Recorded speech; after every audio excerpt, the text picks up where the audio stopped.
Bible ṣe bẹ́ẹ̀ ṣe mi o mo bá quote Bible bẹ́ẹ̀ ni continue. Gbogbo àwọn tó pè mí ní Olúwa kọ́ ní òwò ìjọba ọ̀run. ṣé bàbá ẹ bá mi bẹ́ẹ̀ ni sísá ṣé bàbá ẹ bá bẹ́ẹ̀ mi ni lọ kọ ní Jésù yóò kọrin Ọlọ́run ni orin ayé àtòrí ìbú ló ń kọ kíyàn ìdí ewédú àti pátápátá ẹ ṣàpèjúwe wọ́n tó ní pé ní ó gbọ́pọ̀ mẹ́kú wọ́n ní pé ní ó wà lọ́sítà ni wọ́n dẹ̀ ní kó padà sílé ọkàn ọpọlọ ẹ ló kàn ní pé kó lọ òye ọkàn ẹ ló sọ fún ẹ pé kó lọ tó dẹ̀ débẹ̀ tó ti rókò ọmọ ẹ tó ṣe pé ní the first thing tí wàá kọ́kọ́ ṣe ni pé ní ilẹ̀ ló kọ́kọ́ béèrè ta ló ń ṣerú ẹ̀ ogún ọmọ ló ń kọ́kọ́ béèrè fún ta ló ń ṣerú ẹ̀ ṣẹ́rí mistake tí gbogbo àwa tí a believe pé wọ́n pa Mohbad kí à ń jà fún Mohbad lóòótọ́ àti lódodo mistake tá a ṣe from the beginning ni fún wa láti believe yìí pé ní Joseph Aloba ń wá justice fún Mohbad mistake tá a ṣe òjò báyẹn lọ.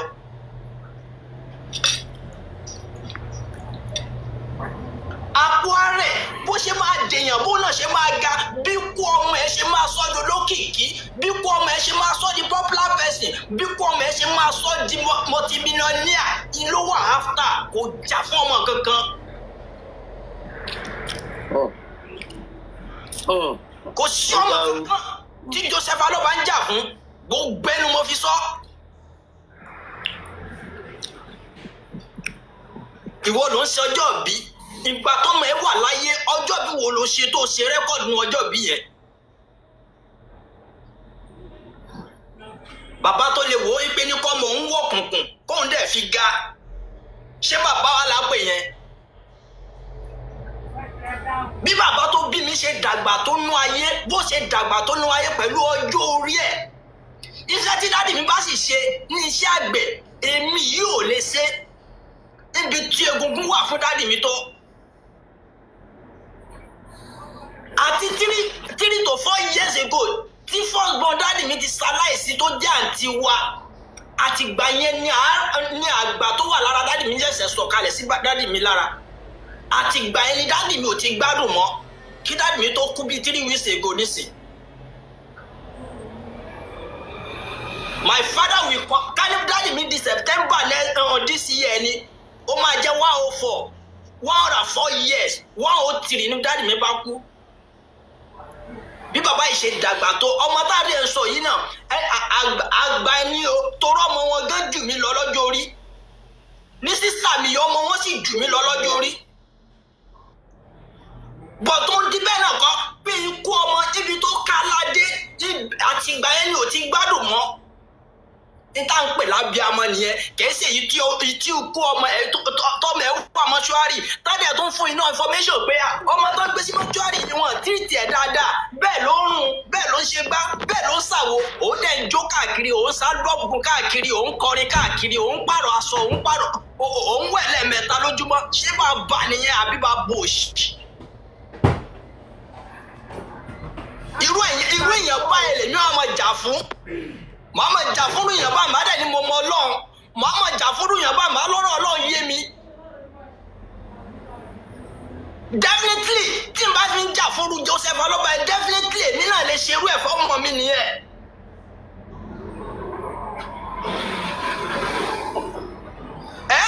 èmi náà lè ṣerú ẹ̀ fọ́mọ nìyẹn ẹni tó yẹ kí ẹ gbámú kẹ ẹ fà á kẹ ẹ láǹdì kẹ ẹ fún ní ẹgbàá.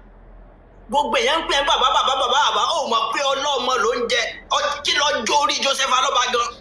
na small man o 50. kí lọ jó orí ẹ̀ Joseph Aloba tó mi bí lọ́mọ ìyẹn mo fi lè pè é bàbá àmọ́ tá a bá wò ó nídìílé bàbá mi ẹ̀gbọ́n ló sì jẹ́ torí mo ní ẹ̀gbọ́n tó jù lọ lọ́jọ́ orí mo ní ẹ̀gbọ́n tó jù lọ lọ́jọ́ orí. àwọn èèyàn wá ń pè é bàbá ìwọ náà ojú wa sọ̀rọ̀ ẹ̀ di bàbàrà ṣebí ẹ lọ wo fọ́tò Joseph Aloba ìgbà tí Mohbad yẹ̀sẹ̀ kú táyìn interview ẹ̀ bí ipò kú ọ̀kà ló ṣe rí náà.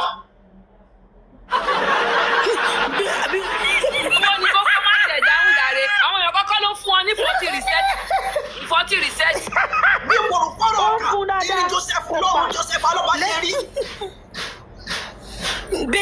Béèyàn tó lé HIV tí ò jẹun kánú tó gbẹ kárákárá torí ó gbẹ lásòrí dọ́rùn. Àwọn tán ṣàánú ẹ, àwọn tán káàánú ẹ, tán sọ déèyàn, àwọn ìyẹn ló wá ń tàpá sí lónìí. Àwọn ìyẹn ló sọ di kò mọ́ ṣe mọ́. Àwọn ìyẹn ló ń fojú wọn ráre, ló ń fojú wọn gbolẹ̀. Adúrú bọ́mọ Nàìjíríà ṣe dó ti ọmọ ẹ lásán. Dáàdì mi máa ń sọ kíní kan kọ́nà bá mi fọ̀rọ̀ kẹ́yà bá mi. Bàbá mi ò ní pé ní tíyàn bá sọ fún ẹ pé òun bẹ́ẹ̀ jà. Ẹjọ́ ń jà wọ àtẹ̀yìn, ẹjọ́ ń jà, ẹjọ́ ń búra yín, kò sí nǹkan kan tẹ́ ẹjọ́ sọ síra yín. Ó wá rọ́mọ ẹ, ó wá yí ọmọ, ó wá ní pé ìjà tó ń bá ọjà kò bọ́mọ ẹja. Ó nírú ẹni bẹ́ẹ̀ kò í sọ̀tá ẹ o, kò bẹ́ẹ̀ jà o. Ó lẹ́ni tó bá ń yí ọmọ ẹ tí ò lè yọ ọmọ ẹ, òun gángan ni kéèyàn. Adúrú bí Nàìjíríà ṣe wá dúró. Adúrú bí Nàìjíríà ṣe dúró ti Mohbad. Kò sí gbólóhùn appreciation kan lẹ́nu Joseph Alọ́ba. Ẹ bá mi bẹ̀ wọ́n. Àfi kó máa kọrin èébú, kó máa kọrin ọ̀tẹ̀. Ìwọ tó yẹ kó máa jáde síta, kó máa rá bàbà. Kó máa rá bàbà fáwọn èèyàn pé ìtẹ́ ti ṣe fún mi, ó ti jù báyìí lọ, ó ti ju kẹ́ mọ́ bára yín jà lọ. Ẹ ṣàánú mi, ẹ wo ti Mohbad, ẹ mọ́ bára yín jà mọ́. Ìwọ náà ló wá sọ pé ní kíjà continue ló dá Mohbad ló jẹ́ ká mọ́ jà lọ. Tí tàn bá jà lọ, justice ò lè continue. Látijọ́ tán ti ń jà, justice wo ló ti wá rí gbà? Òpònú ayérádà. Àwọn òwú ló jà fún Joseph Alọ́ba tẹ́ wá rí pé ní nínú àwọn tán ń jà fún tán dúró tì èèyàn ni wọ́n. Ẹ̀yin tẹ́ ẹ pera yín léèyàn, tẹ́ ní abroad lẹ́wà, ẹlẹ́jẹ̀ èèyàn pàtàkì ní ẹ lówó lọ́wọ́. Joseph Alọ́ba tẹ́ ń jà fún, torí Mohbad kọ́ lẹ́ ń jà fún, Joseph Alọ́ba lẹ́ ń jà fún. Joseph Alọ́ba tẹ́ ń jà fún, ó wá ń sọ fún yín pé ní ọmọ òun wọ́n pa á ni.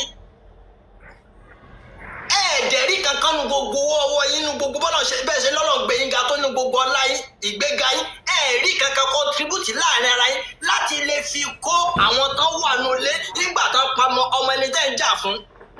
Àmọ́ àwọn tán wá dìde fọmọ yẹn, tán fight fún justice lórí ọmọ yẹn, àwọn ilẹ̀ arrest káàkiri, ẹ wá léèyàn ní èèyàn wo ní abẹ́ranko.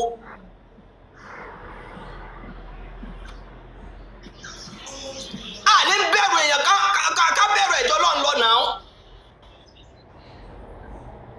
Joseph Alọ́ba ò ráwọn kò rí àwọn tí wọ́n ń pọ ọmọ ẹ̀ gẹ́gẹ́ bó ṣe sọ pé ń pọ ọmọ òun ni, kò rí wọn ṣùgbọ́n kò rí wọn petition. Gbogbo àwọn tó wà nulẹ̀ kò rí kankan ṣe fún wọn. Àwọn tó wá ń jà fún Joseph, àwọn tó ń jà fún Mohbad, àwọn ló ń kọrin fún. Àwọn ló ń jà fún Joseph, àwọn tó ń jà fún Mohbad, àwọn ló ń kọrin fún. Àwọn ló ń jà fún Joseph, àwọn tó ń jà fún.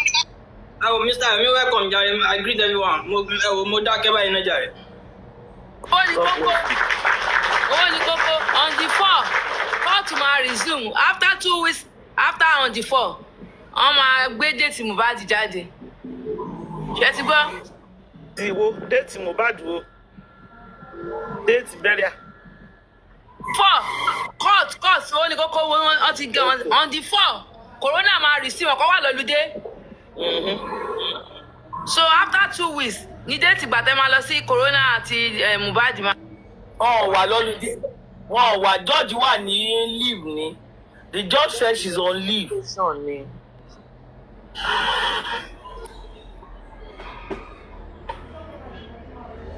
Emoji said you don't think the other side has money. Which other side? Emoji, which other side? Sọ̀rọ̀ ní kókó sọ yẹn.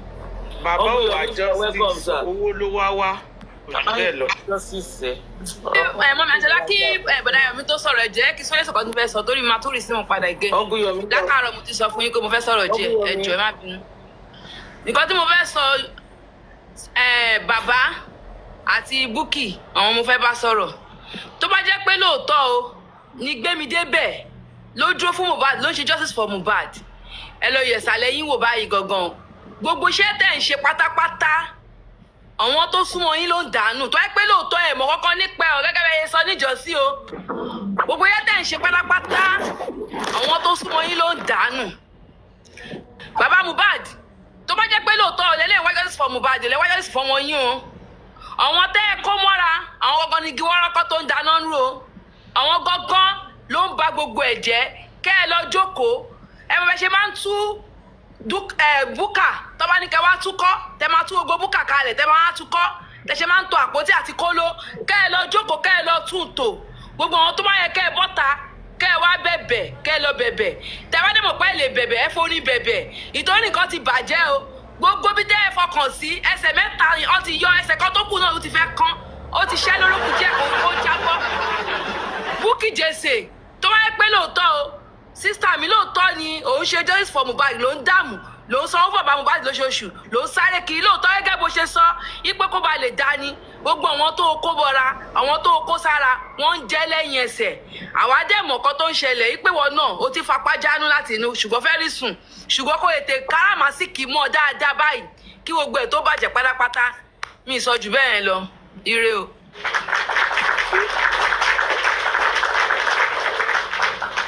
Thank you. Uncle Yomi, ẹ káàbọ̀ sórí ètò wa. Ẹ káàárọ̀. Ẹ káàárọ̀. Ṣáà ló tẹ wá ní. Aago mẹ́ta máa ti lù. À ń gbọ́ yín aago mẹ́ta ti lù. Àrà mi náà ẹ káàsọ̀. Ẹ̀mí ìwọ̀n tẹ̀ ń deliberate wọn kí tó wọlé mo ṣe wọlé sí ẹni sọ. A sọ̀rọ̀ mọ́. Mo kí everybody wọlé fọ́lẹ́lẹ̀. Àṣàbí, Àbíkẹ́ Adé, Bísọ́lá, Gbémidé, owó ni kókó, ọmọ Àtìbà, Yínká. Nínú òru yìí. Okay, everybody o. Mi ò gbọ́. Mo lẹ́ni kan gbé yín débẹ̀ mo níṣẹ́ nínú òru yìí. Kí ni ó ń crack bákan mi wọn tó ń ṣẹlẹ̀? Ṣé ìgbọ́ mi clearly? À ń gbọ́ yín o. À ń gbọ́ yín Mr. Yomi. Ó ṣe ń padà wá síbi ó ń crack bákan I don't know. Ìyá mo try àti play voice note yín àná yẹn ni. Mo play voice note yẹn. Ṣé wọ́n gbé mo skin record mo play ẹ̀. And gbogbo adẹ̀bẹ̀ sí ní delegate lé lórí látàárọ̀. A ti ń sọ̀rọ̀ lé lórí everybody ń sọ then honourable Ayami ká wọlé wá. Àwọn náà sọ nǹkan tó ṣojú wọn ní Àbújá. Bí Gùrẹ́ sì ṣe fún bàbá ní fún àrùn látẹ̀yìn. Pé bàbá ń sọ̀rọ̀ jù. Pé fẹ́ lẹ kọ́ọ̀pù mọ́ bàbá. Ó ṣàlàyé àwọn so many things. Pé àwọn bàbá náà arrange pé kí wọ́n arrest òun.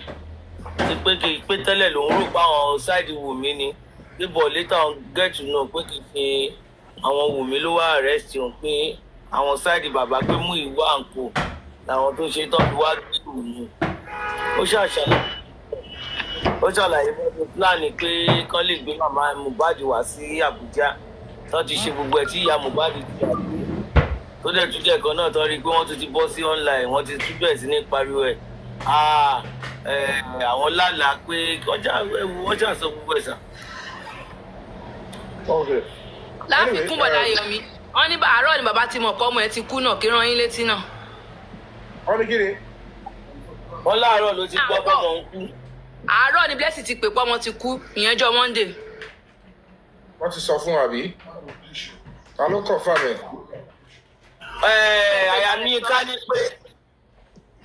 Àyàmí ká ní pé bàbá ẹ̀ ó fẹnu ara ẹ̀ explain fún chairman nígbà táwọn wà láprí chairman táwọn lọ kí l'Àbújá. Okay. So kí ló dé wọ́n sọ Tuesday tẹ́lẹ̀? Then kini Sam Jojo wà bí látàárọ̀ àwọn dáwà ti fojú ẹ̀ wọ́n máa bo látàárọ̀ kọ́ Sam Jojo ti sọ àwọn ọ̀rọ̀ ó sọ̀rọ̀ gan lórí what's her name Biodun ó sọ̀rọ̀ pé Biodun gan ti gbowó lọ́wọ́ Wùmí ó ti gbá Wùmí dáadáa.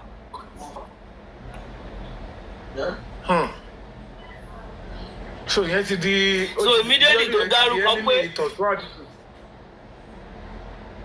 So immediately tí Sam Jojo dárúkọ pé ó gbowó lọ́wọ́ Wùmí báyìí báwọn ilé kejì ṣe bẹ̀rẹ̀ sí ní dragi Sam Jojo nìyẹn wọ́n ṣe bẹ̀rẹ̀ sí ní dragi ẹ̀ wọ́n ti ẹ̀ ń wọlé wá bí táwọn mute wọn ni wọ́n bẹ̀rẹ̀ tí dáwà bẹ̀rẹ̀ sí ní sọ̀rọ̀ sí pé ìyá wa ní pé kílẹ̀ tóun ò ní sọ pé kílẹ̀ tóun òun á sọ dáwà class dáwà ó ń sọ̀rọ̀ sí Sam Jojo ṣe rí dáwà yẹn àwọn first blogger Wùmí nìyẹn òun ló pe Wùmí nígbà tó máa kọ́kọ́ béèrè lọ òun ló kó jáká mọ̀ ńgbà yẹn pé Wùmí pé ó pe Wùmí pé ẹ̀ ló pé ṣó mọ òun Wùmí wá pretend bí pé òun ò mọ̀ bóyá wọ́n arrange ẹ̀ ni kò yé wa ó wá ní òkè ó ní this is dáwà class a fan to Mohbad ẹ jọ ẹ ó dàn ọrọ̀ ajé bí. ṣé yóò bá ní dáwà class yẹn.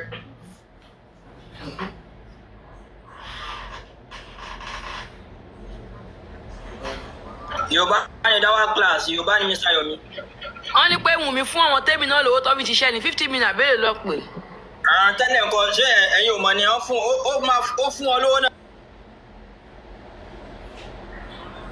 The question tí èèyàn máa bèrè lọ́wọ́ àwọn tó wà lọ́dọ̀ side yẹn gbogbo àwọn obìnrin tó wà ní other side kíní kan tẹ́mí wọlé bá dáwà tẹ̀ sọ yìí èwo ló gbàdúrà kí ọmọ ẹ̀ ọkùnrin kó kú ní èjì tí Mohbad kú yẹn kíyàwó tó fẹ́ kó máa ju oògùn sójú olórí ẹ̀ èwo ló gbà ládùúrà nù wọn èwo ló fẹ́ sọ pé òun ò tí wọ́n bá tiẹ̀ gbà ládùúrà ṣé wọ́n fẹ́ sọ pé àwọn ò mọ mínìní tó jẹ́ ni àbẹ́wò ló lè sin òbí ẹnu ẹ̀ kó máa sin òbí tó bí wọn kíkọ náà àbúrò tàbẹ́gbọ́n wọn kó wá máa ju nǹkan bẹ́yìn aṣọ funfun kó máa ju nǹkan dúdú sí ojú olórí òbí wọn táwọn ọmọ ẹbí tó kú òníwá ẹbí kí ló ṣẹlẹ̀ àwọn tó jẹ́ babaláwo gan tọ́kálá gan wọn kì í gbérù gbèsè yẹn mi mọ̀ bóyá ń gbọ́ mi o hello. à ń gbọ́ yín. ṣé ó sì bẹ́ẹ̀ ni àbí ó sì ti dá. jà wọ́n lọ tajà. Oh, okay. So, I understand. Àṣàbí, Bisola, ọlọ́run question yẹn. Ogbole, the panelist, ó ní kókó ọmọ àti balẹ̀. Ṣáwọn yẹn ò wọ́n béèrè question yẹn lọ́wọ́ ẹ̀. Because what kind of support are they giving? Are they saying that it is right? Àbí excuse tó fún wọn dé ìsìlẹ̀ òun fi ju aṣọ funfun tuntun tó ń ju sójú olórí ọmọ 26-year-old. Ṣé reason yẹn ṣé wọ́n sọ pé wà okay ni? That as with Africans that we all are, Yoruba culture that we all hold in high esteem. And even the fact that we understand the meaning of traditional, voodoo and all of that. ẹ má bínú mo dá lọ tajà ni o. Ajé àmà wa. Ìwọ́n tẹ́mi ń bèrè ní pé àwọn tẹ́ ẹ̀ sọ kìíní kan dáwà club bí kílẹ̀ sọ yẹn. Ṣé rí dáwà club? Yes sir, the only people that will know Dawa are those that started this justice for Mohbad with us. Ṣé rí nígbà tí ọ̀rọ̀ yẹn ṣẹlẹ̀ nígbà tí ẹjẹ wọlé padà ẹ ń crack bẹ́ẹ̀ sọ̀rọ̀ padà ẹ wo ọ̀rọ̀ yín crack. Ṣé kí n wọlé padà báwo? Àṣà ìtọ́ bá yọ ó ti ń dùn mọ́ wa bọ̀ tẹ́ bá yọ náà kò sí mí ni. Break the silence ẹ jọ ẹ ní sọ pé kẹ́ wọlé padà everybody you want to join TikTok back. Àwọn ọ̀rọ̀ language yẹn máa ń ní gbà pọ̀. Ó wà moving náà kí ló ṣẹlẹ̀? Ọgbìn yẹn mi send request o mi lè rẹ́rìn-ín. Àwọn kan ní pé àbí we can hear him but he said he can't hear us clearly. God bless Oyinka I know ṣé mo àwa tá a jọ bẹ̀rẹ̀ the only people the first blogger tí Wùmí máa ní is Dawa class àwa tá ti tá bá ti jọ bẹ̀rẹ̀ láti September tí Mohbad ti kú ló máa mọ ẹni tó ń jẹ́ Dawa. Dawa ni ẹni tó pe Wùmí tó béèrè lọ Wùmí pé òun ló béèrè lọ Wùmí pé hello pé báwo ni Liam how is Liam doing how is everything only Liam is fine and everything ó wá béèrè pé how is your father-in-law how is everyone ó ṣáà ní yes Dawa wá béèrè lọ́wọ́ pé when last did you speak with your father-in-law ó wá ní it's been very long finance camp Violence game, I don't miss you. Uncle Yomi. Okay, Sabolita, you don't remember that one, yeah. Olobe, shall you go back up, bigger? Mommy Bolinti, God bless you, ma. The Lord will encourage whatever you lay your hands upon. Ni ṣiṣẹ́ nu ayé máa iṣẹ́ yẹn á lérè o. Uncle Yomi, mo ti send request yín. Ní dání kò ṣayé lórúkọ Jésù. The Lord will crown you effort, ma. Mo mọ̀ lórí o, mo appreciate, ma. Uncle Yomi, mo ti send the request yìí.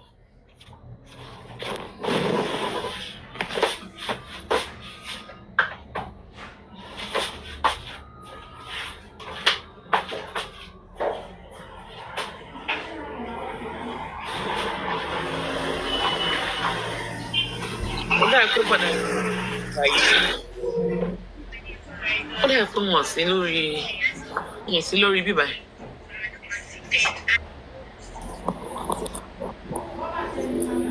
Uncle Yomi, kí ló ṣe nẹ́tíwọ̀kì yín? Mo ti send request yín. Ọgbọ́n kan tó sọ lẹ́ẹ̀kan pé káwọn sáré lọ fi sí. Ẹ̀yin moderator. Àbí sísá Ṣàbí. Mi ò rí wọn. Kí lẹ gbọ́ lẹ́ẹ̀kan? Mi ì gbọ́ nǹkan tó sọ. Okay, wọ́n ní káwọn sáré bọ́lẹ̀ káwọn sáré fi sí. Okay, he's here now.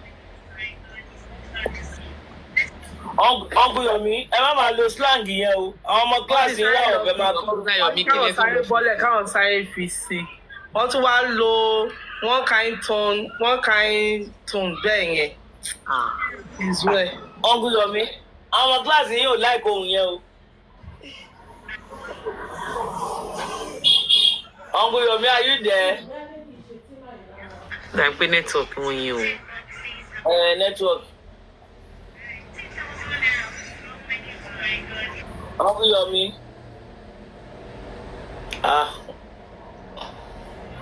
Okay. So ẹ jẹ́ ká máa sọ̀rọ̀ dáwà. Àwọn kọ̀ọ̀kan mọ dáwà. So mo fẹ́ rán yín létí àwọn tájọ bẹ̀rẹ̀ ń gbà yẹn dáwà ìgbà tí Wùmí kọ́kọ́ pe bàbá tó ṣépè fún bàbá lórí fóònù. Ìgbà ẹni dáwà wá lọ òun náà gbé it's raining okay. It's not in Nigeria now. Little Miss, you said it's raining. Uncle Yomi is not in Nigeria now. Or is it raining in UK right now? And how do you know?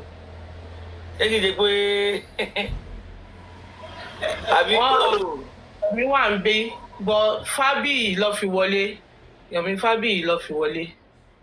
Okay, wọn ló break the silence. Borí wọn sì tán láti pẹ̀lú. Fabiyi ló fi wọlé yà. Okay, it's raining now in UK. Okay. Uncle Yomi, you are welcome, sir.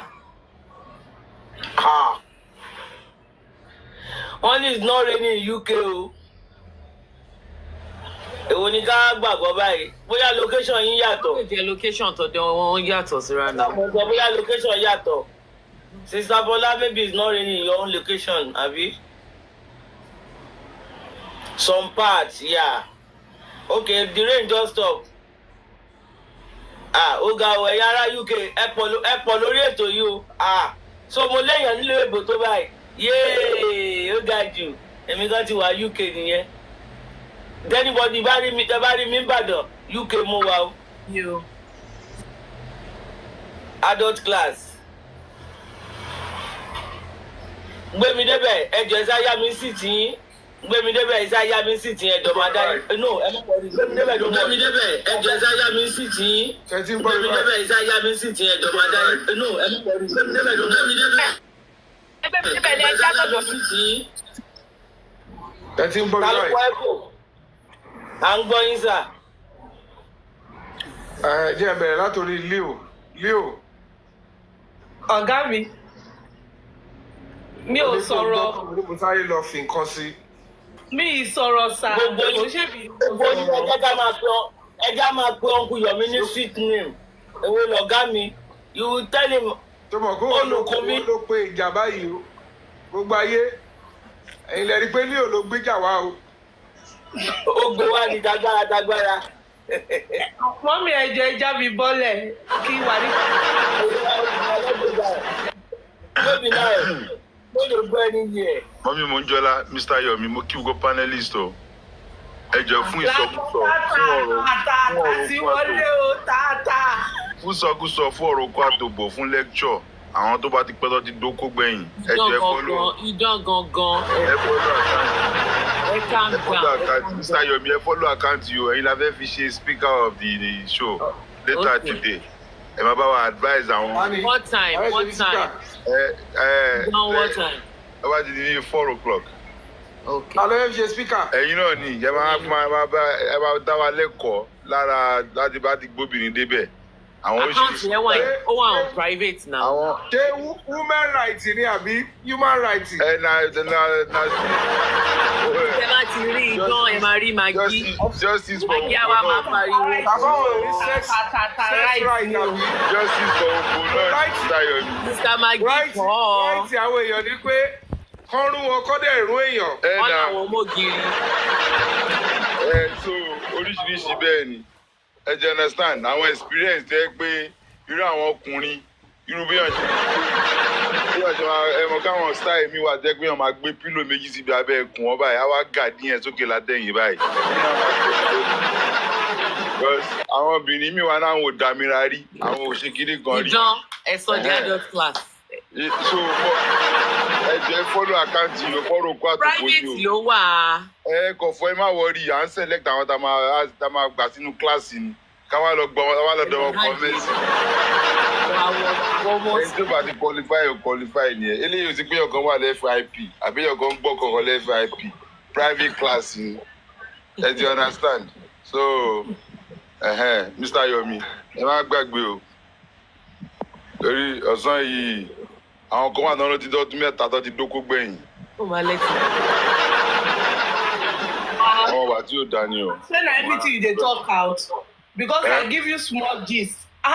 Mo sáré sọ fún ẹ fi sí private ẹ jẹ́ kó dé adult class. Okay, a kàn ń polówó rẹ̀. À ń polówó Ẹ má jà wọ́n. Ẹni tí mo ní kẹ́ bá mi accept ẹ ti accept ẹ. Gbogbo wọn náà Ẹni tọ́lọ̀ ẹ̀ ń bá wí gangan. a ti accept gbogbo wọn. Okay. A dẹ̀ ń gba búkì náà o. Búkì náà wà o. Àwọn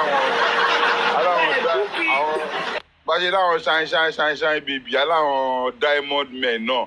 Àwọn bíbí Mr. Yomi, àwọn bíbí Mr. Lagata. À ń gba short stay, long stay, overnight. Oríṣiríṣi búkì là ń gbà. So kò sí fọ́. Ẹ má fọ́ rárá. Kò ṣeré Moscow. Mọ́mí Mouhjola. Ẹ jẹ́ kó ti lọ. Lagata bàbá ó ti lọ. Ẹ gba ìyá mi. Ẹ pọ̀ ni. Mi ní gbọ́ pé bàbá mi. Ẹ ṣe ìdùnnú àtẹ̀yìn náà ìyá mi. Ẹ gba yìí. Àmì tó sì sà. Àmì sà God bless you. So àwọn àwọn tó ìsọkúsọ dá nígbà míì ó máa ń jẹ́ ká ó máa ń ṣara lóògì. Ẹ dákúrò lórí ìsọkúsọ. Lagata who is dawa class? Dawa class wèrè ni. Ṣé wàá ń bí báyìí ni? Ṣé dawa class lẹ́wọ́ sádọ́ class ni? Ó ti bẹ́ẹ̀ kú Sami Jojo pa látàárọ̀ ni. Òun ni òun ló dá justice ro òun ní igi lẹ́yìn ọgbà òun mi the other side mẹ́rin. Òun ló máa bá wọn change narrative. Òun ló máa ń fún. Ṣé ti gbọ́ bẹ́ẹ̀ ṣé ti gbọ́? Òun ló máa ń ṣe damage control fún wọn. Òun ló ń control WhatsApp group wọn. Dawa class yẹn ọ̀daràn ni. A kò ní tiẹ̀ wájú.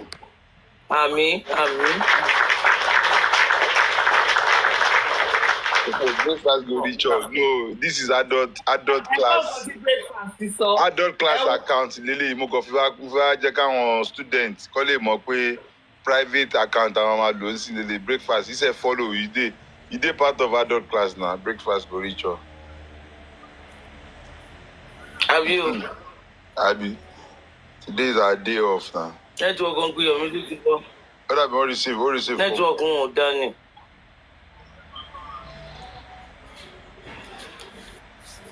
Dawa class ìgbà yẹn rántí ìgbà tó ṣe mistake Lagata tó ṣe mistake tó lọ tí kámẹ́rà ẹ̀ lọ open ìgbà yẹn la rírò èèyàn tó jẹ́.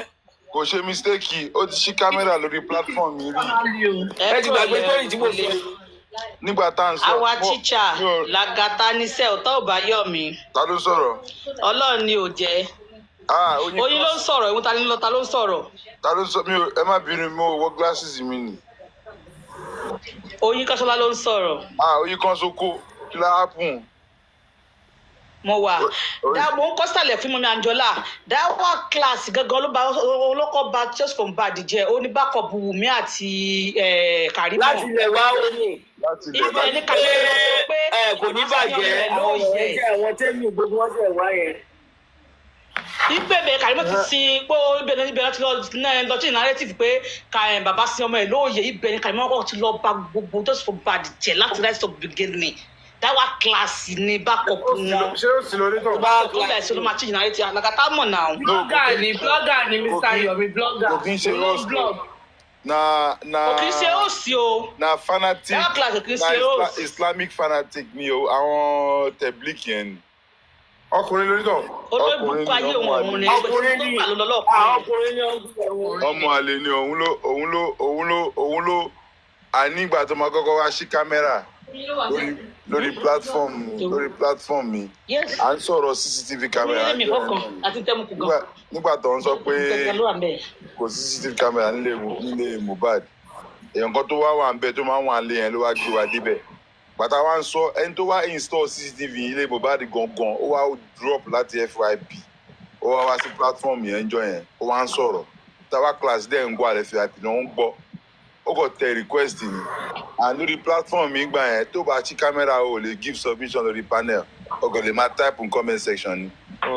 bọ̀bọ̀ yìí kò ṣí picture ó ṣí face yẹn because ó kọ́kọ́ fẹ́ break rules yẹn ó ní kí n jọ òun fẹ́ ṣí kámẹ́rà mo ní well the rules on this platform still remains that everybody that is coming for the first time will have to open their camera bọ̀bọ̀ yìí dẹ̀ ṣí kámẹ́rà yẹn torí pé ó fẹ́ engage bọ̀bọ̀ tó ṣe kámẹ́rà tó install CCTV yẹn ó dẹ̀ engage ẹ̀ ó wà tó engage bọ̀bọ̀ yẹn ó fi ń kọ́ ẹ̀kọ́ ó fi ń learn experience àti nǹkan tó máa lọ ṣe ni it was a big mistake and he did he now went back to Wunmi ó wá lọ orchestrate phone call kan pé ó wá record Wunmi Wunmi wá ẹ̀jẹ̀ wá change narrative yẹn pé lóòótọ́ kámẹ́rà wà bọ̀ kò ṣiṣẹ́ wọ́n yọ DVR yẹn kúrò bẹ́ẹ̀ ni. God bless you. ó wá change gbogbo narrative. Ní contact bọ̀bọ̀ yẹn mọ́. Contact bọ̀bọ̀ yẹn tó lóyún sọ store CCTV. Bọ̀bọ̀ yẹn sákò wọ́n bully ẹ̀ ó sákò lórí TikTok. I think I have his number somewhere. Wàhálà wọ́n lé ẹsẹ̀ rẹ̀ òdúró lórí dáwà. No, tó bá jó nǹkan ni wọ́n fẹ́ gẹ́ ẹ fẹ́ kí lọ meeting gbà yẹn. He was shook. The guy was shook. From the moment he spoke on that day, Dawa class engaged him for almost 2 hours. But then... Wọ́n engage yẹ fún kí ni? Irú ẹ̀yin gbọ́ gbà nǹkan tí láyé. No. Ìgbà yẹn kò tí ì di woro sí woro báyìí. Kò tí ì di woro. Ìgbà yẹn ó ṣe mú bọ̀ nígbà yẹn.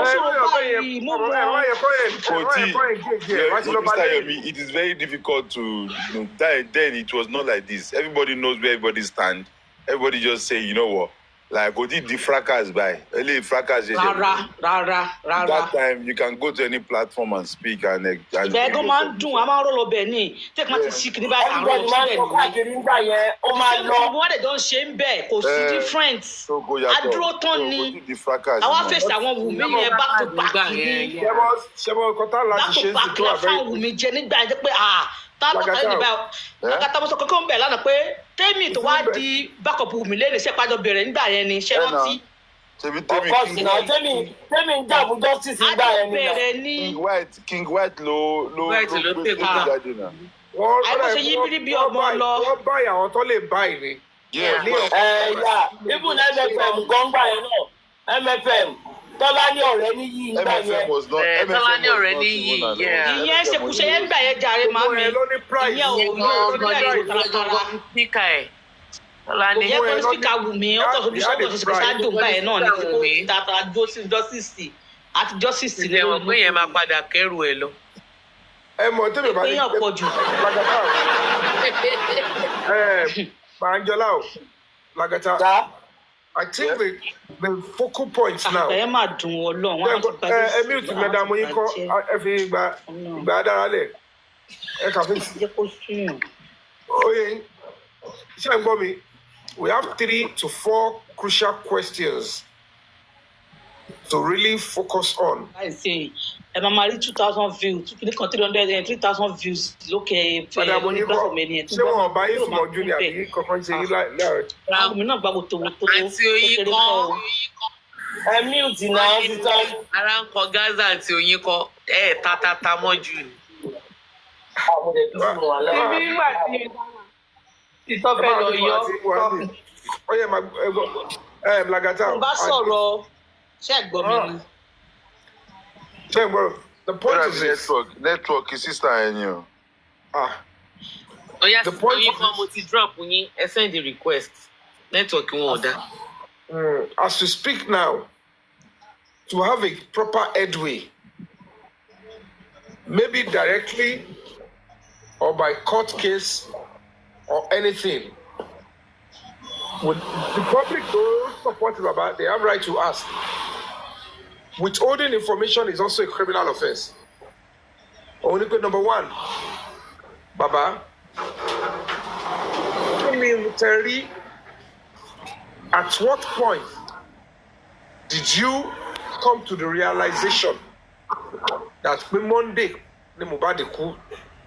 Kí ni o tẹ dẹ̀ ní as evidence tó lè ẹ̀pù kéèsì tẹ́ fi wò pé tẹ́ bá pẹ́ ṣe padà sí Monday yẹn ó máa yé ọlọ́pàá ó máa yé DPP ó máa yé coroner inquest? What evidence do you have, or what kí ni tẹ́ ṣe rí tẹ́ fi rò pé you now go back to that Monday? It is important for the public to ask and know why we are still pursuing justice for Mohbad.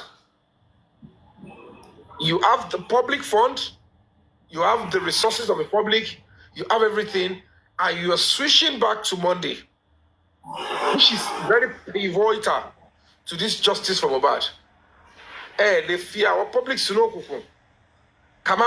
because even we as we speak, we are all looking for clues, a whole lot of things to establish ìjọ wo ni Mohbad kú. If they intended, we need to know by either him coming out to do a press conference, he became a supporting press conference there, because for him to change, it is time for him to actually set up a serious press conference. If he is honest and he doesn't want to be held accountable negatively by the public, why did you choose, or tell the public the reason why you deposed to an affidavit and then you switch to 11th? Thomas presenting Koye, even more public will stand by him and say this Baba is now looking for justice. And then number 2, Baba, if you are aware that a nurse was held as a prime suspect in what killed your son, and that same nurse was claiming she treated your son on the 12th, why haven't you gone to see the nurse? The detention? Or is there a reason why you joined them to say 12th and accept that the nurse treated Mohbad before? And what are there for us to believe that the nurse was lying and the nurse never treated Mohbad? And reason why she will not see her, she's actually the person she claims she was, and because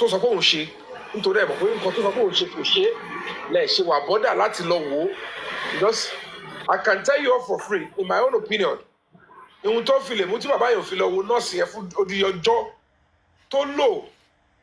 detention is because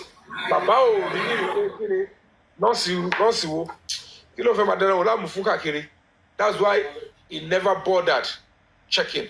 But he needs to establish that in front of a press conference so that the Nigerian Bar Association, because as we speak, I need to be honest with you guys, we are making efforts to publicly call the attention and officially call the attention of the Nigerian Bar Association. They should look into this. And why are senior advocates from the Nigerian Bar Association, why are they silent? Do they think the public are not seeing that Ayele were in charge of the idea of law in this country? Our NGO is about to write to them officially and make a call on them and say, we cannot understand why the Bar Association in this country, particularly in Lagos State, why are they silent? So we're going to be writing to all the 4 divisions, about 4 local governments, the Nigerian Bar Association and Lagos State.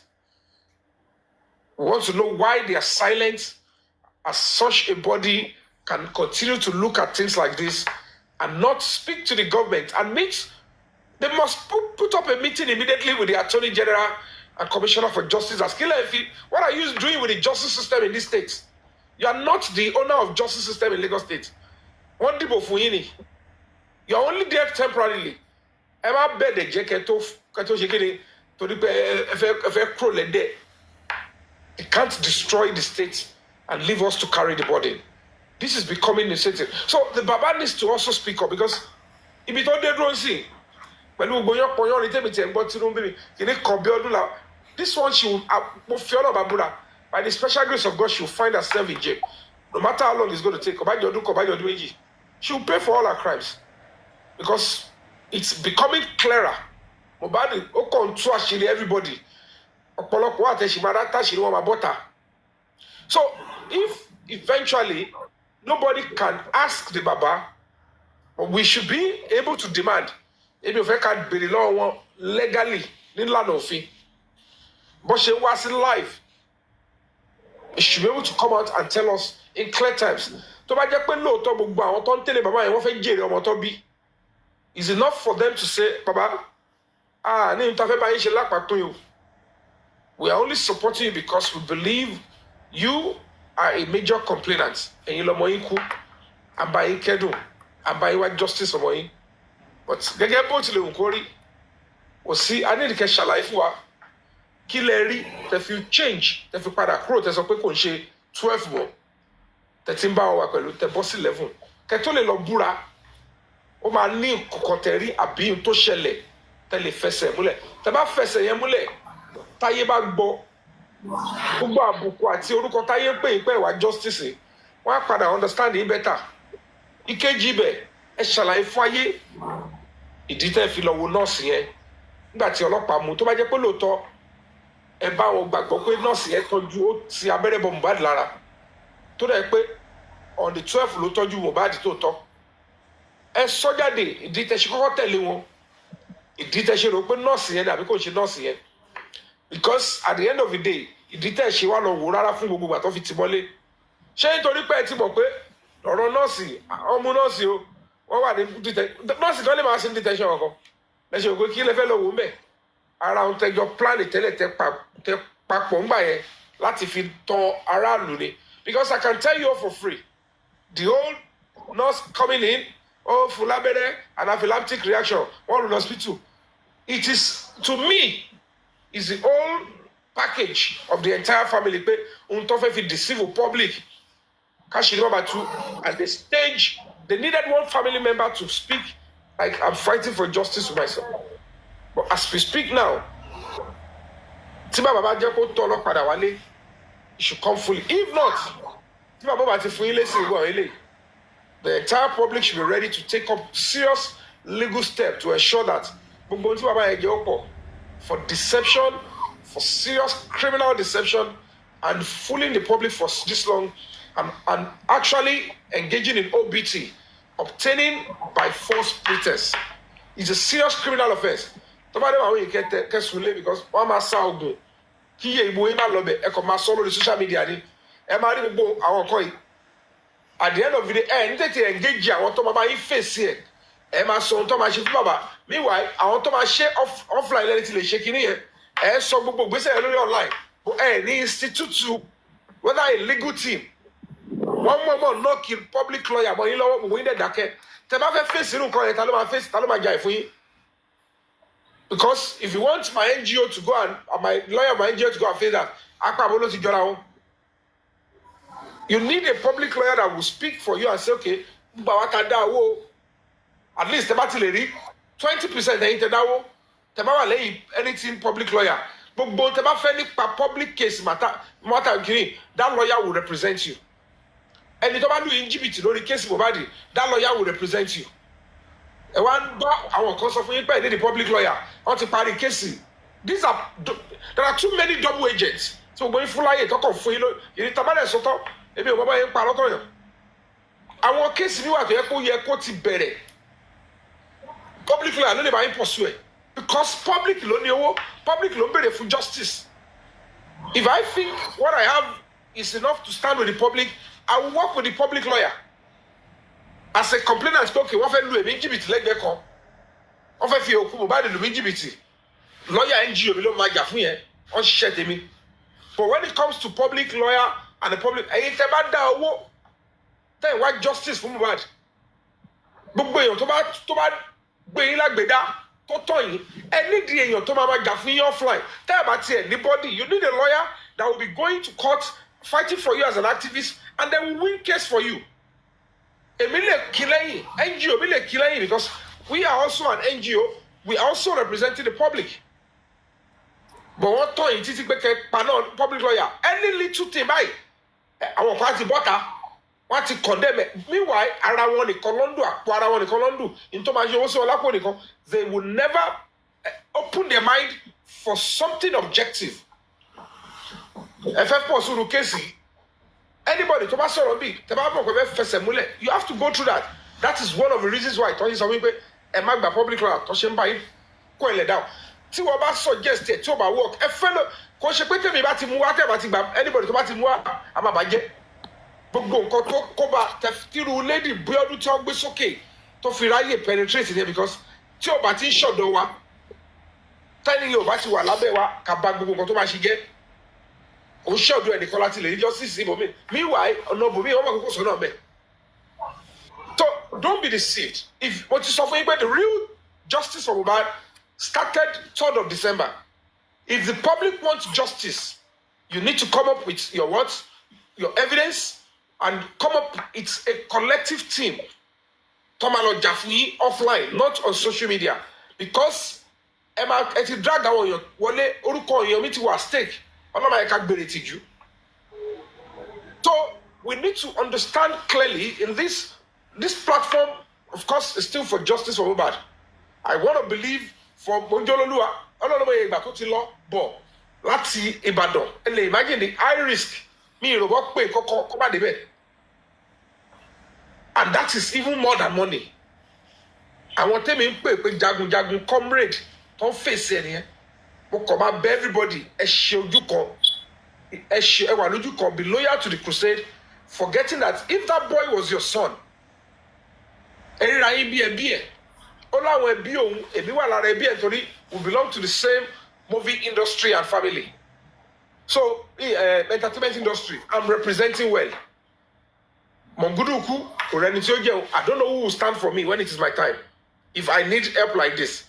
But I know certainly I am doing my own part. So,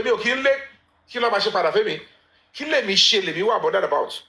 Whether any help, whether I want for me to back or a bit of money crisis. Wàhálà ti ti ń táìmù yẹn nìyẹn àtẹ̀lé ọkàn yín èmi ti satisfy ẹ̀rí ọkàn tèmi ẹni tí mo rò pé ó ní the voice mo ti dìde fún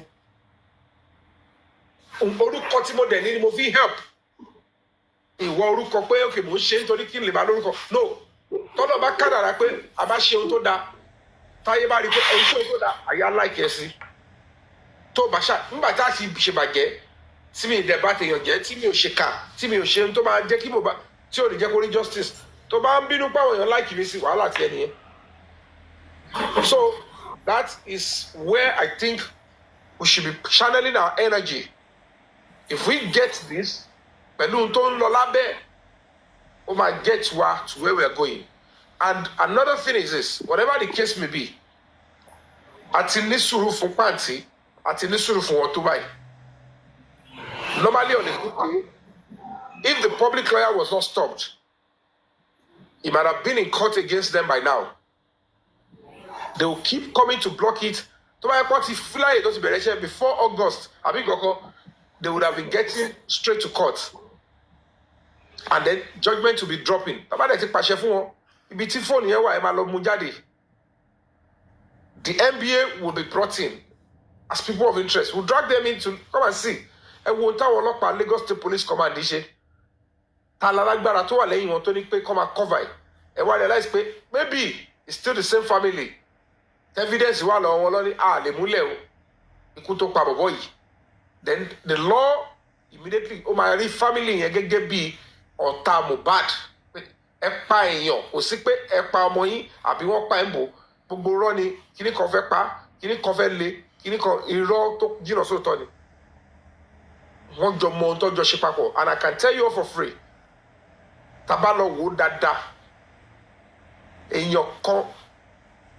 tó súnmọ́ ya Mohbad àbí ya Mohbad fúnra ẹ̀ ló wà nínú fídíò tó wà lọ́wọ́ àdúrà ẹ̀ tí wọ́n fẹ́ kárí if àdúrà was the one that recorded it that means pé ẹni tó di fóònù mú ó kọ́ support bó ṣe ń pa Mohbad ni àbí bó ṣe ní bó ṣe ń pa Mohbad ṣùgbọ́n ẹni tó wà nú ẹ̀ òun ló record wọn ẹni yẹn dẹ̀ súnmọ́ ìyá yìí àbí kó jẹ́ pé ìyá yẹn fúnra ẹ̀ gan ni and they don't want that thing to come out and they are deceiving themselves òun lọ́ ṣe ń rún párún sẹ̀ síbẹ̀ torí kò make any sense kí ìyàwó ni ẹni tó kí ọmọ máa pàdé àbùkù pẹ̀lú ẹ̀ the nonsense ìtọ́jọ́ ń ṣe papọ̀ ẹ̀ I saw these people first hand offline I know what was going on so we are not going to be backing down amama tẹnumọ́ ni iṣu atẹnumọ́rò kì í jóná activism is you have to be repeating yourself and you have to be persistent kò ń ṣe kókó sọ́lẹ̀ kan kó gbẹnu dákẹ́ àbòsí ló máa fẹ́ ṣàbòsí wà sọ́lẹ̀ kan wà gbẹnu kú ṣùgbọ́n tó bá fẹ́ get result tó ń jàjàgbara o máa sọ léra nítorí wàá sọ lẹ́nu wàá tún padà lọ sọ lọ́la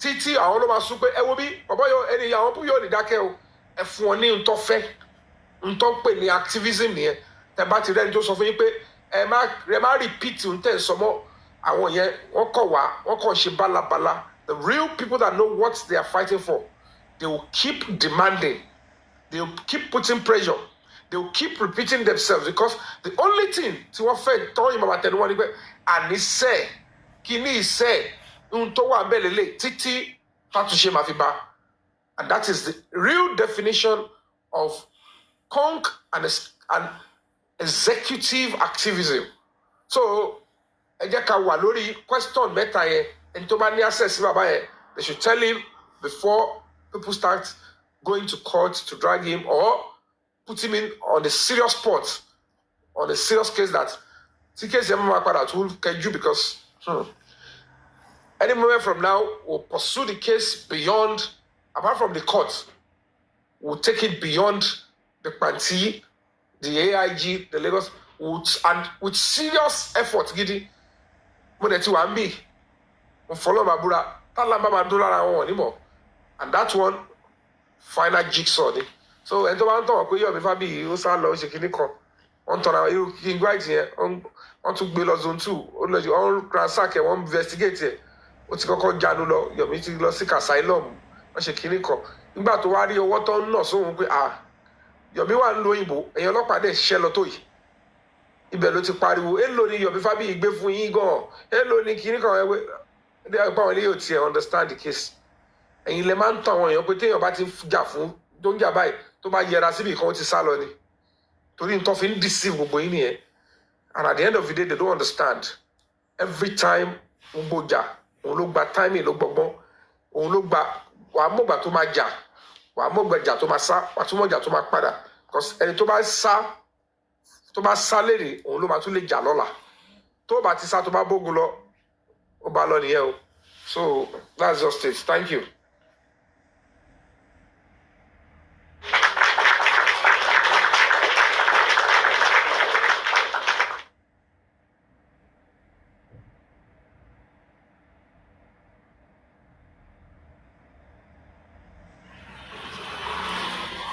God bless you, sir.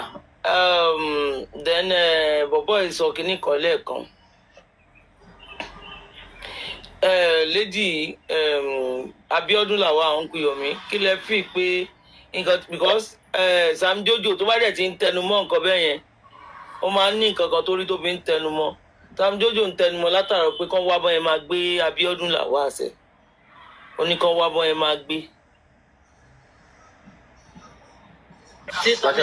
tí Sammy Jojo bá ń claim yìí pé wọ́n máa gbé òun ní information nípa Abiodun Lawal lónìí àtijọ́ tí Mr. Yomi ti ń jáde ìtọ́ ti ń sọ yìí pé ókè o Biodun Lawal tí mú ìwá ní pé òun lòún tẹ́sítì information sí tí wọ́n dẹ̀ gbé information yẹn data woman yẹn jáde wáì tí irú àwọn tán láwọn ní information lónìí wáì tí wọ́n ti máa pariwo tipẹ́tipẹ́ pé àwòtọ́ ni Yomi yìí sọ wáì tó jẹ́ pé níní sí i lẹ́yìn tí wọ́n jáde lè wá expose irọ́ lè wá sọ pé tẹ́ ẹ̀ sọ rí ẹ fẹ́ máa sọ. oníkókó orí sọ àṣírí tó wà ń bẹ̀ ni pé ẹ máa dúpẹ́ lọ́wọ́ pé èrò èmi sì apart from being an actor activism tẹ́mi ṣe kò ṣe pé bóyá mo kọ̀ ṣe wà nàbì mo ní pọ́n ṣe wá wọ́n mi pé jẹ́ ń lọ ganu sí no. Until a lot of people do not understand is this. Apart from the fact that when you want to take up this kind of a task in a society like Nigeria, unless you are well grounded, unless in the at any point in time, materialism, mo fẹ́ ṣakọ, mo fẹ́ ṣoge, mo fẹ́ kọ́ like mi, àwọn nǹkan bẹ́ẹ̀ ó bá máa fi sẹ́yìn, kò ń ṣe nǹkan tó gbọ́dọ̀ wà lórí ẹ̀mí ẹ̀. Ẹlẹ́ẹ̀kẹta bẹ́ẹ̀ o láti kú fún ọ̀pọ̀lọpọ̀ àdúrà kò dẹ̀ jẹ́ tó lé kó lè control rẹ̀ to an extent. Ẹlẹ́ẹ̀kẹrin wàá jẹ́ tó láyọ̀ ọkàn because whether you like it or not o tọrọ tí gbogbo yín tẹ̀fẹ̀ gbọ́ lẹ́nu tí mo lè máa sọ ni pé àwọn Biodun yìí nìkan lẹ̀ ń blame àwọn kìnnì kan. If you know a lot of people tó mọ gbogbo nǹkan tí wọ́n ń ṣe láti dá gbogbo iṣẹ́ justice dúró tó dẹ̀ dákẹ́ nítorí pé wọ́n rí ní pé tí ò bá ti ń ṣe ọ̀dọ̀ àwọn àbẹ́ni táwọn jọ wà Yomi ìṣe ẹ jẹ́ ká block ọ̀dọ̀ tiẹ̀ and you can't blame them. Wọ́n rí bí òwò àwọn ò kì í ṣe activist. They saw the opportunity of Mohbad's case on this app. Èmi ò tètè mọ̀. Wọ́n rí pé èrò wà bẹ́ẹ̀. People can be assembled for panel session. Wọ́n dẹ̀ rí pé ó máa àwọn oníkan rí pé wọ́n máa fáwọn olókìkí. Owó máa wà ń bẹ̀. So at the point wọn ò ro danger tó wà nínú struggle yẹn. So majority wọn bọ́ ṣe é rí pé n táwọn fẹ́ tọ́ra bọ̀ yìí ó dàbí pé kò ń ṣe kékeré mi o. Jẹ́ káwọn yẹn máa pariwo àwọn lórí ibẹ̀ yẹn tó bá máa yọ owó tó bá máa báyà wọn kọ́ báyà wọn àbí táwọn bá máa ṣe kọ́kọ́. So àwọn lọ jìnnà yẹn kò ń ṣe nǹkan tó fẹ́ ṣe kò tí ẹ̀ ń ṣẹrù wọn torí àtàrí àjànàkú ni. Now ńgbà tó wá rí èèyàn tó dé tó jẹ́ pé kò ń ṣe pé bóyá ó kọ̀ yàyàbá. You must have a structure. You must have some background. Àfẹni tó bá fẹ́ tọrọ ẹ̀ American government tó lè fún ẹ láyè pé wọ́n gbé ẹ wọnú embassy wọn. Wọ́n wá ní this is an ambassadorship. Ambassador mi pé lọ represent human rights on behalf of this body and our embassy. Nítorí pé America ò lè máa wọnú Nàìjíríà kó máa sọ fún yín pé wọ́n fẹ́ máa punish èèyàn tó bá ń ṣe mistake lórí human rights. Under the law, you can't do that in a country tó ti gba òmìnira. So they will need homegrown body. Ẹ̀yẹ́ máa ṣe káwá fún yín ní power lábẹ́. Fún yín lè máa jà fún nǹkan yẹn nínú ìlú yín. Ṣùgbọ́n ayé ti mọ̀ pé a wà pẹ̀lú yín. Wọ́n ti rí àsíá wa pẹ̀lú yín. Irú bó ṣe dé Mr. Macaroni tó dé tó já sí òun yẹn. Ó fi Ọlọ́run bá búra. Àfẹni tí ò bá mọ̀ nípa ìjọba tí ò mọ̀ pé ogun lè ti bẹ̀dẹ̀ kọ́ wá gbèrú picture orí èmi tó ń dé mi bẹ́yẹn when I'm fighting for human rights bóyá mo ṣe ń jà fún kéésì Mohbad ìgbà yẹn lẹ máa rí pé wọ́n máa jáde tán fúlẹ̀.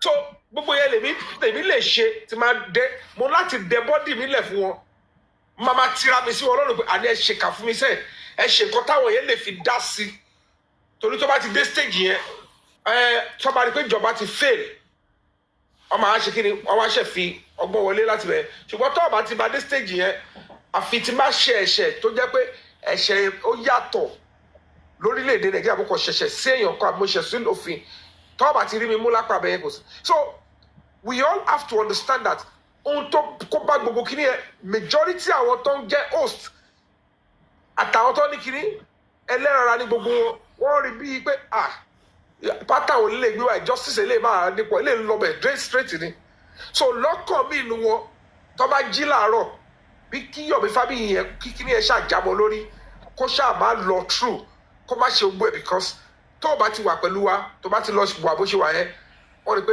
there is going to be a problem so they were all silent ibi tí mo lọ nìyẹn wọ́n dákẹ́ pátápátá ẹ̀fọ́n ní Lagata sọ fún yín pé òun wà àwí ẹ̀ pé wọ́n èèyàn kan ló ń send message sí gẹ̀yẹ́ pé aka ó dẹ̀ dákẹ́ wà pẹ̀lú wọn ṣé kò close bàbá Mohbad ni ṣé kò close mọ́ Famuyi wà àwọn ẹ̀ma ni but ó choose láti dákẹ́ gbà yẹn ó dẹ̀ lóun gbà yẹn lòun náà bọ́ta sọ pé òun ò ṣe pẹ̀lú Mr. Yomi òun mọ́ because wọ́n bìlì pé tóun bá jáde tóun bá lóun deny Mr. Yomi òun ṣe kìíní kan gbogbo ọkọ̀ fúnra wọn title òun òun Yomi Fabiyi wá ní bọ́sùn àwọn òun rán Yomi Fabiyi iṣẹ́ gbogbo it's just absurdity and you have to understand the fact that in tó bá gbogbo justice jẹ́ ni ṣé dandan ni táwọn bá ní justice fún báyìí tó bá ní ó ti kú náà ẹ kúrò bẹ́ẹ̀ àwọn tó ní on interest ẹ̀yin tẹ̀lé pariwo náà gbogbo yín kàn ṣe bálabàla oníkàlùkù kàn ṣe oríṣiríṣi ẹ wá bó ṣe yẹ kẹ wá ẹ tún wá béèrè justice gan ẹ mú evidence kankan wá gbogbo resources tẹ ní ẹ kó fáwọn tí ọmọ kú mọ́ lọ́wọ́ tọ́mọ̀ nǹkan tó ṣẹlẹ̀ if all your funds and everything will be baba tí bàbá dẹ̀ ti mọ̀ pé level ni Mohbad kú tẹ́lẹ̀ kó gbogbo fund sí ọwọ́ bàbá yẹn ẹ wo iye ó sì tó wà lẹ́yìn bàbá yẹn ṣẹ́nu kó bàbá ṣẹ́ mọ̀ pé level ni Mohbad kú ni so that's the pé gbogbo resources tẹ kó lé wọn lọ́wọ́ yẹn anything tó bá máa fi àṣírí hàn pé level nígbà yẹn bàbá yẹn ò ní lọ bẹ̀ ó dẹ̀ máa fi owó yín block yẹ kò ní jẹ́ ó débẹ̀ that is why the Mouhjola was doing what he was doing anybody tó bá lè destroy iṣẹ́ Yomi ó máa wo ṣé wọ́n ní biodun ó yẹ kí lè fẹ́ ṣe ẹ máa lọ block yẹ àbí ẹ máa ṣe wá kó Yomi yẹn pa wọ́n mọ̀ pé mi ò parọ́ wọ́n mọ̀ pé èèyàn sojú abẹ́ǹkó èèyàn wá èmi rò pé public tá à ń sọ yìí kéèyàn ṣòótọ́ pẹ̀lú public ó lérè inú mọ̀ pé gbogbo àwọn tí èèyàn tó pẹ̀lú náà bí kí kówó kórúkọ èèyàn bàjẹ́ orúkọ ṣe kinní kan kọ́ ṣàparọ́ olè kọ́ parọ́ gbá kọ́ sọ pé ó wá kinní kan kọ́ báyìí pé kí ni mo kóra mi sí. àgídí tèmi náà dẹ́ni ni because on a good day gbá àwọn tí dídí bẹ̀rẹ̀ tí yọwọ́ kọ́wọ́ yẹn bẹ́ẹ̀ kí n ti ra reverse pé kí làwọn lè ṣe àwọn lè máa fi ìdọ̀tí yàn lára kò ṣe pé wọn sọ fún mi nígbà yẹn o kò ṣe pé wọn sọ fún mi pé Mr. Yomi wọn máa fi ìdọ̀tí yẹn even Lagata himself gave the forewarning ibi ìtẹ́ ń bọ̀ yìí o àwọn èèyàn ibi ẹlẹ́dẹ̀ ló ń ṣe o wọn kó gbẹ̀dá ni wọn kó dọ̀tí kiri ni o but because kò sí bọ́ yẹn fẹ́ ṣe Lagata wọn gbọ́ àmì náà máa gbọ́ mi náà mi ń parọ́ wọ́n yàn ìyá mi fọlọ́ bàbúrà I no dey lie I no get time for nonsense. I know, sir. I know. I don't work with you now. Èmi, I go straight. Èmi ò lẹ́ni tí mo bá ṣàdéhùn pé yà lọ, mo wò pé ọlọ́mọ mú wa. Mọ̀mí bọ̀lí ń bá ọ náà wọ̀ yín. So, but nítorí pé mi kọ́ òkú time yẹn, who is to believe? Ta ni mo fẹ́ gbọ́ ọ̀rọ̀ ẹnu ẹ̀?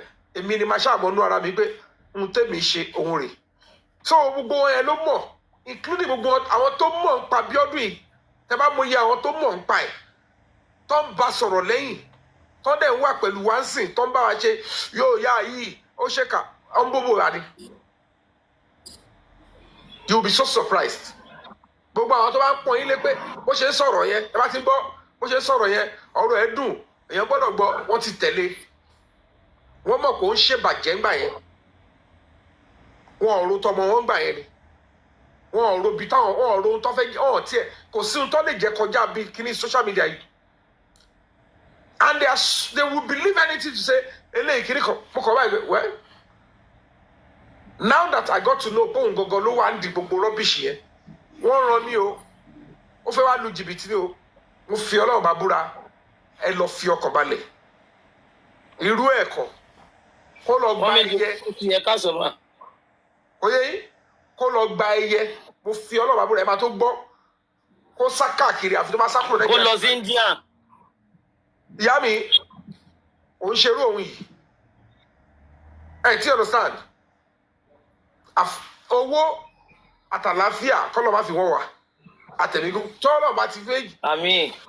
gbogbo àwọn eléyìí wọn sí bẹ́ẹ̀ rárá irọ́ ọlọ́kàn pa kiri òun kiri kan mínísítà òun kiri kan àwọn ló sọ̀rọ̀ ọwọ́ àìtẹ́ kí ló ṣe tó fi gbàgbọ́ ẹjọ́ kí ni effort ẹni ṣe tí gbogbo wọn fi trust including Sammy Jojo pàápàá kí ni ẹni ṣe nínú justice tẹ́ fi wà pẹ̀lú ẹ kò béèrè tẹ́ wá fi èèyàn tó nítorí pé mi ò gbé owó kí n máa fún owó kẹlẹ̀ mọ́ bí tíṣòro Nàìjíríà rí o tó bá jẹ́ pé gbogbo wàhálà tí mo ṣe èmi mò ń gbogbo owó tí mò ń fún èèyàn káàkiri you realize that pẹ̀lú wàhálà tí mo fẹ́ mi dín gẹ̀rẹ́ wì eléyìí tí ò ṣe kọ́kọ́ àṣẹ gbogbo olórí ẹba Yomi jẹ́ ẹrú Yomi pa masterminder rẹ̀ gbogbo yín dẹ̀ kẹ́tì ẹ̀ lẹ́ ń bọ̀ iṣẹ́ gbogbo tàdé sọ yìí ẹni yóò gbégbèsè kò gbégbèsè yẹn kan ṣé bẹ́ẹ̀ náà ni ò ṣe yé yín tó ni what step has she taken kí ló ń jẹ́ analysis tí ó bá ní action nú nígbà tí èèyàn nígbà tí town crier ni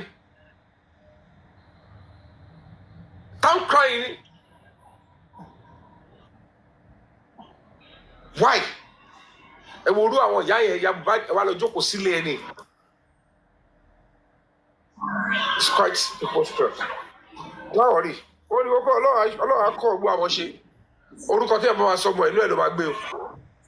àmì brọ́dà mi ẹ wo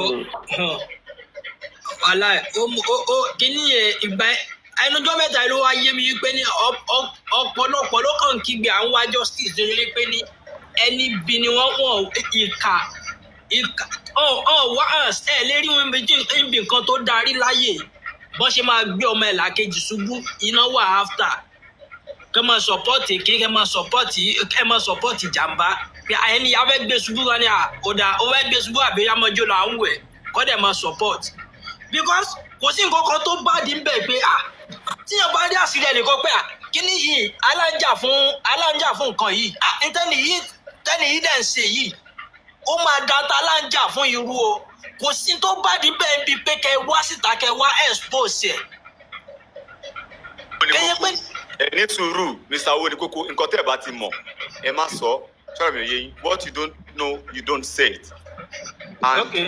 Mr. Yomi gbogbo nǹkan tí Biodun sọ pé kìnnìkan a bọ̀ pé none of any of us tó fi wu ìwà àbí tó fi wò pókè nǹkan tí Mr. Yomi ṣe ká dàrú ṣọ́ra mi ò yé yín Yorùbá máa ń sọ nǹkan kan á ní ìtẹ̀sí Yorùbá á ní tá a bá fẹ́ mọ̀bọ àṣẹ bí ọ̀bọ ni gbogbo àwọn tí Biodun bá ṣe èwo nu wọn ló lè mú evidence jáde tí àwa mú jáde ta lè fi sọ pé lóòótọ́ ẹni yìí ìwà báyìí ló wù nǹkan báyìí ló sọ tá a bá sọ pé òkè ká gbà á gbọ́ nǹkan táwa mú jáde ń sìn tí gbogbo ẹ fi dàrú tó fi ń lè mú ṣòkòtò mú sí i wọ́n lè má rí wọn kàn dàbí pé ọ̀rọ̀ ẹnu lásán ni but voice note wà audio wà. ọ̀pọ̀ Sammy Jojo ibi tẹ́mi yín tíra láti sọ ni pé there must be something this woman must have done to fi attract ìyàwó bá àtàdúrà sínú ilé ẹ̀ including being white. ṣẹ́rí àwa ìlú èmi yìí sìn a lè sọ pé wíwá pé nǹkan kan báyìí ló ṣe.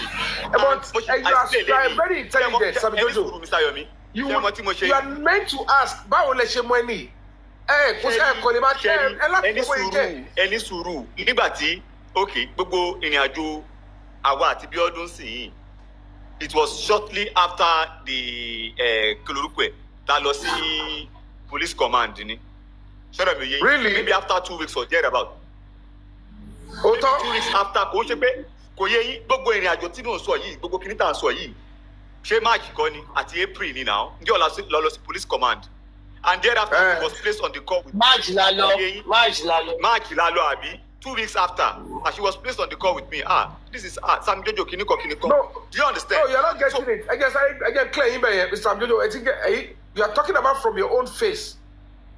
Nígbà tí o máa lọ sí estate hold on I guess I back clear yín sí o fẹ́ fi kankan yé yín December 3rd ṣé n gbọ́dọ̀ mi before December 3rd that was around November 2024 ní fabiyi wa tàtijọ́ sọ̀rọ̀ ní call papọ̀ tó wá sọ fún mi mọ̀ pé Biodun lawal ló bá ṣiṣẹ́ èmi ò mọ̀ pé ó tiẹ̀ mọ̀ Biodun lawal ntí ẹgẹ́ tó máa yẹ ìmọ̀ ẹ̀fọ́ ẹ̀ máa dé o so nínú November 2024 yẹn close to the end of November gbogbo àyẹ̀mí àti Kàrímọ́ yẹn ṣì wà so Mr. Fabiyi wáyé ọwọ́ pè mí ní call mo wà London tí mo sá sí wípé nísìnyí ọ̀rọ̀ CCTV tí mo sọ yẹn àwọn legal team ti fẹ́ lọ sí ọ̀dọ̀ man yẹn ṣé o pé March 2025 lẹ́yìn sọ pé ṣe bẹ̀rẹ̀ sí ti pẹ̀lú ẹ̀yìn now ó wá lọ.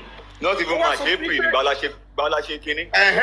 Mèmí sọ last year Mr. Fabiyi wá ní pé ẹni tí ó máa lọ sí ọ̀dọ̀ neighbor Mohbad lélẹ̀ pé kí n guide ẹ̀ kó lè rí màá yẹn bá sọ̀rọ̀ tó bá déwájú lé màá yẹn mo ní no problem tó bá dijọ́ kejì I'm on standby mo ń rọjú sí fóònù mi báyìí nígbà tí mo ti wo nọ́mbà màá yẹn kó ṣàpè mí bó dẹ̀ ṣe pè mí good ẹ ti dá àdúgbò yẹn ó ní yẹn mo guide ẹ̀ tó ṣe mo ní ẹ ṣe fídíò ó ń sọ pé ṣé bí ni mo ní come on video sir kí n lè fi bẹ̀rẹ̀ wọ̀nyí ó dẹ̀ come on video mo dẹ̀ nọ́ka mo dẹ̀ jẹ́ iwájú létẹ̀ lọ rèé ó yẹ ẹ bẹ̀rẹ̀ sí tẹ bọ́zà ó ń tẹ bọ́zà yẹn títí máa yóò dáhùn àjọ conclude mo ní ẹ má lọlé o ṣówó tẹ máa fi sòtẹ́ẹ̀lì wà tẹ́ bá ní I'm ready to give it ó lè yọ ti lọ bí iṣẹ́ so that you can come back the following morning ó wá ní sà àti conclude pẹ̀lú eléyìí ẹ ti rí bí ilé neighbor yẹn there is another neighbor nínú estate Mohbad òun ni lady kejì yẹn information ẹ̀ lélẹ̀ òun náà fẹ́ lórí CCTV bọ̀ kò ń ṣe títí neighbor tinú ilé Mohbad gangan wọ́n ti dúnkokò mọ́ tẹ́lẹ̀ nígbà kan ẹ bẹ́ẹ̀ kẹ́ sọ pé lọ́ọ̀yà ní kẹ́ ṣàlàyé fún pé látọ̀dọ̀ bàbá Mohbad kẹ́ rọ̀ ó máa ṣàlàyé fún yín ohun tó fẹ́ fún mi ńgbà yẹn link tó fẹ́ fún mi ńgbà yẹn á lè fún yín so that we can get justice for Mohbad ẹ ti rí pé November ni ọ̀rọ̀ yẹn ṣẹlẹ̀ Sam Jojo ṣe ti understand this sí.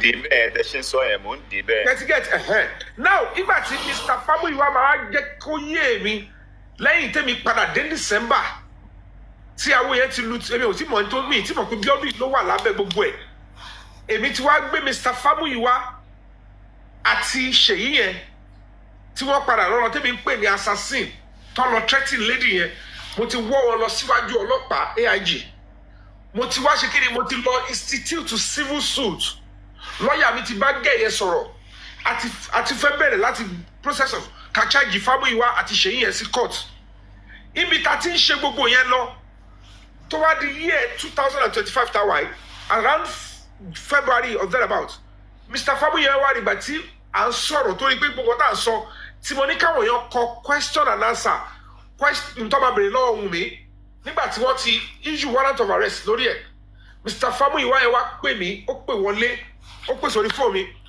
wọ́n á wò pé máyì ló ń pè mí bọ́dẹ̀ ṣe sọ̀rọ̀ kò sọ̀rọ̀ gbéraga he was calm he said he love what I am doing question báyìí náà kí n bá wọn àdí ẹ̀ sí wọ́n á wò pé so máyì ò ṣe bókò wá justice fún Mohbad táwọn náà sọ pé question báyìí káwọn ọlọ́pàá béèrè kí ló ń ṣẹlẹ̀ wọ́n á ní mo ní ṣé ẹ fẹ́ káwọn èèyàn mọ̀ pé ilẹ̀ bá mi sọ̀rọ̀ lórí kọ́ọ̀lù yìí lórí live ó ní kò need wọ́n á ní ẹ mọ̀ pé ṣe ní scores láti settle Mr. Fabiyi wá mo ní kí ló ń ṣẹlẹ̀ pẹ̀lú ọ̀rọ̀ ẹni tí ẹ rán lọ sí estate Mohbad ẹni yẹn ló lọ threatening báyìí Mr. Fabiyi wá ní kì má bínú pé ohun tó ṣẹlẹ̀ káwọn má parọ́ wípé ṣé mo mọ ẹni tó ń pè ní biodun lawal mo ní yes one lady kan báyìí wọ́n ní ẹni yẹn gangan káwọn má parọ́ o wípé nígbà tó ti convince àwọn ó sọ̀rọ̀ lóríṣiríṣi pẹ̀lú kí ó ṣàṣọ gbogbo tó sọ ń pa pastor kíní kan pé ó wá ní òun o pé káwọn má believe ohun tóun tèmi ń ṣe o pé òun lòun mọ bó ṣe ń lọ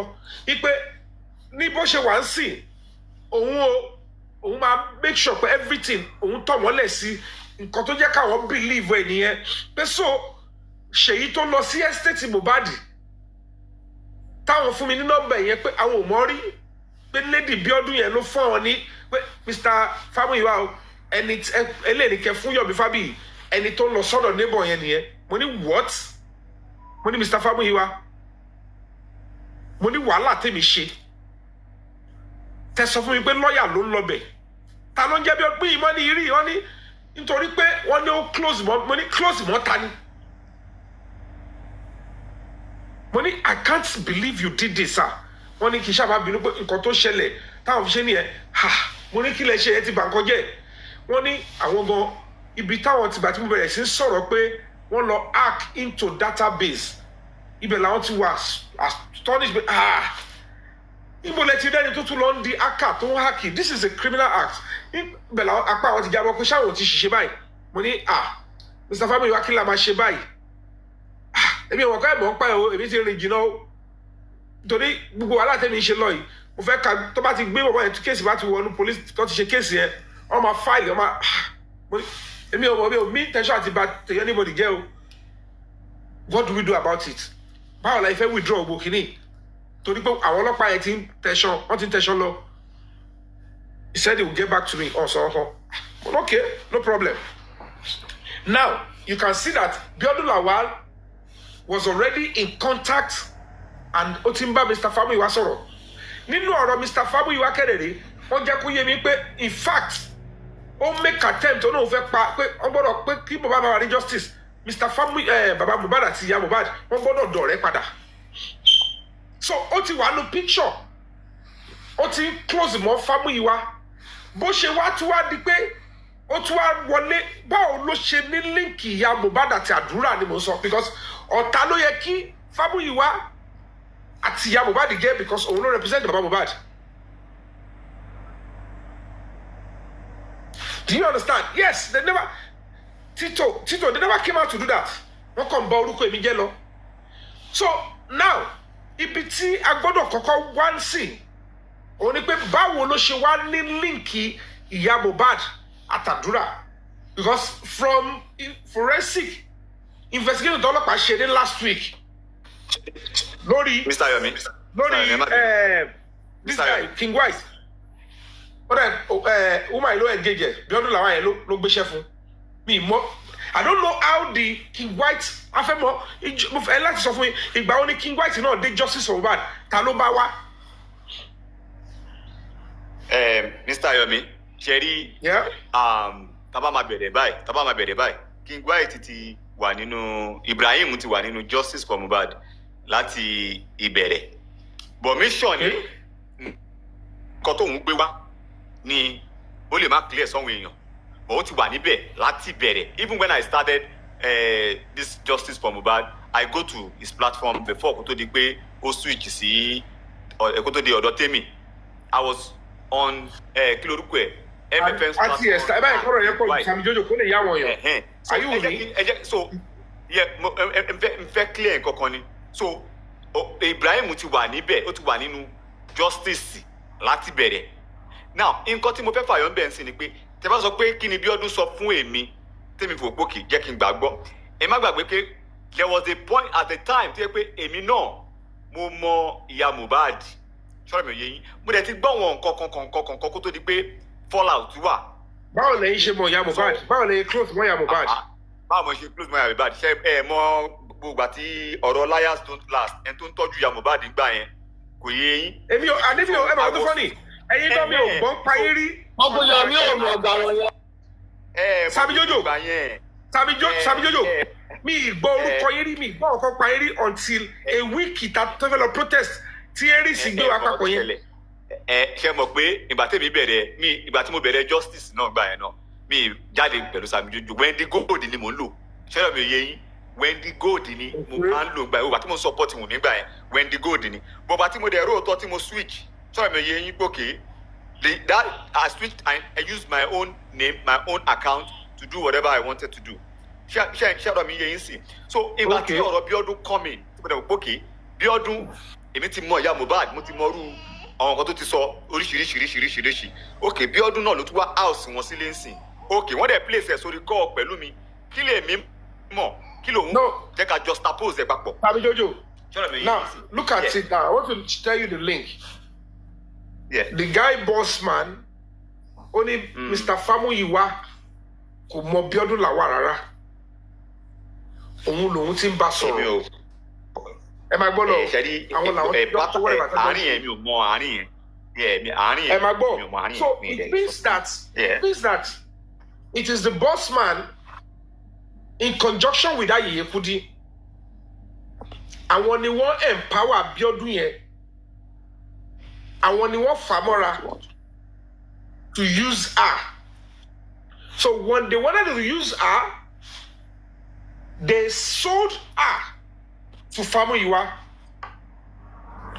with the idea that gbogbo ohun tí Yomi ṣe yẹn o ẹni tó máa neutralize ẹ̀ lélẹ̀ and Fabiyi believe them ó fà á mọ́ra ó believe biodun yẹn in turn Bukky Jesse maybe Bukky Jesse has been with her before Fabiyi or Fabiyi before I can't even understand but mo mọ̀ pé kó tó di pé ó close mọ́ kí bossman tó tẹ̀ mẹ́ tó ń jẹ́ bẹ́ẹ̀ nítorí ìjọ tí ó máa sáwá yẹn tó wá bá mi níbi tó ń ṣe kíní yẹn same night yẹn ló ń jẹ́ kó yé mi pé ta ti go offline pé òun o follower Bukky Jesse lòun tóun dáyà díẹ̀ lòun bọ̀ kò sọ fún mi pé òun ṣiṣẹ́ fún. ṣẹ́rí àárín yẹn ibi tèmi ti ní problem nìyẹn and ṣẹ́rí ibi tí problem tèmi ti mi ò ní problem ibi tèmi ti ní tó ti ta kókó sèmi nìyẹn. If you know the person said she's the die-hard of Bukky Jesse kí ló dé tí ẹ ṣe ti expose ẹ láti bẹ̀rẹ̀ yẹn because everybody knows where Bukky Jesse stands ṣọ́rọ̀ mi ò yé yín but ṣẹ́rí even láti gbà tí match láti bẹ̀rẹ̀ sí ní ṣẹ́rí láti Sammy Jojo match yẹn láti match yẹn explain nǹkan láàárọ̀ Sammy Jojo you need to understand clearly now. mo dá yín lò. Táìmù tá à ń sọ yẹn èmi ṣẹ̀ṣẹ̀ dé orí TikTok táìmù tá à ń sọ yẹn Bukky Jesse is the top blogger one of the top bloggers put it that way táìmù tá à ń sọ yẹn èmi ò tiẹ̀ tí mẹ́ni tó ń jẹ́ olórí ẹbí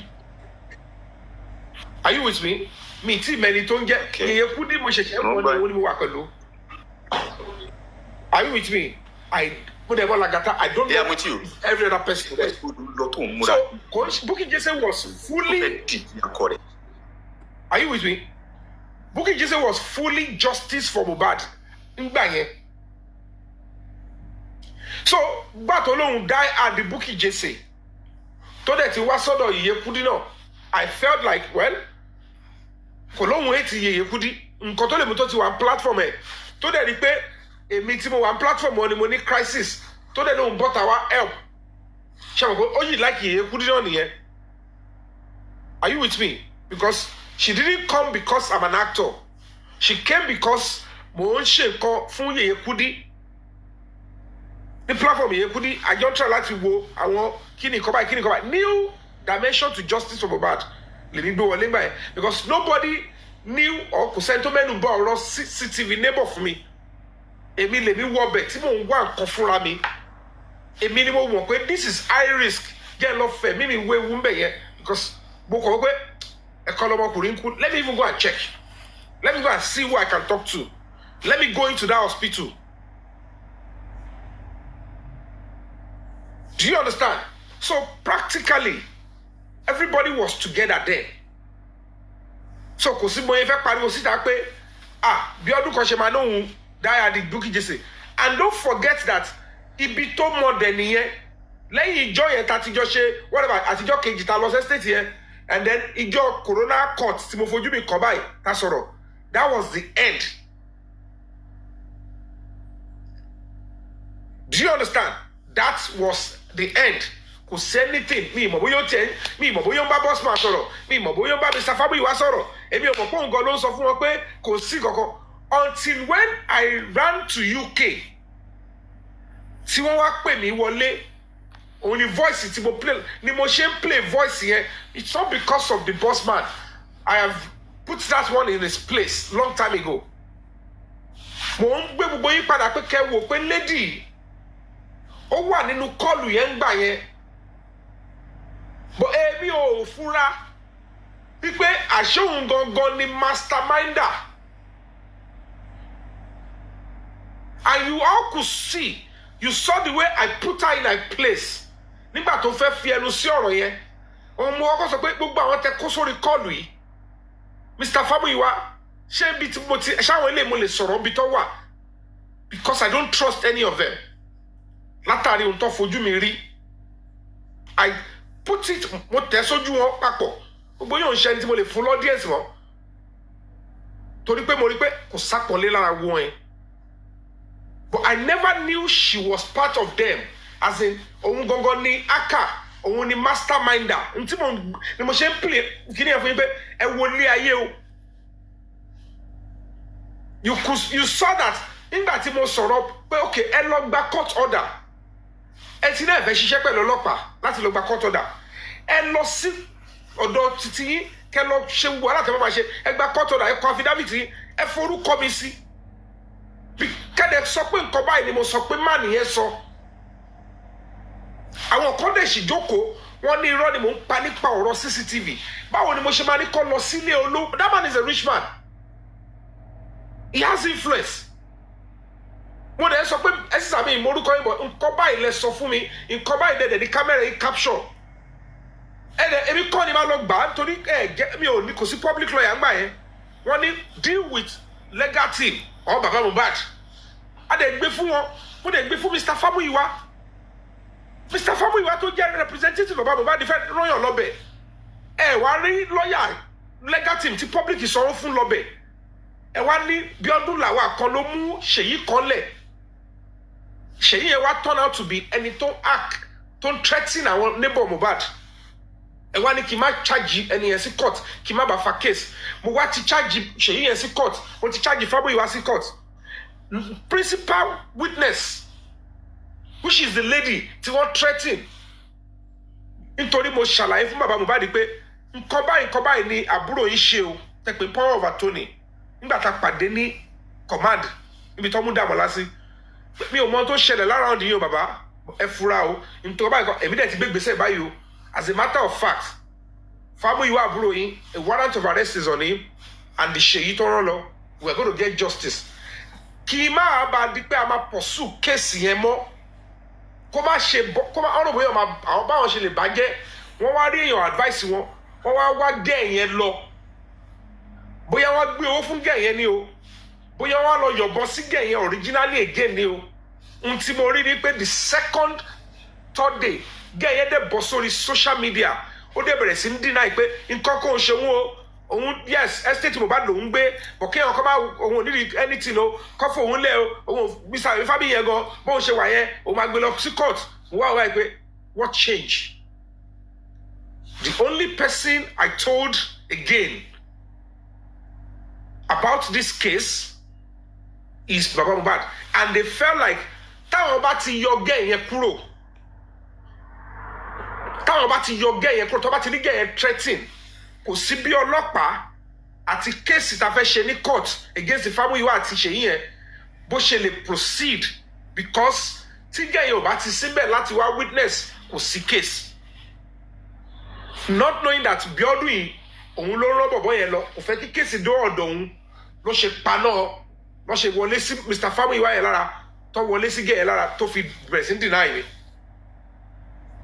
ìbínú yẹn ìtara yẹn ló dùn mí pé bàbá yìí ni mo tún sọ̀rọ̀ kìíní fún kátó wí kátó fọ̀ gẹ́ yẹn ti bẹ̀rẹ̀ sí change ohun kí lẹ̀ bá mi pò bàbá kí ló ṣẹlẹ̀ tẹ́ ẹ sọ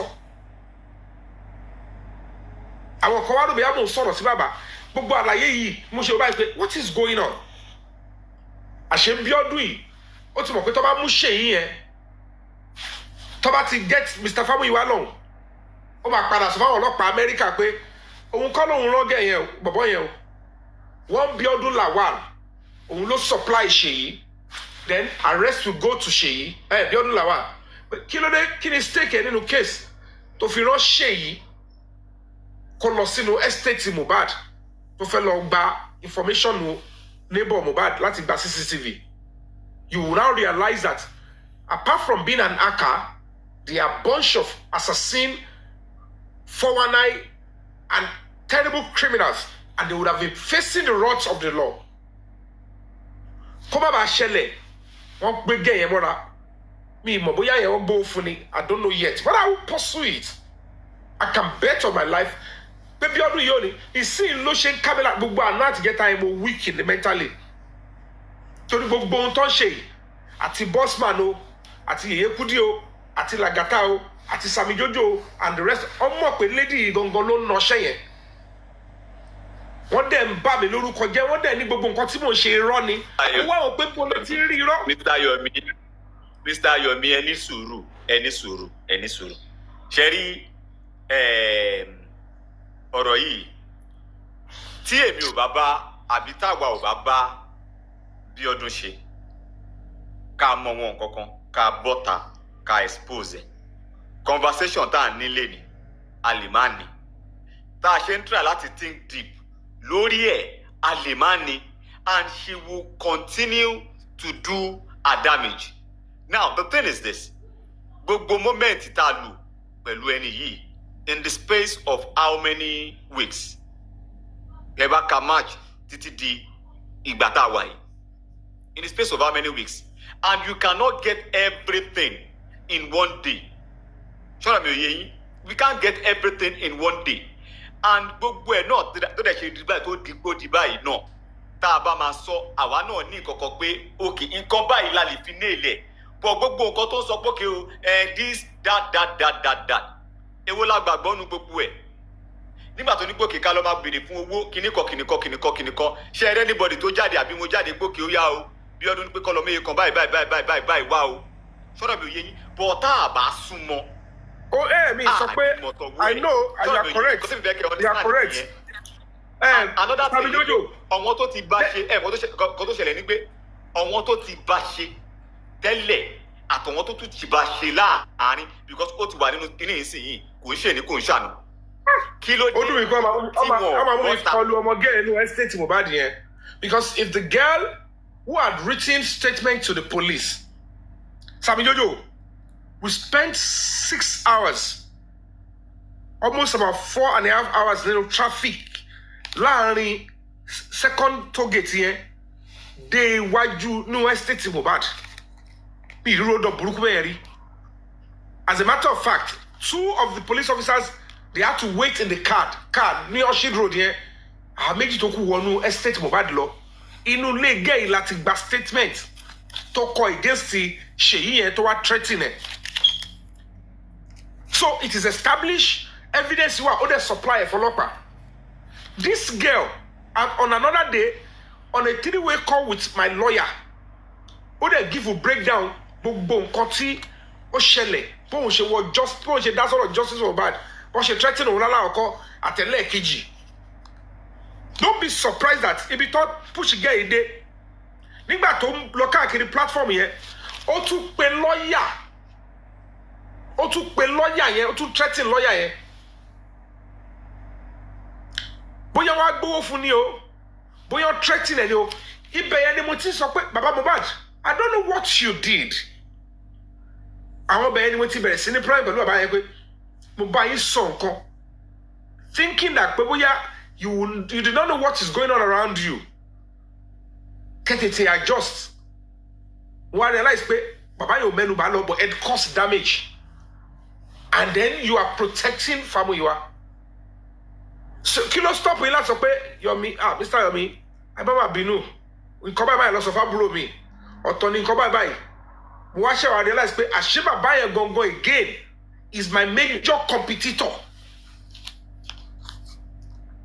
Bóyá wọ́n wá justice ni o bóyá wọ́n wá justice kó jẹ́ pé èyí tó ń wáyé o òun nìkan lòun fẹ́ kó jẹ́ pé òun lòun achieve result or he does not want justice.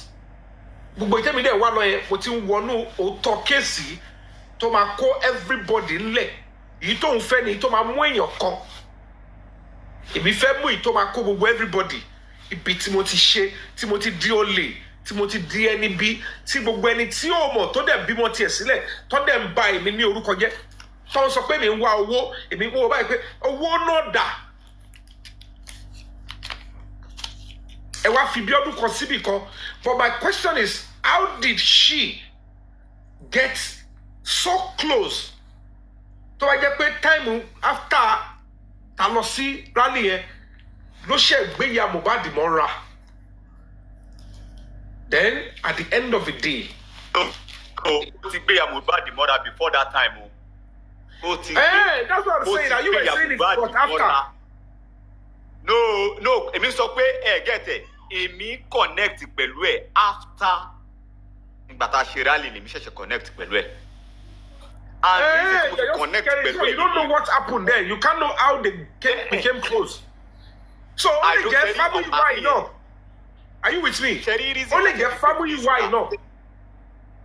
Àti bàbá Mohbad. Nǹkan tá fẹ́ ká kọ́ ṣẹ́rí ọ̀hún kan tó rú èmi lójú lẹ́yìn ìgbà tó yẹ pé tó ti gbé pattern wá tá àti rí pòkè woman yìí scam ni ṣọ́rọ̀ mi yé yín àkọlì dájókòó ká máa dá sọ ṣọ́rọ̀ mi yé yín ká máa dá sọ pé báwo lẹni yìí kí la mọ̀ ń pa ẹ̀ but lójú títa wa àti wò pé kì ẹni yìí scam ni what should we do speak about it and let people deliberate to speak more okay kájẹ wá wò pé kí ni mission woman yìí gangan not until then kí tó tẹ̀ tó wá find out láàárọ̀ pé even Wùmí gan fún Bíọ́dún lówó owó kí ló ń fún Bíọ́dún owó kí ni Bíọ́dún gbà lọ́wọ́ Wùmí. Oh my gent, ẹ máa wòran bọ̀. Ẹ mọ̀ pé gbogbo justice táwọn ẹlẹ́yìn lọ yìí. So ṣe ti di pé ó ti wọnú ó ti get but if we choose like okay we can decide to like okay just keep short and not say anything about it. Koyeyi, she was not successful with what she wanted to do with us, telling us to go and look for 25 million, blah blah blah. She was not successful with it, and we can decide to like keep short. But how about? Can supply lawyer fún Àdúrà àti King White. Ṣebí no supply lawyer for King White. Òun ló supply lawyer fún wọn now. Ṣebí do ẹ lọ ń gbé. So the thing is this: kí ni gain títí ẹ? Get kí ni gain títí ẹ? What does she stand to gain? Etiquette and so King what White. does she stand to gain? King White. Because ìyá Mohbad tèmi rí yẹn o. Kò ń ṣe pé ìṣẹ́. She's looking seriously unkept. Ibẹ̀ mo ti wọ̀ pé kò ń ṣe pé bóyá Wùmí ò ṣe fún wọn. Wùmí Àdúrà looking tattered. You just said go record and send it to me. Something is lightening up in your bag. Who is What's this in your Coco? bag that is turning on? Coco, mute your mic, yo. Do you hear Gaboso? Leo, we saw how close. But That's why I don't want to. I don't want to. Ẹ mọ̀ pé at least tó bá dé kò tiẹ̀ ṣe kínní but àwọn kan máa ń fún yàwọn báwo náà gbogbo tó gbà lórí àwọn platform tó dáa fún kí ló fowó yẹn ṣe àwọn kan fún 2 million àwọn kan fún ilé yẹn kọ kí ló fọ yẹn ṣe. Pàtẹ ó rówó náà ìbá àwọn yẹn máa ń fún lówó owó tó àwọn platform yẹn dá fún gbà yẹn kí ló fi ṣe. She still continue to look unkept náà ni but that is not the thing. The question that I tell me deep ni pé ṣọ́ ni woman yìí gangan what does she stand to gain? Bóyá wá wò pé gbogbo owó tóun ti ná lórí àwọn pípù yìí tóun ti gbá àwọn sílé tóun ti ṣe bóyá kí kúkú wá gba owó yẹn padà ní public jẹ́ kí kúkú gba public bóyá ló fi wò pókè ló fi ju pattern yẹn Sammy Jojo talk to your team níṣẹ́ láláriwo kìnnìkan tabari 20-25 million máa fi 10 million sí kò yẹ yín a máa pay a máa sọ we need to pay King White off so tó bá sọ okay mi kàn máa wò pé pay King White off as King White yóò jẹ́ kádùúrà sọ̀rọ̀ ó ti kádùúrà láyà jẹ kìnnìkan tó bá kádùúrà láyà jẹ tẹ bá fọlọ́pàá gbé tẹ bá tì mọ́ lé ṣé get but ẹ mọ̀ gbogbo wọn kọ́ sọ pé àti King White ẹ jẹ́ ká mẹ́sẹ̀gì fún yín kẹ́gbọ́ maybe you will make something serious because on promise King White pé he will become a billionaire.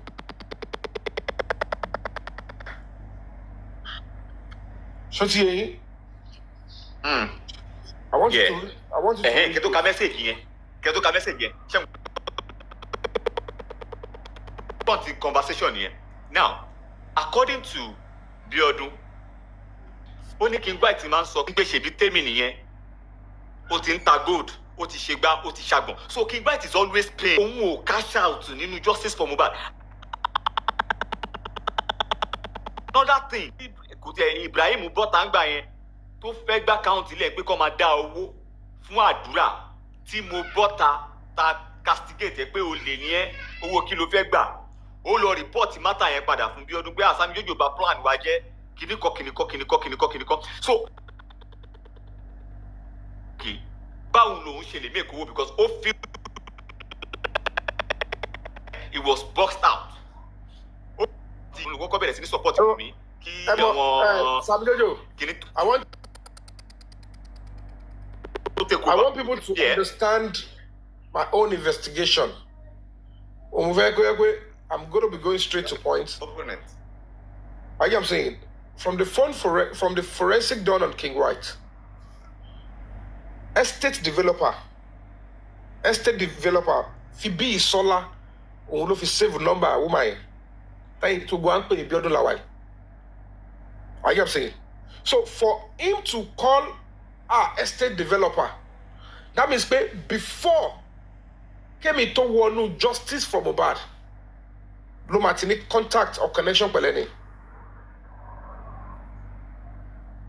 Because Sammy Jojo, to me, Uncle Yomi, bóyá òun ló dẹ̀ mú wọlé, bóyá òun ló mú wá, bóyá wọ́n ti mọ̀ra jẹ́ mọ̀ pé òun talé.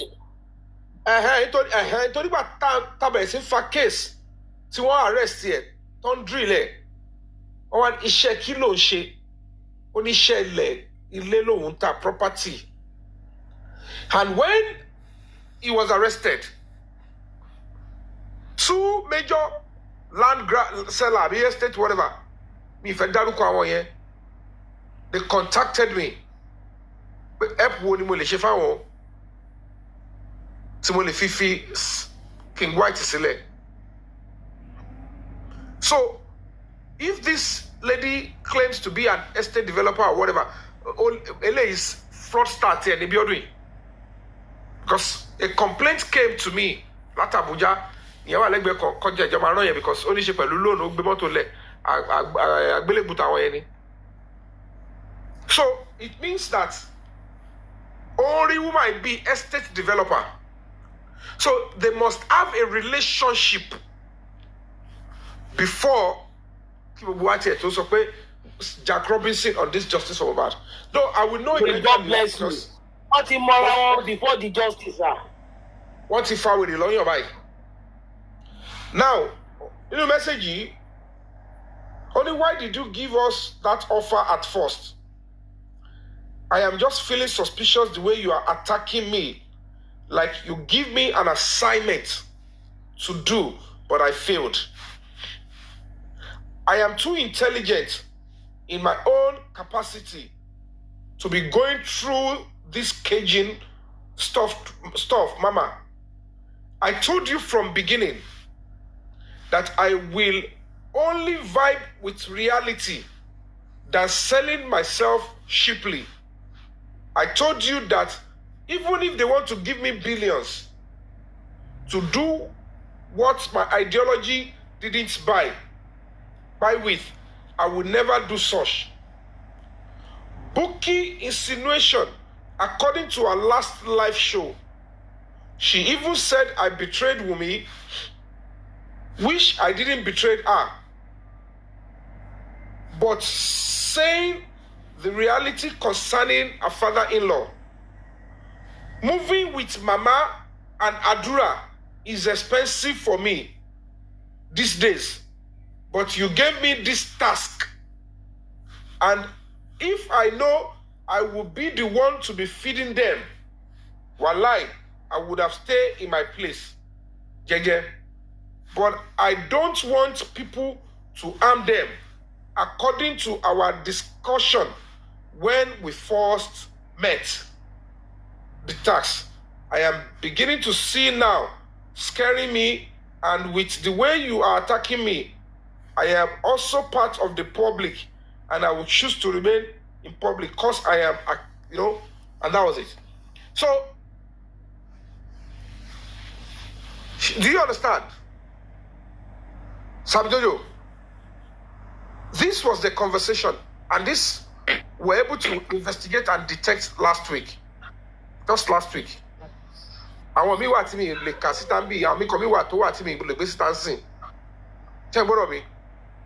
So, it is clear that even àwọn ìyá Mohbad àti Àdúrà go mọ̀ pé these are con artists.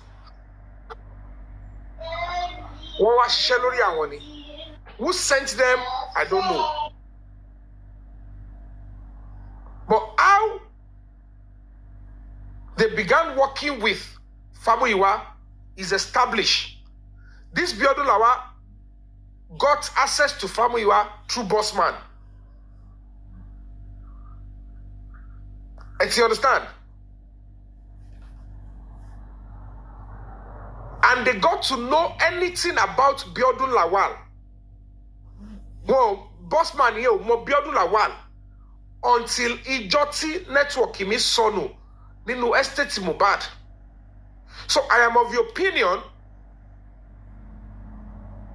I can categorically say I know when Bossman and lady on a relationship, but I don't know how she came into justice from Mohbad. But I know they got to hear anything Biodun Lawal. The Joti network may fail. Timo wa niwaju Kuramed ati Flavors. Kuramed Hospital bi to gbe Mohbad lọ. Ni Joti mo lọ sí estate Mohbad. But it's established that she was already in justice for Mohbad before that time because all monitor show yẹn ló fi wà lórí page Yeye Kudi tó fi mọ̀ pé network mi fail. As at that time, Yeye Kudi, myself, but nobody knew men tó ń jẹ́ Biodun Lawal.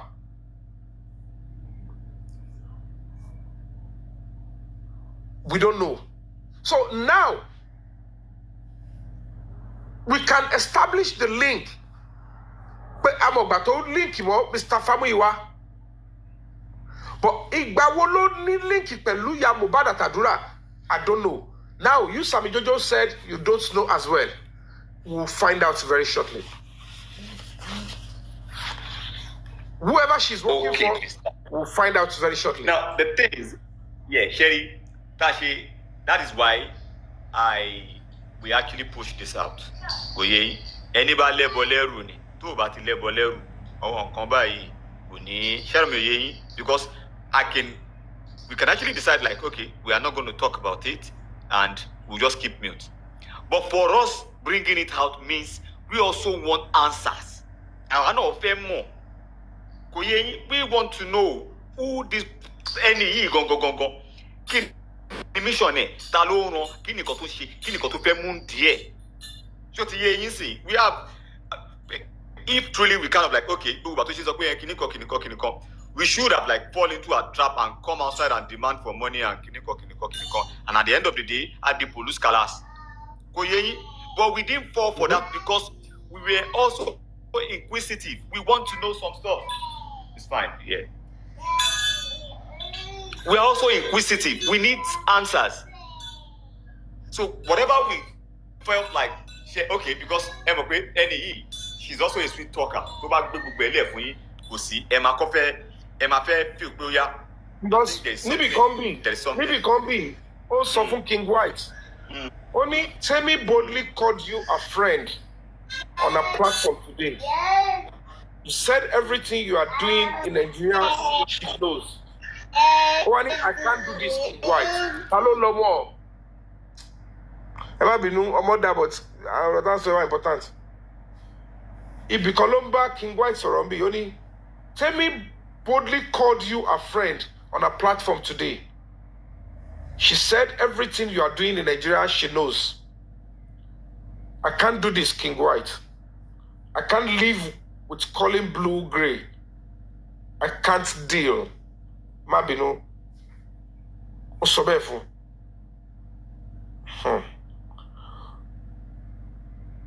Well.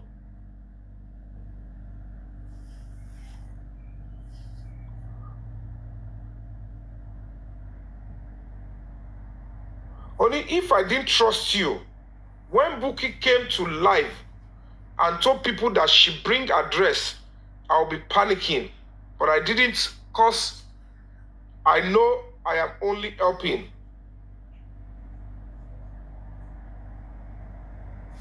Well, anyway, our share no, we're working.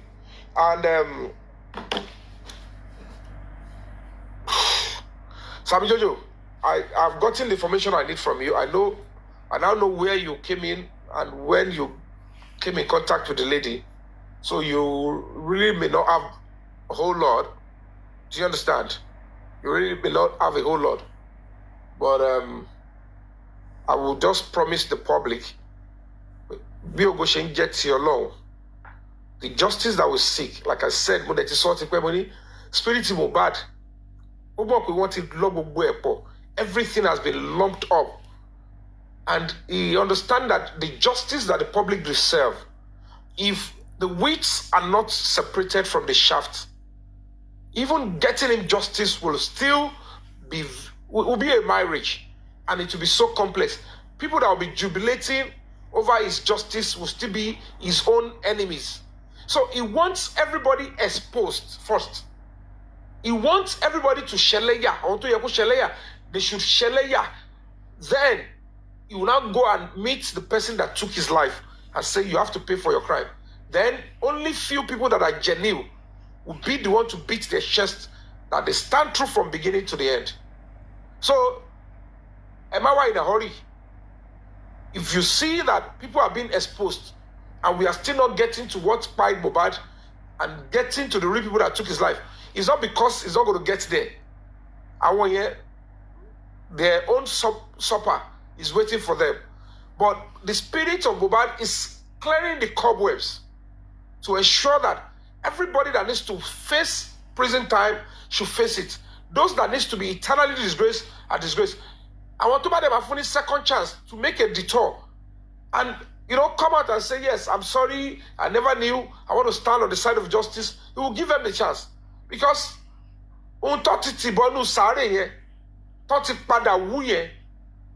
àṣẹ tó wà ní ẹ kọjá òye ọmọ ẹ̀dá ẹni tí ò bá mọ̀ tó bá ń bẹ́ sí tó ń gbégẹ̀ sí ó fẹ́ padà sọnù nínú ayé. Why are some people are now kind of like forming an attack just because we exposed biodun? Why are they like that? Kilo ṣẹlẹ̀. If you book you, sammy, jojo, why are they feeling why are they attacking? What feel okay? What we had actually done is going to expose them, or kill a euro line. On a major, people might think, well, yeah, it is so in terms of fully that if you all know that this is who she is, and who first start the level, you could see that everybody is trying to distance themselves.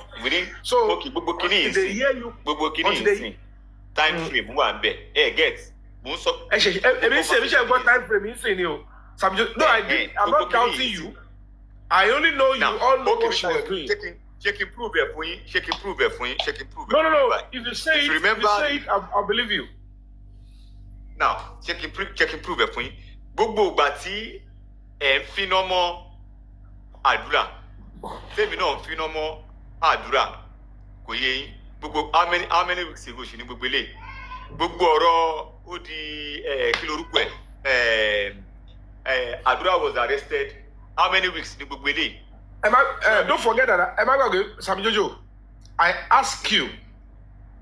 Yes. I want to go near the commissioner of police here. Yes. A lot of people are like, Mr. Be careful.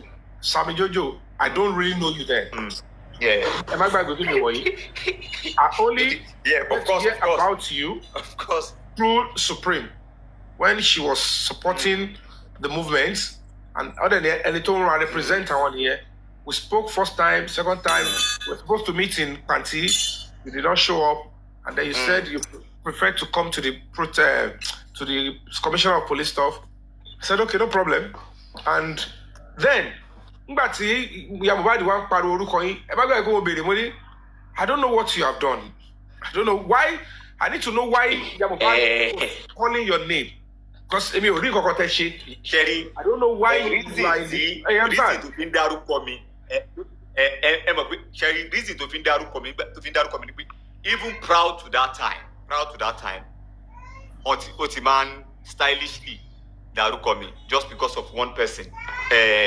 Everybody more any to try to drag liars don't last. And because they know that I am close to liars don't last, so one feel insecure right from so they were always having issue. So but Thomas or no ẹni tó rán liars ló rán sọ fún liars kó má já ẹ̀sùn bàbá àṣàsùn. So due to where I was coming from, supporting Wumi, getting to know the antecedent of Iya Mohbad, and you in the picture, me now putting another bit of flame to it. Mo fi no si, Mr. Yomi ṣe ń sọ, ma fi no si di àdúrà díẹ̀, kíníkọ. So they feel a little bit too intimidated, like, that was how I was involved. That was how my name was dragged into it. So the àárín yẹn ṣe rí nìyẹn. And when biodun came into the scene, that I was added to a call with her. Yes, Supreme. Can I ask a question? Can I ask a question? Yes. Yes, Supreme, man, biodun lawal yẹn sọ̀rọ̀. Gbogbo ìgbà tí ẹ mọ̀ pé kò sí nǹkan tí mi bá ṣe tí mi ò ní sọ fún Supreme. Ṣọ́ra mi yẹn. And one thing Supreme will tell me is that òun ò trust. You have not answered my question. You have not answered my question. Ṣé Supreme máa ń bá sọ̀rọ̀? Yes or no? Supreme ò kí ń bá sọ̀rọ̀. Supreme ò kí ń bá sọ̀rọ̀. No, èmi ni mò ń bá sọ̀rọ̀. Èmi àtẹnìkan ni à ń bá sọ̀rọ̀. But Supreme was never, because pàtó sọ pé òun ti ní, when I told Supreme that ó ní òun ní àdúrà ti confess, and Supreme was so eager to like, okay, so nǹkan tá àdúrà ti sọ tí ò bá ti lè sọ kó go away. That is what Supreme told from tó ò bá ti lè sọ. You know what, Sammy Jojo? Yeah. Sammy Jojo, let me be honest with you. I don't know if you're going to investigate it. I don't know whether you're going to investigate it or you'll be surprised. When Adura and Damola and King White was arrested, positively, police were going to get everything out. At a bad Mohbad, it is Tuba, Uti Bebe. She begged and she succumbed that we will. Mr. Yomi. In our words, to the Ogolopa the OCN, I don't care, Mama. And you let me cover Mr. Yomi Kabe, a better than Kabe, a flying. And that we will pursue justice for Mohbad together. Eh, Nishe Yama Yamamo. Oh, there's Sofu Yaye. Timbawa Bayi, Oba Gain Le Wompa Beshiboko. I am telling you for free, I will get the law against you. Now, I want you to listen so that you know what to do. Immediately to Tinibe, okay, Yaideni, Eshesa, Moshe Bakwe, Mori Olokpa to find justice for me for the first time. I am ready, must submit. What do they call a process Adura? And that was when I was going to mobilize the IT guy. Adura that give one relevant coordinates. Are you with me? Yeah, Mongo. Relevant coordinates. And then the Damola began to beg too. Ibeni mo ti succumb. Ni wọ́n ti sọ pé okay o, kí má worry o pé Adura yẹn o, gbà tó jọmọ woman yẹn ni o. Ó dẹ̀ ní pé ó ní cough, ó ní kankan, for my grant any medical bail. So that by Monday, IT guy ma bẹ̀rẹ̀ process. Wọ́n dẹ̀ ti mú Adura wọlé ó ṣe wẹ̀. Then wọ́n wá ní ká lọ wá owó so that they will go to court and get 15 days extension. With totally extract a very vital new lead. Gbogbo akọtí Wunmi yẹn ṣe yẹn, they will find something to go and arrest her without gbogbo etí on it, because they said there was a threat coming from somewhere or somebody in Lagos state government. One day sọ pé ọba kan pè. Are you with me? And I said I don't care. Mi ò fẹ́ mọ̀ anything ọba. And they were said they don't even care too. One day ṣiṣẹ́ yẹn lọ. One day arraigning King White is in court. Wọ́n gbé dìgbàdìgbà. King White yẹn ló ó bẹ̀bẹ̀ ó ṣe. I said I know the year. Wọ́n bẹ̀bẹ̀ ó ní I know the year. Ẹ jẹ́ kó dé court yẹn. Wọ́n dẹ̀ ṣe lọ. Yẹn ni pé kò sí connection kankan. Kò sálágbára kankan because Adura àti Damola ti lò 2 days àti King White. Wọ́n ti suicide. Wọ́n ti dúdú. Gbogbo aṣọ 2 days. Wednesday, Thursday, Friday. Wọ́n fi Adura lé Friday. They were planning to release Damola, and then later Damola said release Damola. King White was going to court. Buwasare quietly. I spoke to Supreme. Mami Jokem and a few people. We need money to get the extension. Whatever it is, money was sent to them. Are you with me? But on the Monday, kí bàbá Mohbad wá kó wá establish tó ṣe tó bá fi di Monday báyìí. Kí iṣẹ́ yẹn já. The extension Nothing. The case was transferred to Panti. Ibeloti Mulamba left for me. Baba Mbadi ṣe ndeba àjọ pàdé ní zone 2. Èmi fèsì. Mo kí wọn lójú ọ̀nà. Mo dẹ̀ fèsì alágbọ̀n lórí kéèsì Larry Omodia. A big distraction. Baba Mbadi wọnú zone 2 lọ. I don't know what with their lawyers and everybody. Tí ma fi di ìrọ̀lẹ́, tí ma fi padà dé. Wọ́n ní wọ́n ti transfer Àdúrà àti Dàmọ́lá. Want to transfer all of Panti. Within a period of time, Bukky Jesse team publish the case is dead on arrival and nothing is going to happen. What does that say to you? Because if the 15 days extension was effective from Monday to February, to detain our major, then we would have resolved everything that we need to resolve and extract everything out. So how? Are you with me now? Yeah, I want to ask some questions now. Jokem at the Supreme and some few others. And few others. Now, it's not even one person now. Now, she Tori ni plan yẹn fi dàrú ni àbí pé ẹnì kan a major part of it was I am saying in terms of the 15 days extension case it and soil cannot be already done under 2 days. The 15 days extension will have solved the whole matter because ọlọ́pàá tó fẹ́ ṣiṣẹ́ the key people tó bá ti mú wọn sílẹ̀ àwọn yóò lè lo 5-6 days sí mẹ́yẹn kí nǹkan tó wà lọ́wọ́ má jábọ́. Do you understand? So ibi tí wọ́n ti ṣiṣẹ́ lórí ẹ̀ tí mo rí pé information yóò dẹ̀ ṣe nǹkan tó wà ń ta ọlọ́pàá kọ́ ló lu iṣẹ́ yẹn síta. The case was tọ́n rò pé kí làwọn lè ṣe káwọn fi neutralize Yomi ẹnu wo la fẹ́ fi sọ pé àṣẹ kéèsì mọ́ tí 15 days extension bá balẹ̀ ní zone 2 àwọn yẹn fẹ́ ṣe kéèsì Mohbad direct wọ́n máa wá anybody wọ́n dẹ̀ máa lọ gbé gbogbo àwọn tó kù because there was warrant of arrest on Wunmi, on Zobo, and the rest of others. A kò fẹ́ extract ojúlówó information lọ́wọ́ Àdúrà àti Dàmọ́lá tó jẹ́ kókó. Àwọn yẹn ni ló ṣe ìkàsọ́dọ̀ tèmi. Tàbá ti establish case tàmí àtàwọn yẹn. Ibikíbi tí àwọn yẹn bá nawọ́ sí àbẹ̀ evidence ọwọ́ wọn láṣẹ lè lọ gbé àwọn yẹn. Òun ló fà tí a fi slow down lórí ọ̀rọ̀ Wunmi yẹn kò ṣe pé kò ṣe gbé.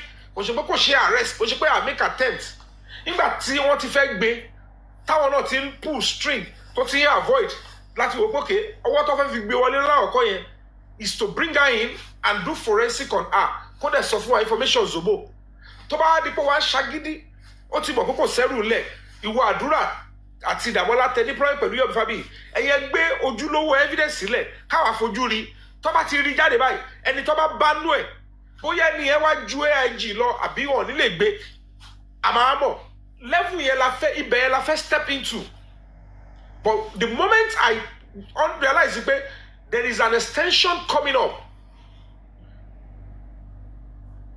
I don't know how ibẹ̀ ni mo lè ever I can't even phantom bó ṣe nà ṣẹ́ lára mi tí mọ̀ dìsìn and the next story they told me is that the case has been resolved to be transferred to the homicide department of the state command.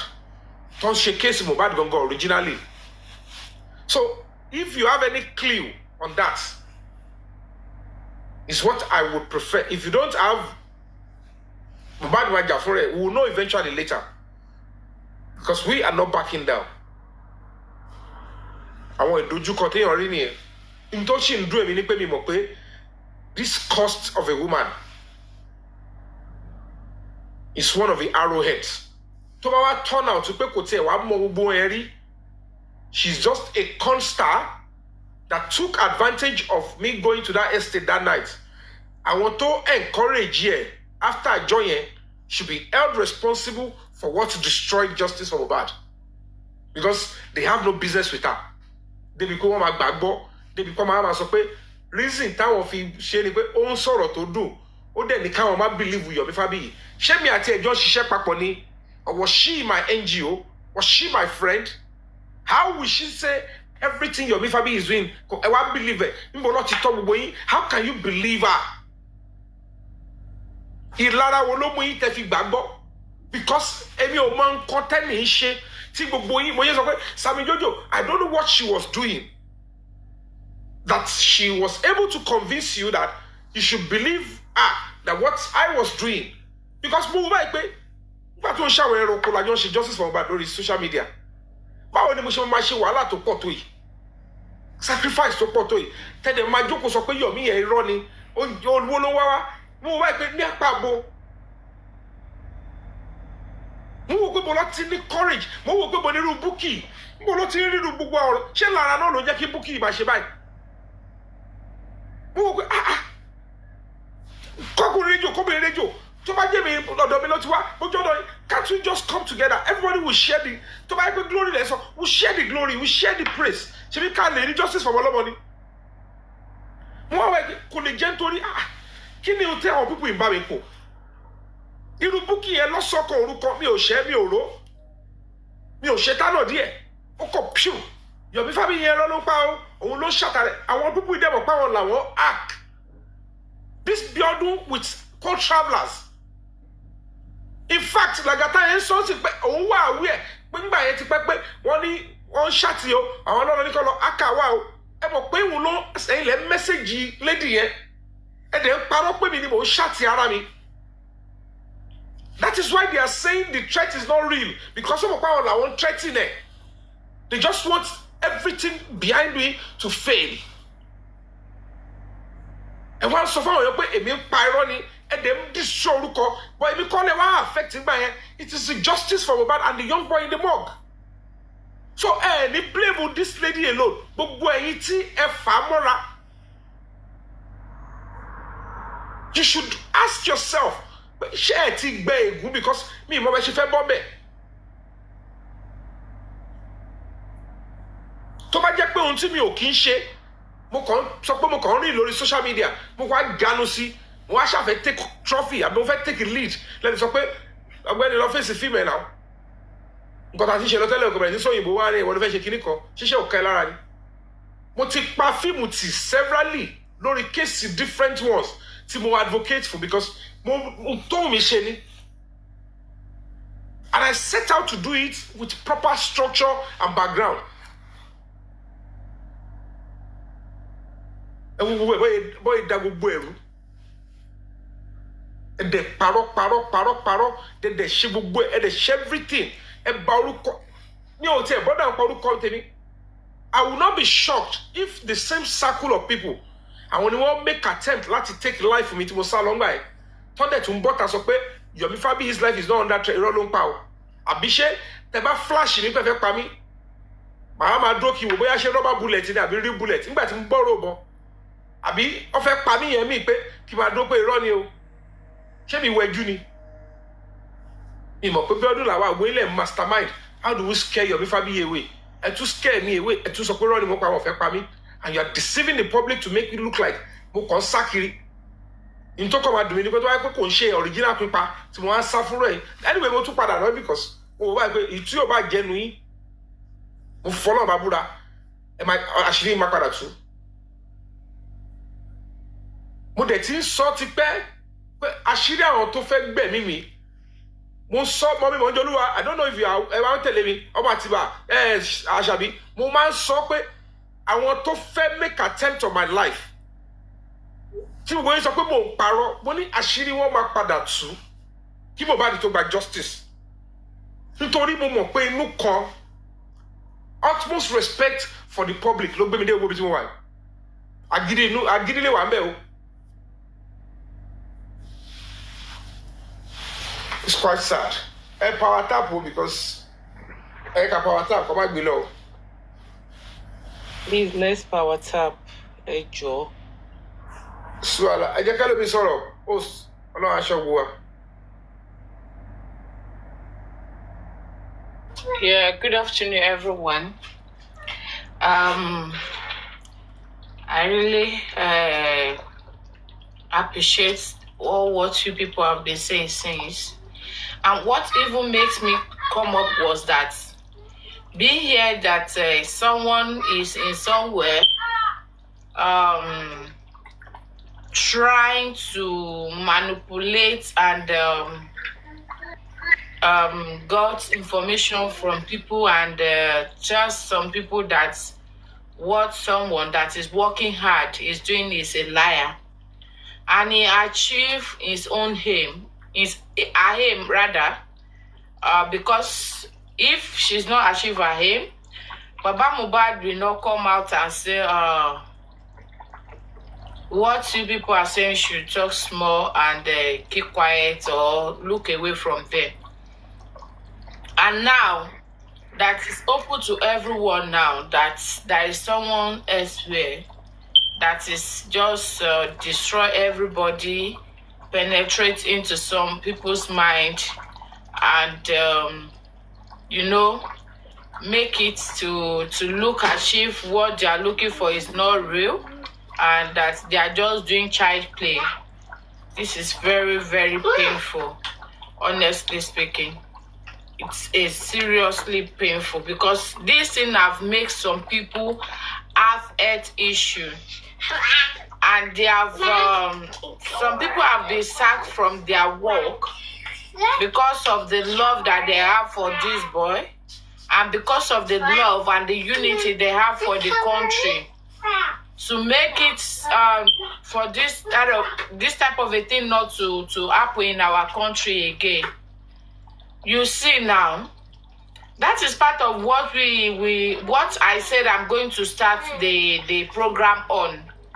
Some people have connection, they don't use it in the right way. They misuse it, they use it in the wrong way. Olden days, being having connection is that when you have connection, you use it to look for work for your child, for your children. You use it to make progress for yourself. But olden days, we are using connection. We are using connection to do bad things. We are using connection to stabilize and demolish our country, which is not supposed to be. Other people they are building their country. They are enjoying their country.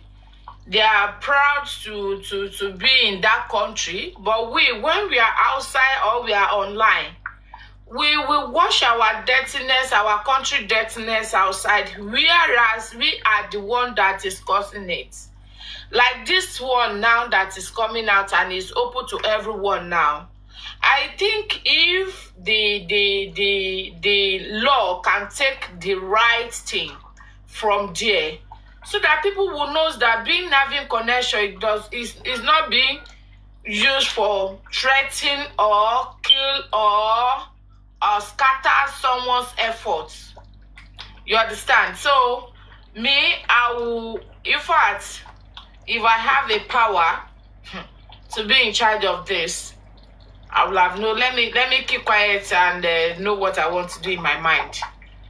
You see, we need to work hard in that country. We should work individually, check ourselves, because we always blame the government. We always blame the government. We don't blame ourselves. We don't blame ourselves. Is it government that said the biodun lawal should be penetrate to each of people that is looking for justice and make sure that there's justice scatter and still look for ways to dupe them, to collect money from them? You know, these people that contribute money, it's not that they have the money, but they look that what they do to this boy is not good. Some people drop the money they're supposed to use drink Gary. Some people stab themselves, they don't eat. They keep the money they're supposed to use to eat and contribute it in this justice for Mohbad to make sure that we got the justice. You know? So, and you are in somewhere, after achieve your aims that the justice will be scattered, you have made some people look bad.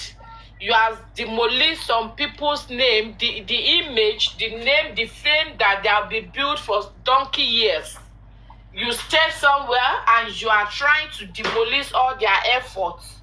After that, you still want to dupe them and collect money from them. No, this is not right.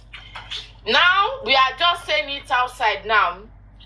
It may later, somebody may come out and say, it's someone why is within us. Let us just overlook. She will not do that again. She will not do this again. That is what is paining me in we individual. So we should stop blame government. We should stop because I know that the connection that the biodun lawal gets is the one that is making use to scatter the government. You understand? To the justice rather. Sorry, my child is not getting me rest. So it's making use of it to scatter the justice for us to see that it's not government's power. It's some people that have the power and have the connection more than we. I don't know. Can I say we or more than some people? It's them that is making use of the power and scatter the justice. But God in heaven knows everyone's mind, and it will give them their reward accordingly. That is my own submission. Thank you, everyone. Thank you. Nítorí kọ́ máa sọ ní pé ẹ̀yin tí ẹ bá wà lórí péjì. Ẹjọ́ ṣé mo lè. Ọjọ́ olúwa ẹ bá ti ń bá biodun lawal yẹn sọ̀rọ̀. Torí pé ẹ kàn sọ pé ó gbé yín mọ́tò nìkan. Ẹ láti jẹ́ ká mọ. Mi ò bá sọ̀rọ̀ rí láyé. Mi bá sọ̀rọ̀. Ṣé mo lè béèrè question kan? Bóyá ẹ kà fi. Yes sir, ọdún tó fẹ́ di picture ẹ̀. Àtijọ́ tí mo ti ń gbọ́ biodun lawal mi mẹ́rin tó ń jẹ́ bẹ́ẹ̀. Ìjọ tẹ send picture ni mo wá rí pé ẹni close mọ́ rí place. Ẹni sùn rẹ̀ bá sáré fún ẹni close mọ́ rí place. Hold on sẹ́. Ẹni tí ó máa gbọ́ ń sìn tó bá ṣe wọlé tó bá gbọ́ ìjọ tẹ send picture ẹ̀. Báwo bóyá mo mọ̀ ọ́. Rich place dẹ̀kẹ̀rẹ́ ìjọ tó ti kọ́kọ́ bẹ̀rẹ̀ threat tí mo ti mọ̀ mo wà nínú court lọ́jọ́ kan. Mo jókòó sẹ́gbẹ̀ẹ́ K-Crown. Ṣé ń gbọ́ mi? Ẹ má jẹ́ kí n wà. Ṣé mo wà á dìbò ṣá? Ẹni sùúrù. Lẹ́yìn ìjọ tó ti gbé yín mọ́tò, kò ṣe kó bóyá ẹ ní ọ̀rọ̀ tẹ́ ẹ̀ bá sàbí information tẹ́ ẹ̀ fún. No, they are not close o. Ẹni sọ̀rọ̀ rí rárá. Ẹni kan tó lè kọ́ fẹ́ mọ̀ nìyẹn. Ní tí mo kò fẹ́ establish ni. Yes sir. Lọ́jọ́ tó kọ̀ gbé wa mọ́tò, a ní mi ò mọ̀ pé òun ọ̀ntì jẹ́ta. Tí n bá tiẹ̀ tún gbọ́, tí n bá tiẹ̀ tún rí lẹ́yìn ìjọ ta ti ṣe kọ́ọ̀tù yẹn, ọ̀ pé bóyá mo ní nọ́mbà bá sọ̀rọ̀ rí kí n má jèrè láyé mi ẹ̀mí kẹ̀. Bí o lè dá lẹ́yìn ẹgbàgbé ọkùnrin mi, màá yà kú síbẹ̀ ni. Ó yẹ mi nǹkan tí fẹ́ mọ̀ nìyẹn. I think if there is. I don't know any. I need send like pé jẹta tẹsẹ. Ìjọ tẹ kọ́ send the picture gan. Mi ò tí wò ó kọ ẹ mọ̀ mo kàn fi ṣe kiri mi ò wò. But àná tí mo wá wò ni wá. Lady yìí rèé. Ni mo wá rántí pé òun ló gbọ́ lọ́jọ́ yẹn. Òun àti Mama Rich Grace lóko síwájú mọ́tò. Òun àti ẹ̀ lọ́jọ́ sọ gbogbo ọ̀rọ̀ tó sọ gan lọ́jọ́ yẹn mi ò rántí. Mo ṣáà mọ̀ pé Tóyìn, Mama Rich Grace àti Naimoli wà ní mọ́tò. Bọ̀ kò bí bẹ́ẹ̀ dá sí wọn lọ́jọ́ yẹn. Naimoli kò bí bẹ́ẹ̀ dá sí wọn. Bọ̀ǹkọ́ tó fa ní tèmi jẹ́ ni pé bó ṣe wọlé tí màmá wọlé tó jókòó mú àna drinks sí. Wọ́n á ní à pé ó wá bèèrè lọ́ọ̀ mi pé bo mo ti rí mo ní mo rà. Oníṣèmí lè gbogbo owó rà ni.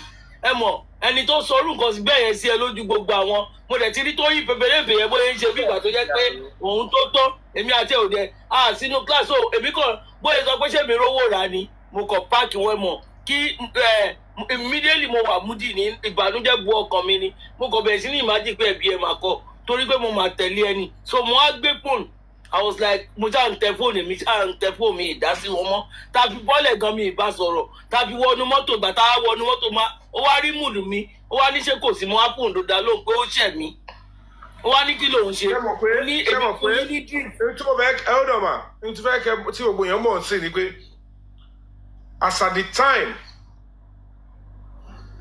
time tí a arrest Dàmọ́lá àti Àdúrà let me put it this way as at the time tí Dàmọ́lá fi wà ní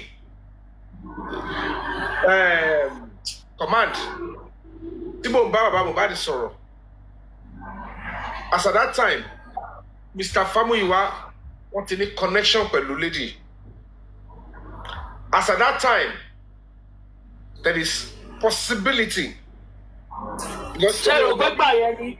Yes sir, ṣé rò pé gbà yẹn because ìgbà tá a ṣe kíní ni mò ń sọ o. Tá a ṣe justice rally tá a ṣe tá a ti bu ẹnu yẹn. Mo mọ̀ pé gbà yẹn lẹ́yìn mọ̀, mo ń sọ, mo fẹ́ gbé nǹkan kan. No, ẹ tí gẹ́tì mi. Mo rí ọmọ àti màmá Rich Grace ń sọ̀rọ̀ dáadáa. Rich Grace àtàwọn ọmọ ìwà dẹ̀ ń sọ̀rọ̀. So wọ́n ti mọ́ra wọn before then ẹ máa sọ yes sir. Because the way my area pọ̀ pẹ̀lú Tóyìn Pèpèrèǹpè lọ́jọ́ ẹ̀ Naimoli nìkan ni ò flow pẹ̀lú wọn. Ìyẹn dandan ni ìyẹn ti wà establish. Nítorí pé àwọn kò fẹ́ yọ nǹkan kan jáde ń bẹ̀ yẹn. Mo ti yẹn ti wà establish. Èmi ń sọ líǹkì ìyá Mohbad ni mo fẹ́ sọ láti sọ. Because Sammy Jojo sọ pé lẹ́yìn ìgbà tá a ṣe rálì ẹ̀ lọ́sẹ̀ lọ kó sílé ara wọn. They might have been talking before then, kọ́ bá ti lọ kó sílé ẹ̀. But what I want to now, ẹ ti jẹ́ kí n gbàgbé nǹkan tó fẹ́ mẹ́jọ fún gbà yẹn. Oh, carry cut me already are very important. But whatever the case may be. Àwọn pípọ̀ ti wà pẹ̀lú biodun sìn, ó ti kọjá 6 months. Exactly. Wọ́n ti wà pẹ̀lú ẹ̀ láti, I think last year, wọ́n ti wà pẹ̀lú ẹ̀, àti last year, I think November, according to what, I think Biabi. So bóyá gbogbo relationship wọn wà after ta ṣe kíní láta court yẹn. Bóyá after ta ṣe court náà ṣe wàá kó lọ lé ẹ̀ o. Ìgbà wo ni rally? Ẹ máa gbọ́, èmi tẹ́mi fẹ́ mọ̀ ni, mi ò mọ̀gbà tó bẹ̀rẹ̀ sí ṣe pẹ̀lú ìyá Mohbad. But I can tell you all for free. Tó wá tilẹ̀ jẹ́ pé Bossman ń bá Biodun yẹn sọ̀rọ̀ constantly, Mr. Fabiyi wà ò mọ̀ rárá. Lẹ́yìn ìgbà tí ó wá ṣe kọ́ọ̀lù tí mo play fún yẹn ní November 2024, torí the Bossman is saying pé nígbà táwọn fẹ́ ṣe kọ́ọ̀lù yẹn òun fẹ́ àdì Biodun yẹn sí. Nígbà táwọn dé àdè òun sọ fún Mr. Fabiyi, òun sọ fún pé ẹ má lọ bá gẹ̀ ìsọ̀rọ̀ lẹ́yìn o. That means pé before the call ní November yẹn, Mr. Fabiyi wà òmẹ́ tó ń jẹ́ Biodun Lawal as in kò ní relationship pẹ̀lú ẹ̀. Ó lè mọ̀ pé èèyàn kan wá help mi nígbà kan o, but kò ní relationship. I don't know, but from that, ó dàbí pé gbà yẹn làwọn ṣe close mọ́. Ìgbà yẹn ni Mr. Fabiyi wá ṣe mẹ́ni tó ń jẹ́ Biodun Lawal. Biodun Lawal, okay. Take it. But what I don't know is before that time, Shotimo ìyá Mohbad, Shotimo Àdúrà. That is where the puzzle is. Tó bá jẹ́ pé kò wá tí ìmọ̀ ìyá Mohbad náà gbà yẹn àti Àdúrà, ta ló líǹkì wọn papọ̀? Ẹni yẹn gangan ni olórí ọ̀tá justice for Mohbad. And that person, Mouhjola Babura, is a person who would have to pursue and ensure the person pay seriously for their crimes. Ẹni yẹn, òun ló máa pay. And Mr. Fabiyi would have to help us this time. Since Totiwa established pé, because police will get to him, he will need to explain clearly. Ta ló fún yín ní connection Ṣèyí tó lọ sí estate Mohbad, tó lọ ń track tó hack database, tó ń threaten life àwọn neighbor Mohbad, tí CCTV wà lọ́wọ́ ẹ̀. Tí Mr. Fabiyi wá tó bá ti ready àti ṣòótọ́, if he conceal it and say òun lòun ṣe, he will pay for it. But tó bá jẹ́ pé lóòótọ́ Biodun Lawal yẹn bó ṣe sọ fún mi, òun ló supply Ṣèyí yẹn, then we are good to go. We'll go after that Biodun for real and she will pay. Because that way we would have to what? We would have to fight meticulously and get the truth out. And get the truth out. Because that is the link.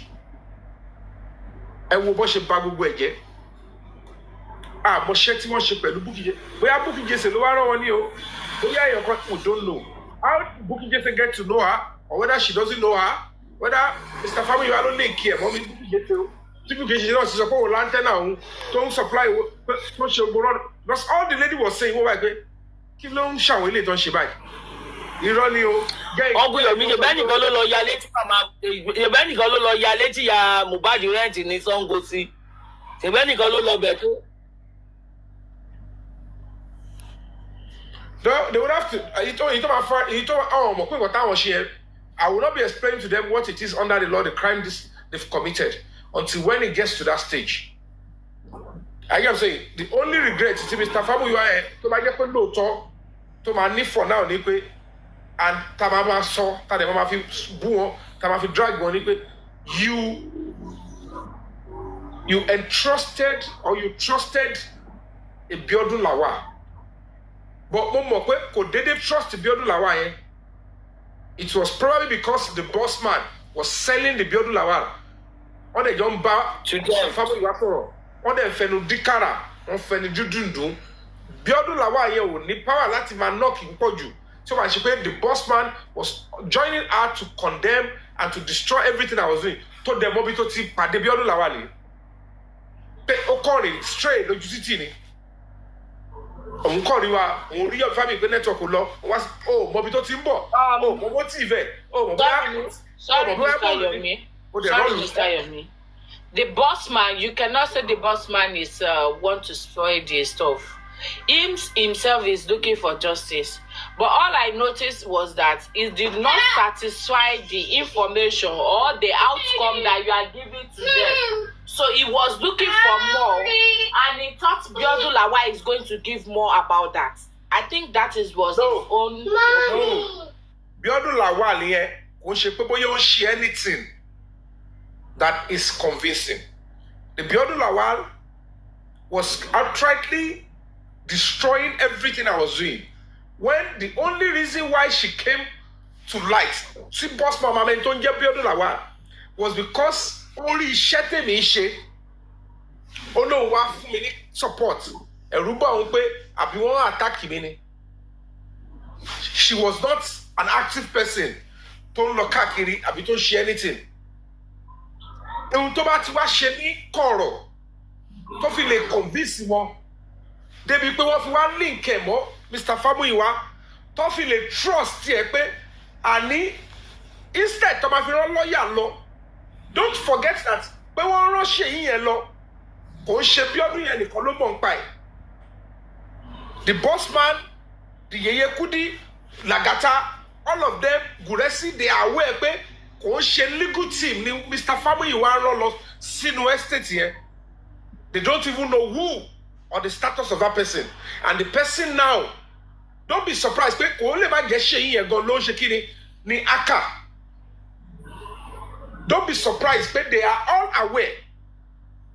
Whether boss man, whether biodun lawal here, and one ni aka, tí wọ́n extract. Tọ́ndẹ̀ sọ pé everything tí Yomi ṣe o, irọ́ ni o, it's a lie. On wá gbé information yẹn, on sell it fún Bukky Jesse. And the Bukky came openly. I think the Yeye Kudi did not want to get involved in such shenanigan. Being a lawyer, she is like, Ọlọ́run jẹ́ kó share dirty. Intent Ṣèyí is a serious crime and it's not making sense. And the Bukky torí ìtara kò mọ̀ pé bossman wà lára àwọn tó ń ṣiṣẹ́ yẹn. Ó believe pé the biodun lawal is her own. Famuyiwa is his own, is her own. Òun náà kọ́ gba gbogbo information yẹn. Ó put to life man, neighbor Mohbad, put the man's life into serious risk. Nítorí pé máa yẹ fẹ́ ṣe kéèsì pẹ̀lú ẹ̀, èmi ni mo náà kí ẹ pé kí ni? And the man thought I was the one that gave them the picture of the front of his house. Mo ní kó máa brandish ẹ̀, kó lè put life òun into jeopardy. And when the police, so eventually tàwa gbé police pẹ̀lú order of the judge court, ìpè aláti lift the CCTV ní olè báyìí, hard disk ẹ̀. The man said, òun lè gba ọlọ́pàá wọlé o, òun lè gba IT guy. Mr. Fabiyi, you cannot step your feet in my house for my own safety and security. Look at that insult and embarrassment. Because ẹnikẹ́ni gbogbo àwọn tó mọ̀ nípa bí wọ́n ṣe sọ pé irọ́ ni ọ̀dọ̀ máa neighbor yẹn. Gbogbo àwọn tó mọ̀ nípa bí Ṣèyí yẹn ṣe lọ́bẹ̀. Gbogbo àwọn tó mọ̀ nípa bó ṣe database. Lọ́dẹ̀ gbé sí gbé fún Bukky yẹn. All of them ẹni ègbé, ẹni ègún, ẹni àdánù, àwọn ọmọ, they are cursed. Ẹ ń pọn nílẹ̀ sọ pé ohun tí mo bá dìde làkọjá, òun làwọn máa làkọjá àtọmọ wọn. Ẹ má ṣépè fún wọn. They are àwọn gan ní ègún. because in tó máa jẹ wọ́n ó sì ń jẹ nǹkan lọ́wọ́ ni because there is no propensity for that distrust. Sir, do you know that the way Iya Mohbad is, you say he look unkept, you know, she cannot be happy because she will be looking at for how long am I going to do this? You were saying somebody is looking for justice. Ashalaye, gbogbo effort to make it. Without acknowledging the fact that you're saying something, will make any sense. The biodun lawal, ojo kò síbẹ̀ yẹn. Ó sọ fún gbogbo wọn pé neighbor tèmi ní kọ́ lọ bá pé fake ni. Ẹ dẹ̀ gbé wájú ilé ẹ̀, ó tẹ bọ́sà wájú ilé ẹ̀. Tẹ bá tẹ̀ wá sọ pé neighbor yẹn fake ni. Nítorí pé ẹ gba information lọ́wọ́ mi. Ẹ lọ hack into a database. Ó wá extract information jáde kejì yẹn. Wọ́n rí àdírẹ́sì bóyá àdírẹ́sì tó yàtọ̀ sínú Royal Pine Estate. Wọ́n believe pé irọ́ ni lẹ́sẹ̀kẹsẹ̀. And they began to destroy my name. Òun làwọn nǹkan ṣe sọ pé Yomi Fabiyi cannot be trusted. Just because the number I gave to them, they wanted to hack into the number, kọ́ mọ àdírẹ́sì lady yẹn, kọ́ lọ attack ẹ̀ mọ́lé. They now extracted the information out. Èmi ò mọ̀ pé kò kìí ṣe lọ́yà ni Mr. Famuyi wá fún mi. Tó lọ sọ pé biodun làwọn yẹn ló fáwọn ní ẹni yẹn pé òun ló máa lọ bẹ̀. Nígbà tí wọ́n wá débẹ̀ tó wà extract, àwọn rò pé náà àdírẹ́sì ilé gé yẹn gangan lọ́ máa get.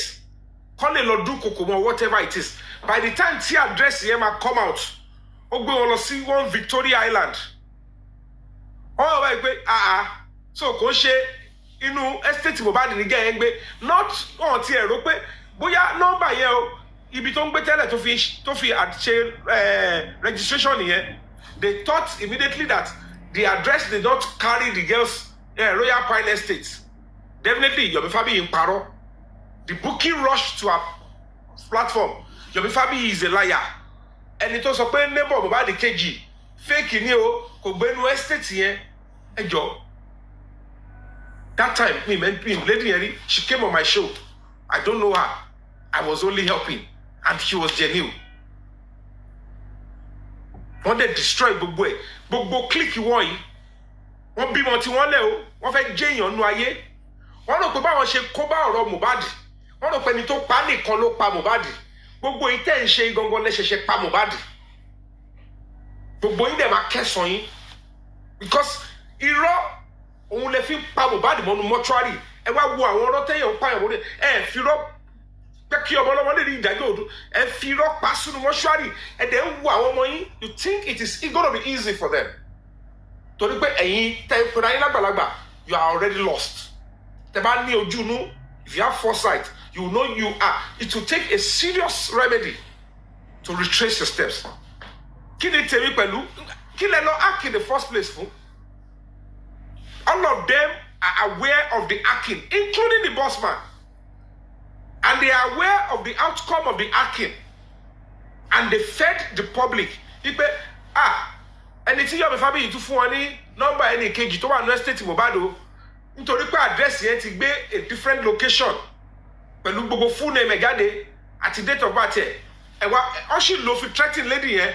But they came to the conclusion that because the address did not show the name, estate Mohbad, that it was a lie. Then you go no estate. She won't ro common sense. Pé ó lè jẹ́ 5 years ago kọ́tẹ̀ tó make here. Bóyá ṣe gba lẹ́sìn estate yẹn bóyá ọ̀hún ṣe ra lẹ́sìn bẹ́ẹ̀ 3 months ago, 1 year ago. Tó dẹ̀ ti register láti ọdún yìí. Address tó wà lórí first number mi is not where I'm living now. My house address now is 7 Yomi Fabiyi Street. Now, kéèyàn kan wá wo nọ́mbà mi kó máa bá àdírẹ́sì Ṣómólúmbẹ̀ kó wá ní it's a lie. They gave them a fake address. They didn't think about it. The bookie just rushed to her page. Ó ní Yomi Fabiyi ó ń parọ́. At a point, ó ní kíní kan kid boss ilé mi gbé òun ni ó wà bẹ́ẹ̀ lájọ́ ń parọ́. And all this is in conjunction with biodun lawal. How did she get that leverage? Àwọn tí bàbá Mohbad ń believe nìyẹn tó ṣe wò pé ẹ má jẹun trust Yomi yẹn, and he was trying to condemn me.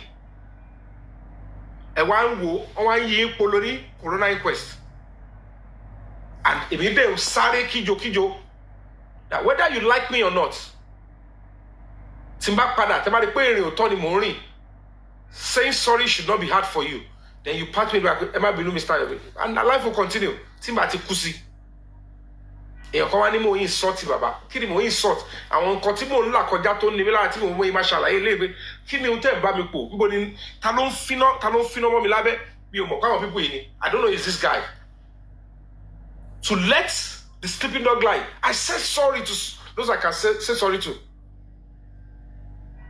because mo kàn fẹ́ let's find a way and get justice mo ti gbé orúkọ mi ti wà involved it's already mo ti pa fíìmù mi tì mo yìí lè máa fi iṣẹ́ tí mo ti ń rí owó lẹ̀ kí wọ́n máa sáré justice káwá ní owó ni mo ṣẹ̀ ń wá ṣé mi níṣẹ́ tí mo ti ń rí owó ni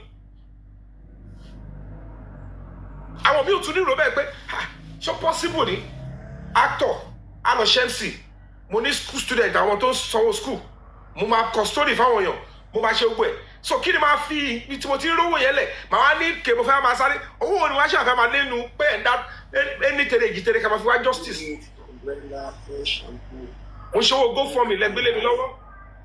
Buy 2 socks in school. Alele. I used to want soft drinks. Ṣé kò sí yóò sí mẹ́? Hollandia.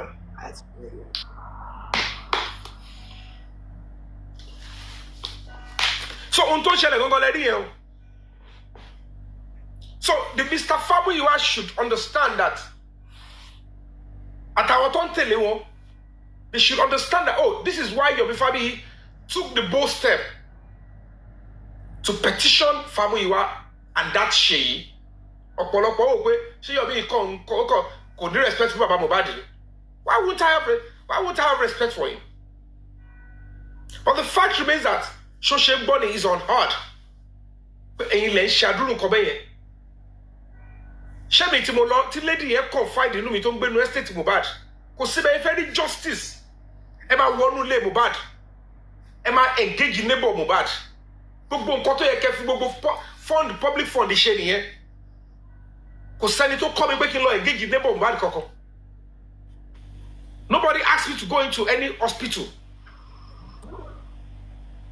I just thought these are the things that we need to do. These are the right steps if you are seeking justice as a non-governmental organization that wants to help the effort of the government organization. What you are doing is not right. Only would you be so? They didn't say they will not listen to me.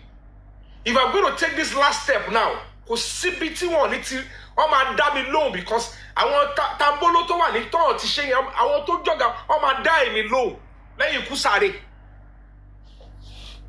kéèyàn kan máa wò pé I have to devise means to find a way to say okay let me just get clarity àwọn kan tó tún lè fún mi ní sọ́bà nítorí fẹ́ tọwọ́ bọ̀ yẹn gẹ́ mú yẹn kúrò mbẹ́ bí wọ́n ṣe ń jáde mi nìkan mò ń fèsì.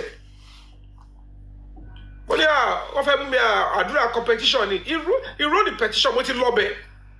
It don't tell me it will be foolish of me to now say let me go and enter the trap when I know that in don't be left with me they want to silence me permanently if I don't go to their bargain. The mama for the second time was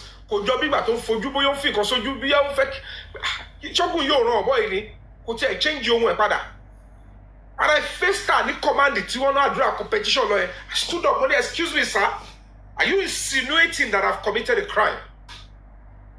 Only but run now, Mr. I don't understand. I can tell you all for free. Lawyer ti mo mú lọ tó tẹ̀lé mi lọ. Ní chamber ti jẹ́ lawyer mi. Tí yẹn náà sọ fún mi pé kí n ṣáà ní sùúrù. Ẹ bèrè lọ́wọ́ ìyá Mohbad ọ̀fun rẹ̀. Gbogbo ẹ̀ tẹ súnmọ́. Kẹ́ máa gbọ́ mi. Ẹ bèrè bóyá gbá náà ojú ẹ̀ mẹ́. But I am representing the public. You want me to compromise? Compromise for what? So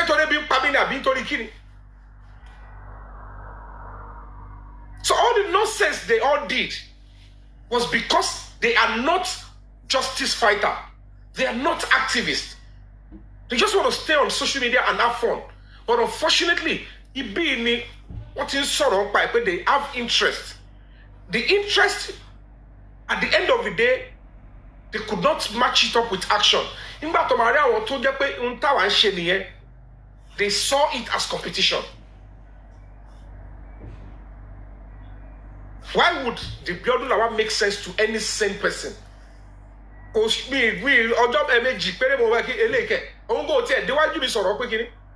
one other day, what are you saying? What they deny only no, Mr. Ami, I manage a big company. Be careful. Told me she my buy on social media. Oh my God, you my buy on offline. Are you okay? Personal, yomi buru, odi beraga, shibako. Moshe sọ̀rọ̀ ní press conference because Moshe bá yín ṣe dé lórí social media. The real people that will be looking at me when I'm doing my press conference will look at that is an activist of international repute. Moshe forí dólẹ̀ tó ń ṣe gbogbo ẹ̀. You see the composure. I was speech mi kò sọ ẹjọ́ pọ̀ mbẹ́. Mo ti mọ àwọn tí mo address. When I went to speak in front of the Nigerian embassy, mo mọ àwọn tí mo address. I'm not addressing people on social media. Ọ̀rọ̀ kọ́ àwọn tí ọ̀rọ̀ mi kọ̀ láìní mẹ́ta ni gbogbo ìtókù yẹn. Ìtẹ̀sí bọ́tẹ́lẹ̀ ni line mẹ́ta ni gbogbo speech yẹn kó dẹ̀ tí wọ́n bí tó lọ. Tí bá pursue ẹ̀, you will see the result holistically. Gbogbo àwọn tí yọ̀rọ̀ gbára dé ẹ̀wọ̀n bọ́ ṣe ṣe lábaraba lẹ́yìn. Ẹ wá trust biodun lawal. Ẹ tẹ̀ jẹ́ ká béèrè omi sẹ́yọ̀ ní ẹjọ́ ẹ má sọ pé àgé ọmọ yín lẹ́nu. Ìwú justice wo ni gbé mi débẹ̀ Bukky Jesse náà? Ó wá fún wa báyìí kò yé mi. Nítorí ìjọ tí wọ́n dá kéèsì yẹn padà sí pàtì Bukky Jesse ló bọ́ta ló sọ ní pé trace codes ẹnìkan ò lè fọ́ kàdúrà àdúrà tí ń lọ lé báyìí. Ọ̀rọ̀ náà tẹ̀ wá yé mi. Ìwú justice wo náà wá sọ pé wọ́n wá gan-an tó wá gbé ilé picture ilé labour síta. Kájà wá sọ pé Bukky Jesse ò mọ̀ pé biodun lawal yẹn ó ń ṣàbòsí lẹ́yìn àbí kò tẹ̀.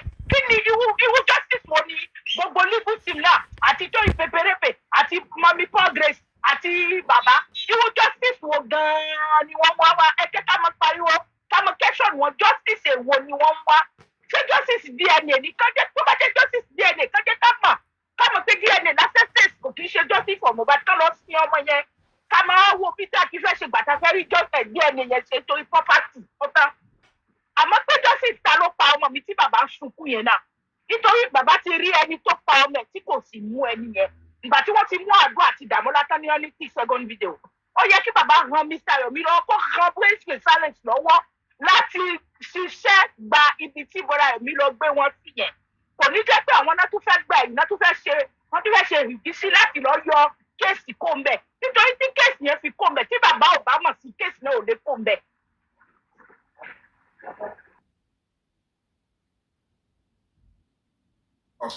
That's a good one. Sammy Jojo. Sammy Jojo.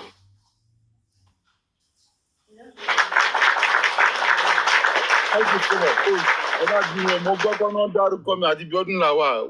Ta ló dárúkọ mi? Ṣáwọn fún information yẹn kọlẹ̀ ni. Ẹni tó sọ yẹn ló ṣàlàyé mi dáadáa. Fún kọlẹ̀, ọmọ jẹ́ wá ganu sí kí wá gbọ́ dáadáa. Àwọn èèyàn gan-an pàápàá. Ó yà kí padà bèrè lọ́wọ́ kọ́ fún yín kọlẹ̀. Mo ṣe gbọ́. Ẹ má jẹ́ wọn lóko dárúkọ yín o. Wọ́n lè ti dárúkọ yín kọ́ sọ dáadáa kẹ́lẹ̀ mọ́ bẹ́ẹ̀ má bèrè. Wọ́n lè dárúkọ yín. Question tèmi tẹ̀ fẹ́ béèrè. Question tèmi fẹ́ béèrè sí. Tàbí lórí mi mò ń pè yín, mo fẹ́ béèrè nǹkan lọ́wọ́ yín. Lagata, we are coming to you. Ọlọ́run ṣeun Ọlọ́run ṣeun ní kàlàbàtà ṣẹ̀wà ń bẹ̀ lónìí. Èmi ni ẹni tẹ fún lépè lọ́jọ́ kìíní nígbà tí mo sọ pé kí ni justice ni Yomi ọmọ fabiyi God bless Yomi ọmọ fabiyi tí lè kó sábẹ́ abẹ́ kìíní tí mo ní pé kẹ gbà fún ọ̀gá yín. Ṣé yẹ́sà ní mi fi fún mi ní èpè náà tó fún rẹ̀ lépè tó fún àwọn ẹbí ẹ̀ lépè tó fún ìyá ẹ̀ àti bàbá ẹ̀ lépè náà. I don't even know who is talking. Bẹ́ẹ̀ni èmi Ọlọ́run wà ní àkáàtì mo lò èmi Ọlọ́run wà ẹ lọ wọ ẹ̀rí comment. Yes and amen. Ṣé mi máa jẹ́ yes and amen ni? Ẹ̀yin ní Lagata ẹ̀yin lẹ sọ̀rọ̀ ọjọ́ yẹn ẹ̀yin gẹ́gẹ́ lẹ sọ̀rọ̀ ọjọ́ yẹn ẹ̀yin lẹ sọ pé ẹ̀yin lẹ lọ gbé Mr. Yomi wá ẹ̀yin lẹ sọ ní pé movie ni Mr. Yomi ṣe wípé wọ́n ní Mr. Yomi pa movie ní ṣe ẹ̀yin gángan. Àkáàtì yóò lè gbé fídíò wọlé.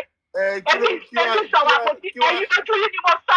Kí lè lè fà sí kí ló fẹ́ para ẹ̀. Ọlọ́wọ́ ní jẹ́ para mi sẹ́yìn ẹ̀ láti para mi sí kìkìkì. Ọ̀rú gbogbo àpòsí. Please, decorum. Gbogbo àpòsí tẹ̀sí náà. It's okay. Are you Yomi? Why are you attacking me? Are you Yomi? Are you Yomi? Obi, ẹ ṣáà má bínú. Are you Yomi? If you two people disagree, and what is your problem about that? Yes, kò kí ṣe ọ̀rọ̀ wàhálà ètò fún lọ́jọ́ yẹn náà. Ètò tẹ́jọ́ fún lọ́jọ́ yẹn lọ́jọ́ yẹn náà ètò náà mo fẹ́ dá padà fún yín. Ẹ̀yin alápòsí lágbàtà lágbàtà Èmi ò ṣépè fún ẹ. Èmi ò ṣépè fún ẹ. Bí mo sọ pé ẹ gbà fún ọ̀gá yìí ní ìsìnkú ibi tàbí ìlú. Àwọn wo lọ̀gá ẹ̀? Àwọn wo lọ̀gá ẹ̀? Ọ̀gá ti tí kò bá ń ṣe ọ̀gá ti tèmi ní. Ọ̀gá tiẹ̀. Yọ̀mí jẹ́ ọ̀gá ti tèmi nínú police station. Èmi ìjẹ́ police station. Yọ̀mí gbé ẹ̀mí ẹ̀ kalẹ̀ wọ́n gbé fọ́mìlì ẹ̀ kalẹ̀ sílẹ̀. Wọ́n gbé fọ́mìlì ẹ̀ kalẹ̀ sílẹ̀ ọ̀rọ̀ police station. Kárí mi ló ń ṣe. Ṣé mo attack ẹ̀? Ṣé mo lọ́wọ́ attack mi sí lórí? Lagata ẹ̀jẹ̀ police station yìí.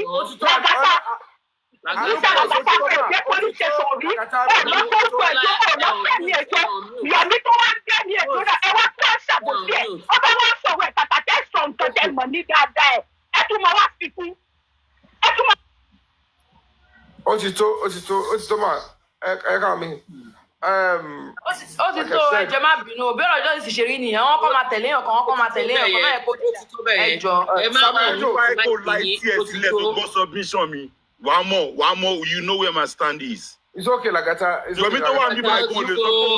Ọkùnrin ni yín náà mi ìfẹ́ máa mute. You already, if you trace her to Copas here, she's just expressing her anger. Ọ̀rọ̀ kékeré would have ended stop that. Ìgbà tí you were deceived or something. Yeah, but she has to go love at the break ọ̀rọ̀ now. To rojo be and so what? Ẹ mọ̀ pé èdè wọn yẹn òun clear. You understand? Lagata ó ti tó ọkùnrin. Ṣé mo attack ẹgbà tí mo kò kí n bí báyìí sí ni? Ẹ mọ̀ pé èdè wọn àti èdè wa at some point, I think you were saying that you knew about the whole stuff or whatever. I don't know what. Sammy Jojo, mo fẹ́ bèrè question kan again. Sammy Jojo, are you there? Sammy Jojo. Yes. You know, as at that time, see, I feel lost see Corona command, not the commissioner of police here. You don't know who biodun was then. At all. So that means did you give her feedback of that meeting that she internally? Give her feedback. How? I said I never knew who she was then. Now, the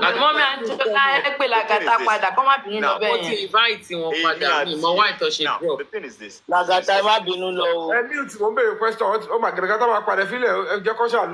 Keep it later, it's going to come back. I never knew who she was then, and it was weeks. I know, that's why you would have, you might have mistakenly. Mistakenly call me at here and conversation. We never had any conversation that had to do with police command. Okay, but money, it's okay. Now, any conversation. No, not you. Oh, you're not getting it. Like I'm not getting it. If it's more connect, you know what I wanted to connect. Okay, okay, we're connecting, Koko. That day, this King White came into that place. Teba Morizi King White if you want to know, before that time, King White it oh, they solo the platform no, King White only King White will go attack a giant by with this Simon boy. Only really because King White is with biodun Lawal. You were with biodun Lawal and you're not fighting her then. You don't know who she was then. Before that time, King White it in the issue. Oh, they saw pé ọjọ́ yẹn gangan ṣùgbọ́n sọ pé wà ń pàǹtí ni ó ṣe sọ̀kalẹ̀. You're not getting what I'm trying to say. Gbogbo yẹn, Baba, it could be like a, I'm not saying it's a drama. Ntí mi sọ ni pé ìjà yẹn ò lè dénú torí pé okùn tó so légédé òun náà this biodun Lawal ó wà láàrin ẹ̀yin méjì gbà yẹn. No, kò tí sí láàrin wa gbà yẹn. but you were talking with her. The teacher, you don't know whether she's the bone. Any suru, Mr. Yomi, Amy àti Biodun ò tí ì máa sọ̀rọ̀ ńgbà yẹn. Get any? We never dey talk. Me and King White don't get issue. We don't get issue. So how do you know? How do you know that they were together then? How do I know that they were together then? Ṣé kò sí anybody tó ní à ń gbọ́ online pé Biodun ló gbà wọ́n sílé ni. À ń gbọ́ online pé Biodun ló gbà wọ́n sílé náà. Èmi ò gbọ́ rí o. Kò sẹ́ni tí ò mọ̀, Mr. Yomi kò sẹ́ni tí ò mọ̀. Pé Biodun làwọn àgbà yẹn. Pé kò sẹ́ni tí ò mọ̀. So when she came in on a call with me, I thought that it was kò sẹ́ni tí ò mọ̀. Mouhjola ló wá ṣé yìí mọ̀ ń gbà yẹn. Ṣé kí n gbọ́ ẹni? Biodun ló gbà wọ́n sílé. Èmi ò tẹ̀ tí a ní mi ò gbọ́ Bíọ́lá làwọn àrùn rárá. Mo jà àníṣe ìgbà tọ́rọ̀ tẹ̀ ń ṣẹlẹ̀ ni. Bí bọ̀dà Yomi ṣe ń sọ fún wa ni àṣẹ̀ṣẹ̀ ń gbọ́ ni. Ẹni sùúrù, èmi gbọ́ pé òun ló gbà wọ́n sílé. So tó bá kọ́ mi, ipò kí òun ló gbà ya Mohbad sílé, tó bá kọ́ mi tó bá fẹ́ ní conversation pẹ̀lú mi, mo fún ní audience yẹn láti fi gbọ́ tọwọ́ ẹ̀ ni. Ṣọ́dọ̀ mi ò yé. You know what, Sammy Jojo, you need to see, you're going to help us. You might have a plain heart. I get what I'm saying. You might have a plain heart. Don't forget that you were with Mohbad before. Now, I was with Mohbad before. Now, at the fallout. Now, that time, that protest here, that time. I was not with Wumi. I was supporting Wumi. Ni conversation rí. Sorry, ni conversation. I never had any conversation with Wumi. Wumi ò mọ̀ mí. But what I was doing then, calling me. Okay, I'm coming. So, ni conversation rí. What I was doing then was supporting her, defending her online. So, and I switched. Immediately I switched. I didn't go back to my vomit. One, Mohbad. When we had this, okay, we don't have anything in common, whatever. So when Biodun that above them came into the picture, I gave her audience to Bola now. Money. So when she was playing her own script to me, I felt like something is wrong. So that means pé àti Yeye Kudio àti Bossman yẹn, they are aware pé gbogbo time fa ta fi arrest àdúrà yẹn. Wọ́n mọ̀ pé Biodun làwọn yẹn ló gba àwọn méjì sílé. Ṣùgbọ́n sọ lórí ẹni sùúrù náà. Nǹkan tí I understand ẹ̀ sí pé nígbà tí Bossman sọ̀rọ̀, hold on, ẹ má bínú. Bossman sọ pé òun lòun sọ kí Biodun kó wá ṣe àwọn kankan. Ó sọ lórí platform ẹ̀ now, where are you taking me to? This is where I'm coming. Kò yé yín. So, bóyá wọn ò mọ̀ yẹn, wọ́n mọ̀. Pé wọn ò mọ̀ pé òun ló gbà wọ́n sílé yẹn, wọ́n mọ̀. But that is not the bone of contention. The bone of contention. Jesus of Nazareth. Ká ní mo ti mọ̀ láti ìgbà yẹn. Ẹni sùúrù, Mr. Yomi, ẹ lè mọ̀, ẹ dẹ̀ lè má mọ̀. One, bóyá ẹ mọ̀ pé ẹni yẹn gangan in particular ni. Ṣọ́rọ̀ mi ò yé yín. But gbogbo nǹkan tèmi sọ fún yín sìn, proud to, let me sit down. Now, proud to how many weeks from now? How many weeks ago ni gbogbo kìíní? Ṣọ́rọ̀ mi ò yé yín. And reason tí tèmi fi follow whatever tó bá fẹ́ sọ ni pé ó ládùúrà ti confess sóhun. And when Adura said confess phone, you will show interest in whatever Adura had said. Okay, you cannot tell us what Adura had said to you. What can we do? Adura, you were with who then? When they link you up with her? I was with who? Were you alone? I was not alone. I was not alone. I was with Supreme, and that was where I was. But it's not all conversation that I give out. When she told me to go and seek for money, I didn't tell Supreme now, and I didn't do anything about it. When she told me to go and look for 25 million, I should go to platform. I didn't tell Supreme, and I didn't do anything about it. Okay. So where me I was skeptical about was like when she was coming, okay, money part, kiniko, and all of us we are looking for justice in different angles. All we can do is seek for justice. Maybe we are going to meet at the junction. Tobani Koki, Adura had confessed. Adura had confessed. Oh, Adura so let's so fun wa. Kilo fe kashi. Okay, they should get a lawyer, blah, blah, blah, blah, blah, blah, blah, blah. But when we saw the hanky-panky she played, because I know Supreme very well, oh, the Bedewaju Supreme, yes is yes, I know is no. So when Biodun was selling that narrative to me, I dare not push that narrative to her. And I dare not take it to other platforms to go and talk to them. I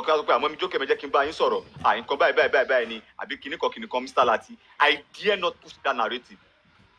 And if I was kind of like greedy or wanted to milk the public or make money from the public, I would be so stupid enough to jump on that offer, thinking I will make something out of it. But I felt like that offer or whatever, it is a bad idea. I can never be part of it. And I never spoke about it.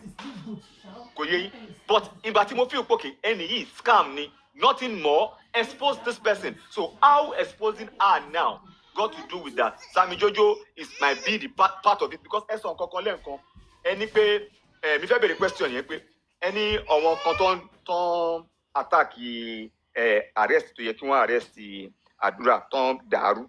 Now, Daruko Jokem, pé wọ́n support pé mi mo àárín yẹn pé ṣẹ́yìn bíi pé pẹ̀lú tí Supreme tó ṣe ń support the NGO and supporting your move and Mummy Jokem supporting everything about justice like this is what they want. Ṣé fi pọ̀ wọn lọ́ọ́ lè lọ mastermind tí wọ́n fi tí warrant yẹn ò fi work because that is I'm curious about that question. I'm only talking about you see this is very simple. Question tèmi fẹ́ béèrè nìyẹn. Yeah, I will answer. I will not move down here. The point is this. Kí lẹ fẹ́ sà? Yeah, when all of you were relating with this biodun, you don't know who she was or who she is. Let me put it that way. And if we don't get to know what information that he passed across, say, Kalimo, where the problem is coming from. So it is.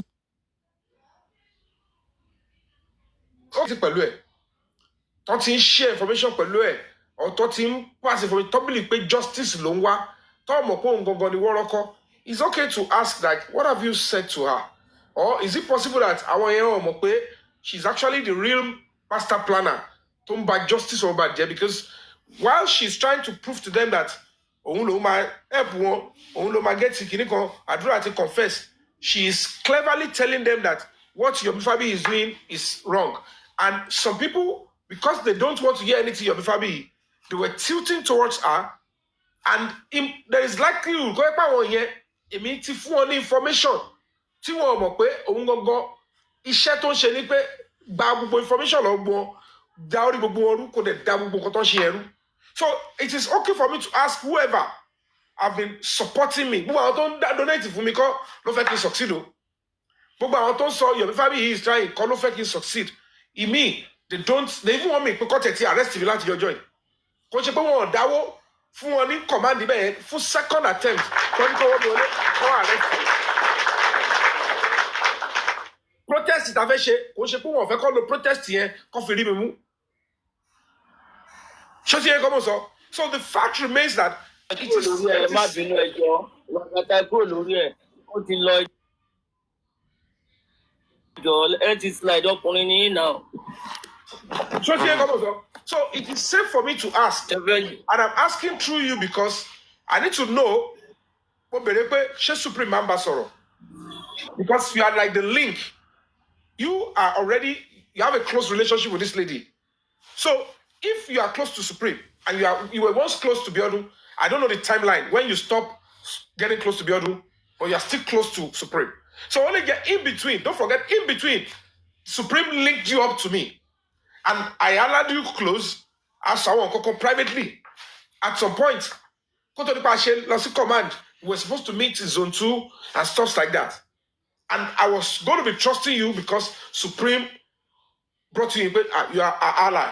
So it is okay for me to ask information to because the reason I feel stop problem with zone 2 was because a memo extension 15 days here. Information here filter out. And I know the person that would have worked hard. Thomas Robo Polo Tofelo, ever get key and one head come out here, detain one again, season 2 year, they be 15 days. Yama come, take bed. If Benny want to kill Lale present from AIG. Because the AIG will like, I cannot compromise this case. Sir, your team evidence kokowa. Instead, our officer in Mavishabu Ala Pelubo petition not to Colossia Abuja. I don't know what they did. IG low message AIG. Tony Bobo case here at anything anywhere to match a case Mobado. Conduct para see original source. To want to case Mobad. Talk Bele Femini. But Emi only part of public. Emi for Julian no for memo. That's the IG. You bama sọ pé etí tó bá gbà lọ ó yẹ kó gbà bọ̀. Pẹ̀lú gbogbo explanation yìí nsìn and how everything the way that she saw in sin jẹ́ kó máa feel like pé bóyá pé tíìmù mi o àbọ̀ èmi o àbọ̀ wọn yẹn o lọ sell yín out and I don't know where you have been sold out. Hold on, I'm only asking question. And others. Let me explain to you. Analysis here. I said something before. Timba leboleru. It means so. Timba leboleru. I will not talk about biodun lawal. Don't feel defensive, Sammy Jojo. I'm not saying you did. Mr. Yomi, whatever I'm saying is not for only me alone. I have people that I have my own team. And if my team decide to work with you and it's going to be looking as if my own team had destroyed your movement or they snitched on you. And what I'm trying to push now is this. Tí àbí team mi tó bá lẹ́bọ lẹ́rù tí wọ́n ṣe expose biodun lawal yẹn wọ́n ní expose because àwọn kan ti bá ṣe proud to this time tí wọ́n dẹ̀ sọ nǹkan kan. Oh, you are correct. My brother, never get it twisted. When I mean your team is because I don't have the name of the other guys. See, Suprema had they were helping. They were supporting with the funds to get that stuff, which is quite okay. Mr. Yomi. What I'm trying to say is, out of trust, but when they said, oh, they helped. I'm perfect. But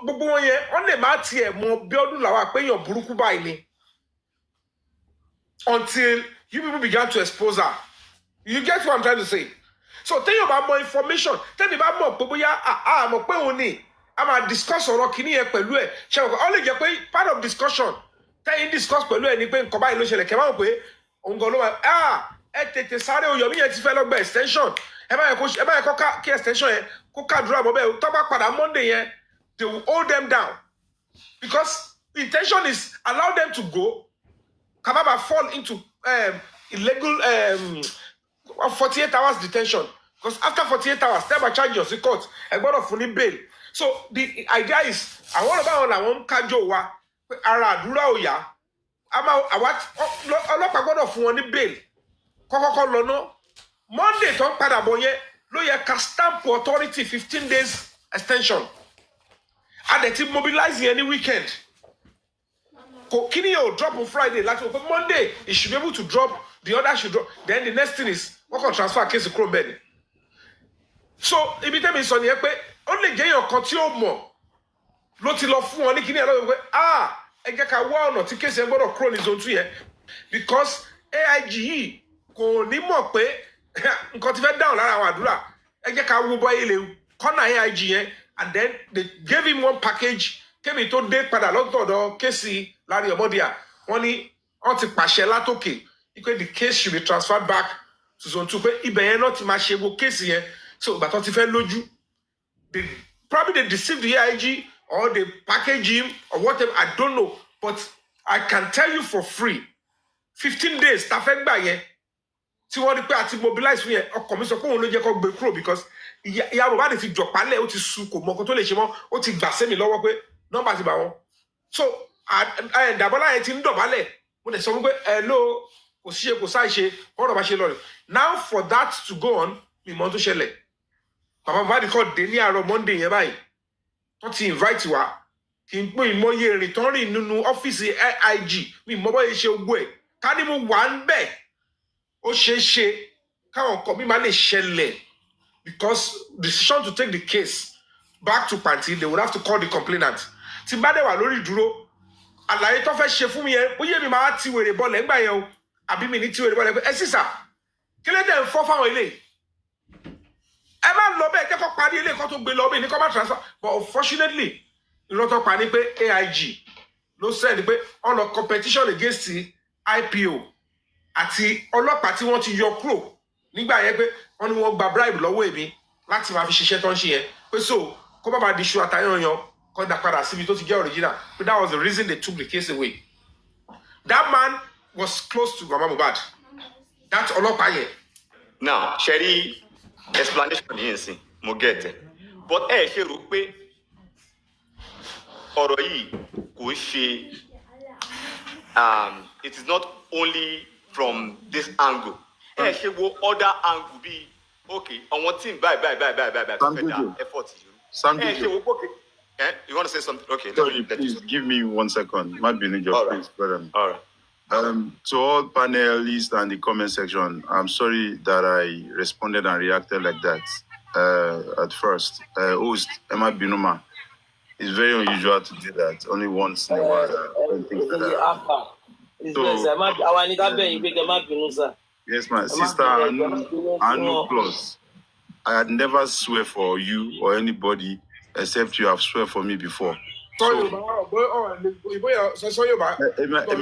mo ṣépè fún ẹnì kankan, mi ṣépè fún yín rí.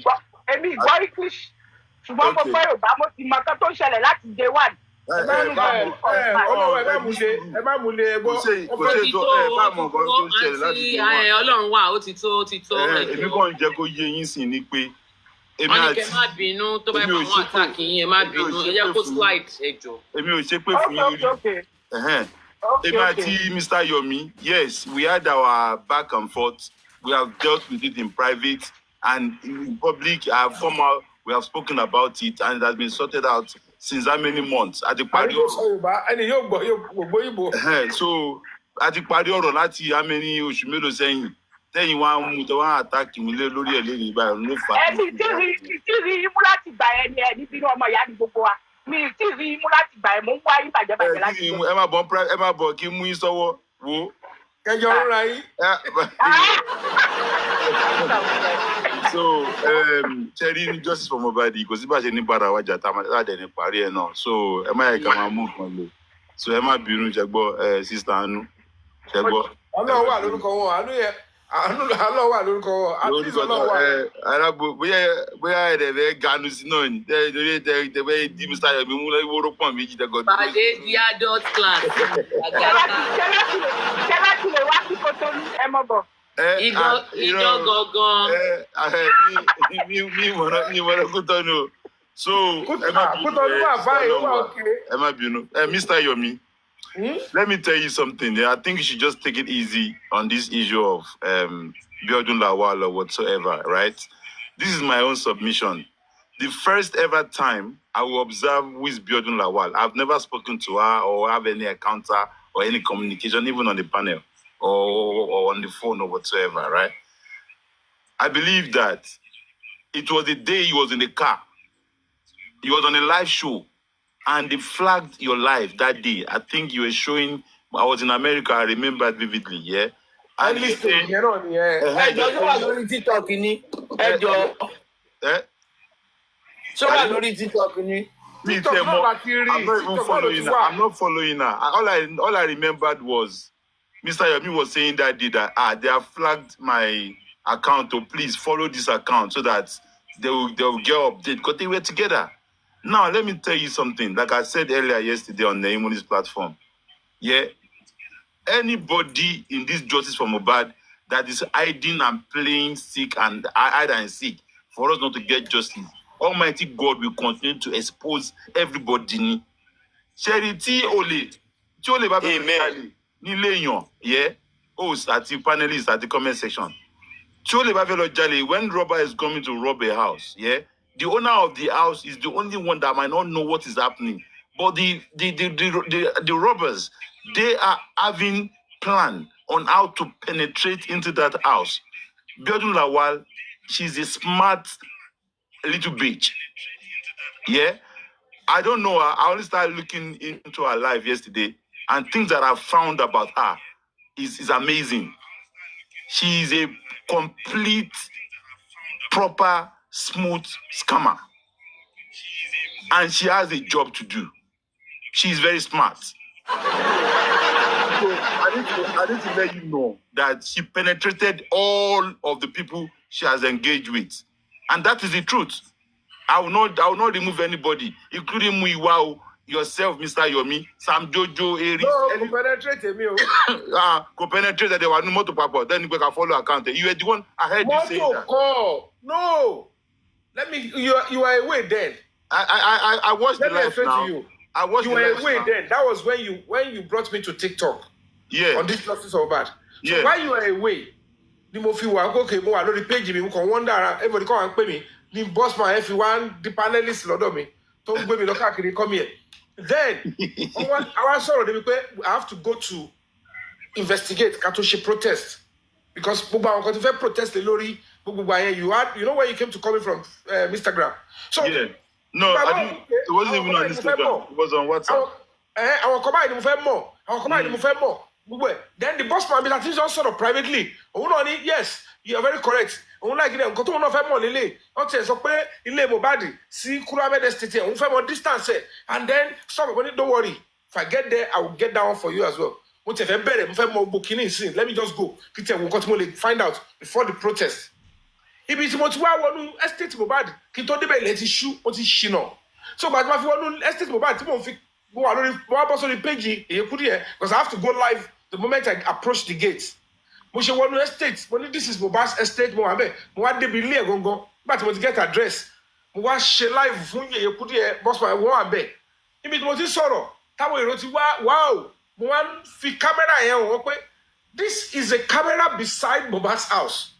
And we have to go and investigate. When you saw it, I was like, Yomi Fabiyi, that is risky. I want to go and get it dangerous. If it has sorry, I can flag you live here.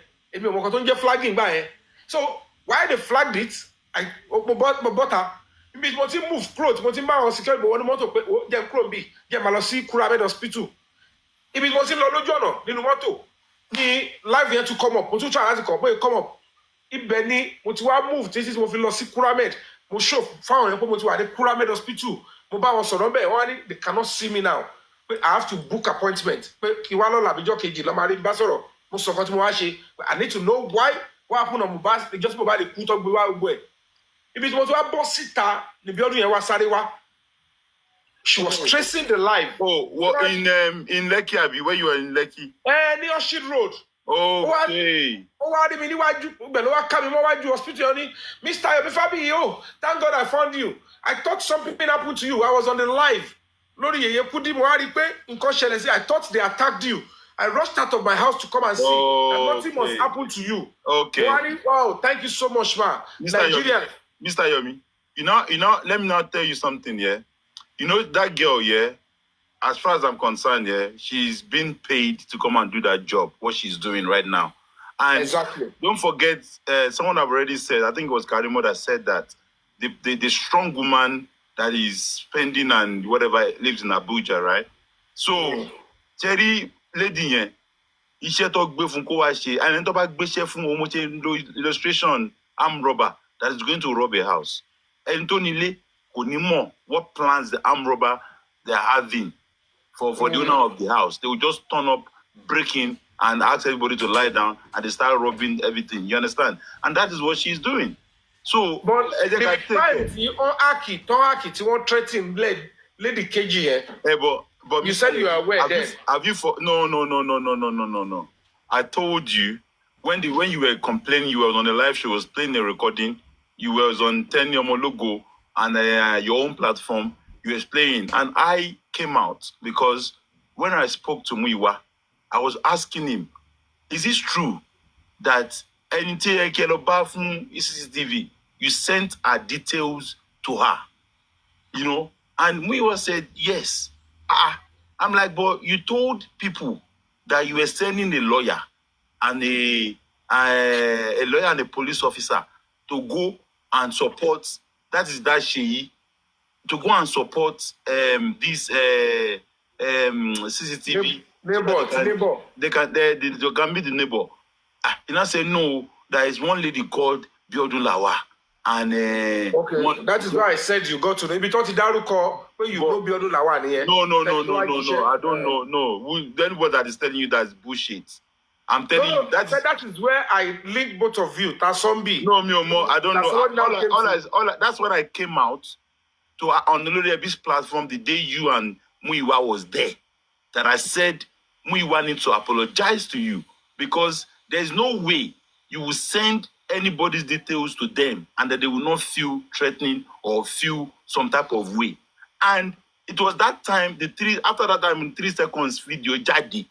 Because if he came in. Wait, Mr. Yomi, because Muiwa told me that on what address again, address to one bear, akokalo register see, on what Yomi paroni, I want to they don't trust him, you know, all these things was the reason why. And to be fair, why the fuck would somebody ask you to go and meet somebody that will help us get a CCTV, and the next thing you guys gonna do is to send the person's full name, date of birth, and address? I'll be worried. So before that time, this Mouhjola and Bukky Jesse, all of them, I've been talking to biodun Lawal. Exactly. And I didn't even know. Who biodun Lawal is. Like I said, the first time I heard that lady was when you both were together, like on the phone, saying, follow this account, they flagged my show, blah, blah, blah. I've had no tear, quick and continue. No, the same thing. No, if you can't be me, and I saw her on the Equities platform, but by then I don't go to that platform again. I just stay away and I traveled at the same time, so I was away from TikTok. So, Mr. Yomi, I just believe that no matter how long it takes for any secret to come out, we should not bite off those people that is bringing up, because sometimes in this justice for Mohbad, you would think you are talking to the right person. You would think you are actually talking to someone that wants justice, but you don't know what they have done. King White have said one time that they had 4 moles in justice for Mohbad, 3 male and 1 female. He has said it. I have the recording. So if King White is now living in an accommodation biodun Lawal provided for Mohbad and King White and Adura. No, they are living together.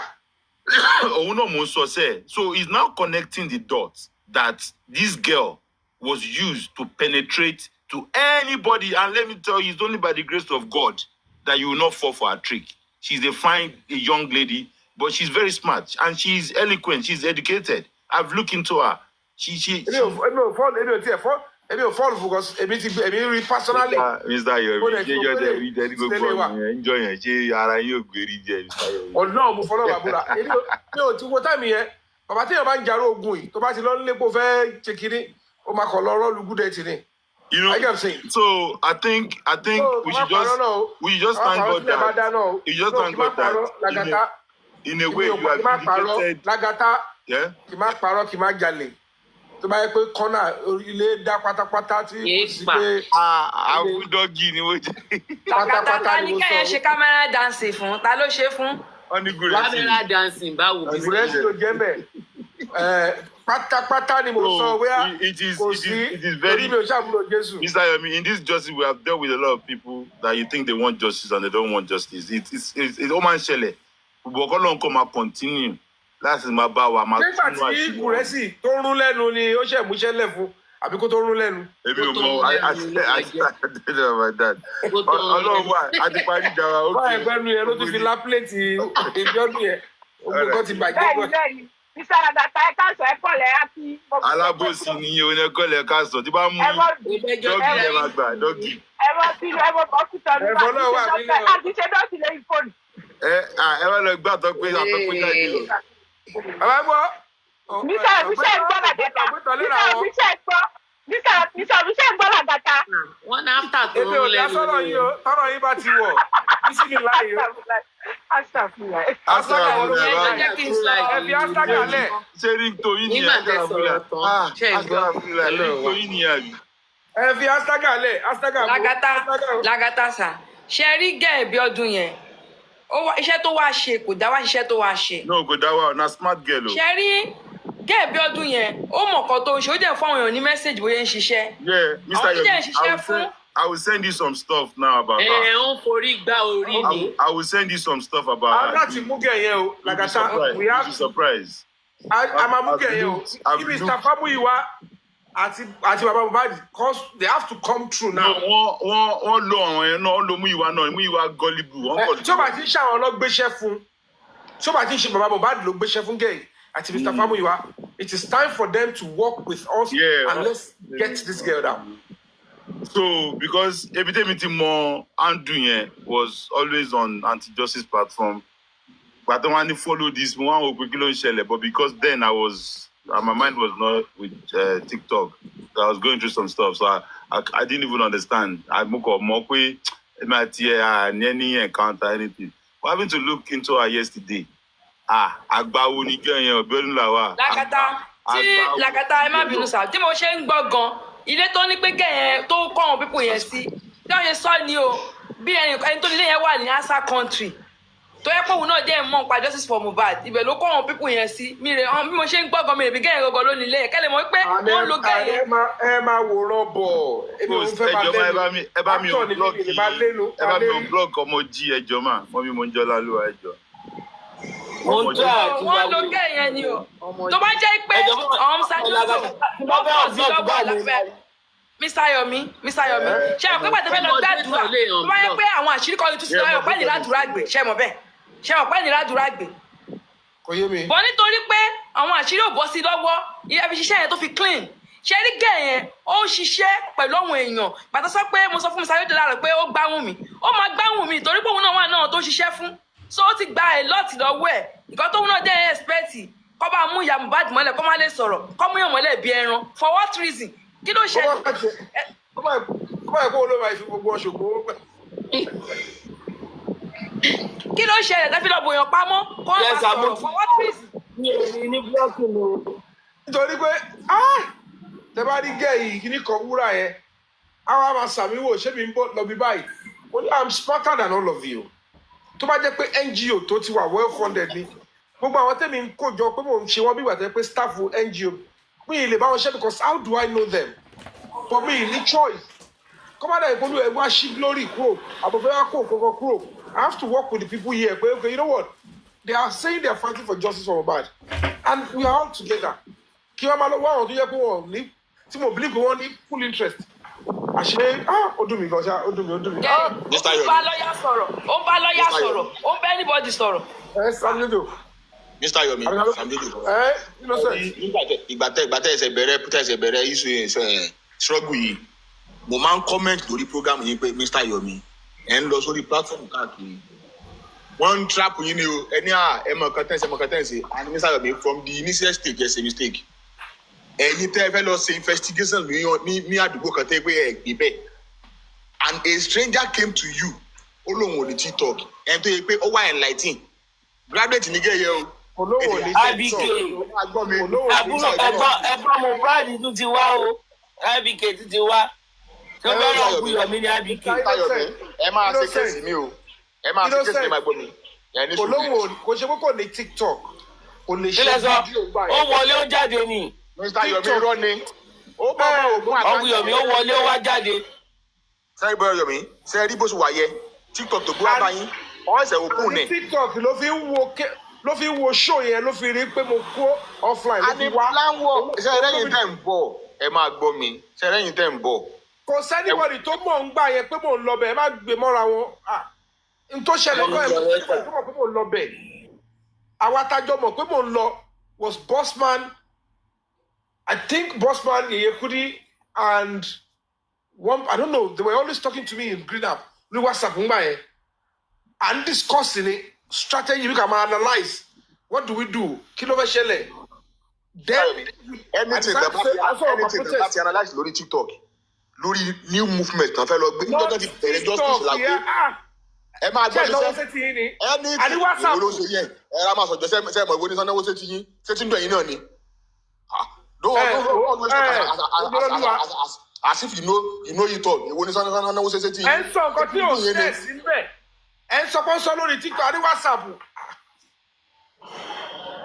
ń bọ̀ lẹ́sìn ní gbogbo àwọn tẹ̀ ń kó kiri báyìí wọ̀ náà. láti gá ìyẹn wo bọ̀dá Yomi lórí TikTok. ẹni sùúrù Mr. Yomi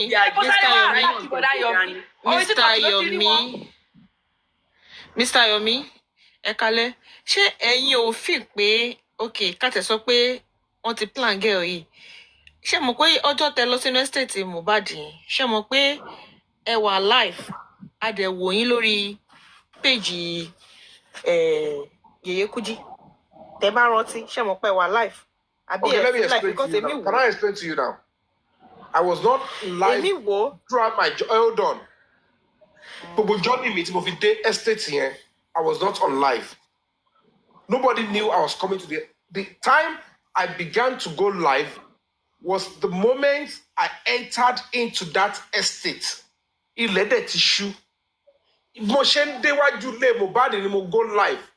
WhatsApp ni mo ti sọ pé Yeyekudi she should come live. Iwájú lé Mohbad nínú estate yẹn ni mo ti go live. The only thing Uncle Yomi, ẹnìkan pè mí sí wọ́n ní comfort wọn.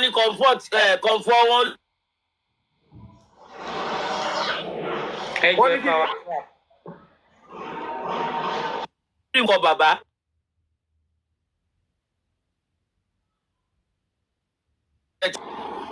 Network wọ́n ní comfort sọ pé ẹ̀yin tún ti dá pé ṣé everybody ti gbọ́. Mo ní wọ́n ní pé comfort sọ pé ẹ̀yin tún ti dárúkọ bàbá. Ìgbé tí wọ́n gbọ́ bẹ́ẹ̀ yẹn ẹ ti dárúkọ bàbá. Nǹkan tó dẹ̀ jẹ́ kẹ́yìn dárúkọ bàbá ni pé tó bá jẹ́ pé bàbá àti bùbá. Ẹ fi gbogbo àwọn yẹn lẹ̀ kí lè kọ́ pẹ̀lú ọ̀dà. Mọ́mí Àǹjọ́lá ẹ má máa sọ̀rọ̀ àwọn yẹn. Tó bá pè mí àwọn yẹn wọn wà relevant. Kumzi, mo gbọ́ yín. Ṣé o ti yẹ yín báyìí? Kò ṣe pé bí mo go live láti ilé. I left Abeokuta. I went to Ikorodu. Nobody knew I was coming to Mohbad's estate. Àwa ta mọ̀ pé mo lọ sí estate yẹn mi ò rúbà tó mẹ́rin. And I did not go live into one estate. Mo ti dé iwájú ilé Mohbad address nítorí mi address tí mo lọ gbà yẹn mi débẹ̀ rí. So by the time ma fi déwájú ilé Mohbad lálẹ́ yẹn ilẹ̀ ti ṣú but I still need to go live. Mi ò dẹ̀ lọ live lórí ọ̀dọ̀ mi. I spoke to the boss man pé Yèyé Kudi let her come live and I have to join. And I joined. And then analyze the law and so well. While we're doing that, me to 5-10 minutes. Because the next point of call was to go to Kuramed Hospital. Are you with me? So yes, Mr. Yomi. Before then. Ẹ má sọ bẹ́ẹ̀. Mo mọ̀ ẹ̀yin ṣẹ́rí ẹni sùúrù sà. Ṣé mọ̀ pé wọ́n ní kọ́lọ̀ máa gbàyàn lọ́wọ́ èèyàn tó ń ṣọ́yàn téèyàn ò ṣọ́. Èèyàn tó bá fẹ́ múyàn ló ń ṣọ́yàn èèyàn àtùpọ̀ orídìí ara ẹ̀. Ẹ̀yin ò mọ̀ pé ẹ̀yin ò lè mọ̀ kankan ẹ̀yin ò ní mọ̀. Ṣẹ́rí in this justice for Mohbad according to Lagata, ṣẹ́rí ẹ má trust anybody. Èèyàn ń dáwọ́ fún yín, èèyàn ń gbárùkù tì yín, èèyàn ń ṣe gbogbo ẹ̀ fún yín. Ìyẹn ò mí ní pé bí ẹni yẹn jẹ́ newly wá justice for Mohbad níbi tí ọ̀rọ̀ yìí ibi tó gbé yé mi dé o. Because kí ló máa jẹ́ ẹni sùúrù kí ló máa kí ni +1 pé ẹ bá àwọn èèyàn sọ̀rọ̀ lórí ibì kan. Okay o this is the next thing mo ti fẹ́ débì kan o in the next 10 minutes o in the next 5 minutes o mo ti máa wà níbẹ̀ o. So ẹ jọ̀ọ́ ẹ go live o in case of anything bá fẹ́ ṣẹlẹ̀ sí mi o so ó máa lè wà recorded ó máa lè wà live everybody máa rí. I think that's the idea. Nǹkan tẹ́ fi jẹ́ kí kàn fi wá lọ sí live tẹ́ fi pè wọ́n jáde pé kàn lọ sí live so that ìgbà tẹ́ ti wà nínú estate yẹn o ẹ fẹ́ go live ẹ fẹ́ wo nǹkan tó in case bí ẹ tán bá fẹ́ lọ yìnbọn or bí ẹ tán fẹ́ because it's a risk game tẹ́ lọ ṣe gbà yẹn. No, that was not it. That was not it. As at that time, the police in Lagos State are the one investigating Mohbad's case. Lagos State government. But ẹ lọ síbẹ̀ fúnra ara yín gbà yẹn ni. Ẹ máa gbọ́rọ̀ mi.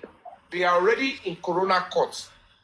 Wọ́n ti ń ṣe lọ. So kò sí ní tó kan anybody mọ́ ju pé àwọn ibi tí ó yẹ kí wọ́n ṣe ta fẹ́ tú àṣírí ọlọ́pàá síta. The intention of going live was to expose the lacunas. We can't do it then. People don't understand. Lacunas. What's the meaning of lacunas? I'm an activist. In terms of sọ ni pé ẹ wo ọlọ́pàá ẹ bá gbogbo wa corona court ẹ ń tọra yín ni ẹ wo nǹkan báyìí nígbà èmi ò mọ̀ pé èmi ò mọ̀ gbogbo nǹkan báyìí ló wà lẹ́kọ̀ọ́ yìí pé n fẹ́ lọ investigate for anybody. There is no group I'm investigating for. I don't even know. I'm not working with the family legal team. No. I wanted to expose the police. Ipe talento. Ẹ wo àwọn àṣírí báyìí. Kẹ́mi gbọ́ àwọn àṣírí lẹ́nu wọn ní tí bá dé Kuramed. Go live and expose them. Kí gbogbo ayé rí. Intention is to expose. Kéèyàn tú àṣírí ọlọ́pàá. Kọ́ lè padà wá sọ pé wọ́n ti tú àṣírí wá síta o. Ẹ̀ka lórí bí kámẹ́rà ẹ̀kọ́ lọ mú torí kò ṣe parẹ́ mọ́. As at that time, I just wanted to investigate pé kí n mọ ohun tó ń ṣẹlẹ̀. Do you understand? Irú tí Bosman náà fẹ́ mọ̀ yẹn pé ká show distance. Are you what I'm saying? distance tó wà láàrin iwájú estate yẹn àti Kuramed hospital ẹ wo just 2 minutes walk kí lè ń parọ́ fún wa fún is to pariwo síta torí pé ìjọba ló ń ṣe ìkíní yẹn lọ bọ́ ibi tó yẹ kọ́ lọ a rí pé wọ́n lọ bẹ̀ a dẹ̀ fẹ́ lọ protest níwájú court. Do you now understand? So àwọn nǹkan yẹn ló fẹ́ inform what will be on the placard that they máa protest fún ẹ lè protest láì ní reason. Àwọn reason yẹn lè ní lọ wò pé kébì lè tú àṣírí ẹ̀ síta kò ṣe pé mo fẹ́ ṣe nǹkan lábẹ́ tí mo fẹ́ lo against anybody mi ò mọ ẹni tí fẹ́ lo against ẹ̀ gbà yẹn. I don't know this is how messy it was. So people thinking why you open it up nítorí pé wọ́n wà ń bẹ̀ wọ́n náà ti wà ń bẹ̀ before wọ́n ṣe náà nígbà tí a bá ní àwọn ṣe àwọn gbé síta èwo lẹ́yìn lọ ṣe ń kọ̀rọ̀ tẹ gbé fún anybody because ẹ ṣáà ní brain ẹ̀yin tẹ́lẹ̀ ní brain láti mọ mistake èèyàn ó yẹ kẹ́lẹ̀ ní brain láti ṣe right thing now. Do you understand? Not until then mo ṣe wá ń gbọ́ ẹni tó bá máa parọ́ ló máa parọ́ mo ṣe ń mọ who and what is been going on with Mohbad's case. That's how we got to that stage. Do you now understand? So lady yẹn ò mọ̀ kọ́kọ́ under 5 minutes mo ti kúrò ní estate yẹn in the next 8 minutes mo ti wà wájú Kuramed sí 10 minutes and then she was ó wọnú estate yẹn ó miss mi ó wá bọ́ta we thought she was helping pé aláàánú Samaria ni so ìgbà tí wọ́n fi flag mi tí mi lè come live again we have to start asking people to follow her so that we can continue the conversation. I mean, we want to have audio but I go on with my audio. Me, more by TikTok in by so it's not that I know if it's about to investigate anything. I want technology to know me, monk pie. All this social media, TikTok, I don't know much about it. I would have just continued. Mr. Yomi, tí ó bá rí bẹ́ẹ̀ kẹ́ sọ pé kó rí bẹ́ẹ̀ because mo fẹ́ sọ nǹkan kan pé ìgbà tí ọ̀rọ̀ yẹn ṣẹlẹ̀ ṣe mọ̀ pé that very time yẹn náà within that period náà ni ìjà ṣẹlẹ̀ láàrin Yèyé Kúdí ẹ̀yìn àtàwọn bossman ẹ̀ right nígbà tó di pé bí akẹwà ṣe after the protest the court. Okay, that was after, right? Sherry, nǹkan tẹ́mi kàn fẹ́ sọ ẹ má jẹ́ ká fọ̀pá pọ̀lọpọ̀lọ péjọ. To me, allegedly, ṣẹ́rẹ́yàn tó ń hábọ̀ Wùnmí lọ́wọ́lọ́wọ́ òun ló ní Biodun Lawal ẹ gbà bẹ́ẹ̀. Ẹni tó ń hábọ̀ Wùnmí. It's a possibility. Ẹni tó ń hábọ̀ Wùnmí òun ló ní Biodun Lawal. Kò sí no doubt about it and Mr. Mouhjola knows about it. Guresi knows about it. Gbemidebe Ologede knows about it. The Gbemidebe Ologede might not knows about it initially, but along the line, you got to know. For the fact pé Guresi Omba King White ṣe. Nothing where anybody won't tell me. Say for the fact to say. Guresi Mba King White ṣe not anybody want tell me say Gbemidebe Ologede no say this person come from so person because King White àti ẹni tẹ́ ń sọ̀rọ̀ Biodun Lawal yìí they are it's just like wọ́n gbé wọn kalẹ̀ pé iṣẹ́ tẹ̀yin fẹ́ ṣe leléyìí tíṣẹ́ bá bọ́ lọ́wọ́ yín ìjẹ́ bọ́ lẹ́nu yín nìyẹn. She understand. They are just like DSS to these people. Pé ẹ má jẹ́ kó sọ̀rọ̀. Iṣẹ́ tẹ̀yin fẹ́ ṣe nìyẹn. Because from nowhere, ṣáà ní Biodun Lawal yẹn ti wá bá yín. Pé òun wà lórí life yẹn. Òun rí pé life yín wá lọ. Lòun wà òkú àbí nǹkan ti ṣẹlẹ̀ sí yín ni. Kíníkan ló fi bọ́ síta. Kíníkan. And from there, ó wọlé. From there, ó bẹ̀rẹ̀ sí rí gbogbo movement yẹn. Ó bẹ̀rẹ̀ máa ṣáà ní gba fóònù lọ́wọ́ ẹ̀. Ṣáà ní máa wọ àwọn èèyàn tóun náà fún update ibi tó fẹ́ lọ lélẹ̀. In fact, ẹ kọ́kọ́ ẹ jẹ́ ká to me ẹ kọ́kọ́ kíra yín kó oríire. Because kó jàǹbá ní àárín méjì ọ̀nà yẹn. Báwo ṣe yín lè ṣe in first place. Ìjọ yẹn tó wá sí corona court yẹn ta protest yẹn kò dúró rárá yìí. Ó kọ̀ wá ẹjú ó dẹ̀ ra lọ gbọ́dọ̀ ó ní lọ jókòó sínú court. Mo kí ni interest lady tó fi jẹ́ pé you want to go and sit inside the court. Do you understand? Ó ti wà ń bẹ̀ iṣẹ́ yẹn wọ́n ti gbé iṣẹ́ yẹn fún ti pẹ́. Ọmọ mo. Yeah, immediately. Iṣẹ́ tó fẹ́ ṣe from the onset tí Honourable Yinka sọ fún wa ń sìn pé ìgbà tóun lọ sí Abuja ó ní wọ́n sọ pé wọ́n fẹ́ sign kíní document nípa kíní royalty Mohbad wípé bọ̀ wọ́n gbọ́dọ̀ kọ́kọ́ ṣe DNA tí DNA yẹn bá yídà sọ pé positive or negative pé bàbá sọ pé òun máa gbà á bẹ́ẹ̀ pé bọ̀ káwọn reach in agreement kọ́ dẹ̀ búra ìgbà tó rí pé yóò sọ síta pé kò dẹ̀ gbọ́dọ̀ leak síta ìgbà tó náà pọ́n wá rí pé yóò succeed lọ́ fi lọ gbé biodun yìí dìde against ẹ̀yìn. kí n tún kí n lẹ́yìn bàbá gòjẹ́ mọ̀ pé wọ́n ti ṣe mítìnì Àbújá ni bàbá ti gbọ́ wọ́n ti ṣe mítìnì yẹn. bàbá ni now bàbá ni òun ni bàbá. ṣẹ́rí nǹkan tèmi wá fẹ́ sọ exactly because ẹni sùúrù ṣẹ́rí nǹkan tí ò wá tí ì yé mi puzzle kan ẹ̀yọ̀ kan tó kù tí ò tí ì yé mi lélẹ̀ ṣẹ́rí ọjọ́ tí Bíọ́dún làwọn àyẹn tó jáde because èmi máa sọ kò sí kan tẹ́ anybody fẹ́ ṣe ọbí akíndẹ má dárúkọ bí ń dà pé orí kínní because mo imagine pé lórí platform yẹn ẹ jẹ́ kọ́kọ́ béèrè question báyìí Mr. Yomi nígbà tí Bíọ́dún làwọn àyẹn wá bá yín did he mention any platform wípé I come in the absence of àwọn èèyàn báyìí o I mean regards of àwọn èèyàn báyìí ni mo ṣe wá bá yín o mo wà lórí platform ẹni báyìí ṣe o mo rí i pé kinní kan ṣé ó dárúkọ báwo àṣẹ approach wo ló fún yín ìjọ tó wá bá yín. ohun tó sọ kí n má parọ́ kí n má jalè kò sọ pé òun wà represent any platform ó jẹ́ kó yé mi pé platform tóun wà tóun dẹ̀ loyal tóun like ẹni tóun like ẹ̀ òun ni Bukky Jesse. Sọ́ni sọ pé òun like Yèyé Kudi but ó kọ̀ Sọ́ni sọ gbígbà jẹ́ pé òun rí i pé Yèyé Kudi yẹn òun náà máa lọ wò nǹkan tó ń ṣe ibẹ̀ lòun ti rí pé mo wà live pẹ̀lú ẹ̀. And I want to believe báwo ni Gúrẹ́sì ṣe wọlé. I want to believe that she began doing that with that Yèyé Kudi nígbà tí mo ti bẹ̀rẹ̀ sí ń bá wọn sọ̀rọ̀ torí pé kò ṣe show yẹn ni first time tí máa wà lórí kiri ọ̀dọ̀ Yèyé Kudi ó mọ̀ pé mo ti ń wá bẹ́ẹ̀ previously like in the last 2-3 weeks lẹ́yìn ìgbà tí Lagata ti lọ sí America tó ti lọ attend sí wọn sí ẹ̀ so I was vulnerable so bẹ́ẹ̀ ọ̀dọ̀ Yèyé Kudi yẹn ni máa ń lọ àti ọ̀dọ̀ olórí. Níníọlá ayé ẹ̀ dẹ̀ máa bọ̀ Níníọlá ayé ẹ̀ máa làbà ẹ má tí ì block ẹ kọ́kọ́ fún mi pé kẹ́ tó. ẹ filẹ̀ ẹ máa yẹ ní Níníọlá ó máa ní ní òṣì ni.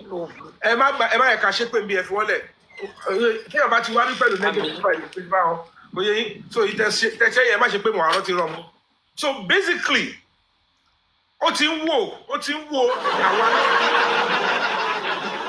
wò wá ní orí ọ̀dọ̀ Yèyé Kudi kò tí ì mọ bó ṣe máa penetrate ni but n tó sọ fẹ́mi ni pé òun kì í ṣe fan Yèyé Kudi Bukky Jesse ni supporter òun ìgbà tó dẹ̀ máa wọlé sí èmi lára ibi tó ti kó wàhálà lẹ̀ gangan tí gbogbo ẹ̀ ti wá dàrú ó ṣe ní ṣé mi mọ̀ pé Yèyé Kudi yẹn ó lọ sí Nàìjíríà ó dẹ̀ lọ sọ́dọ̀ Elégùṣì pé kí n ṣọ́ra o mo ní really mo ní kí ni mí nílé Elégùṣì kí ni mí ní gbogbo ẹ̀ pé mo máa ń gbọ́ tó ń dárúkọ Elégùṣì yẹn kí ló ṣe oníṣẹ́ mi ò sọ pọ́kọ́ sọ pé òun ni ó bí lè hàm pé tó rẹ̀ lọ ṣe pa Mohbad tó ń ṣe kí ni kan mo ní o. ẹjọ Mr.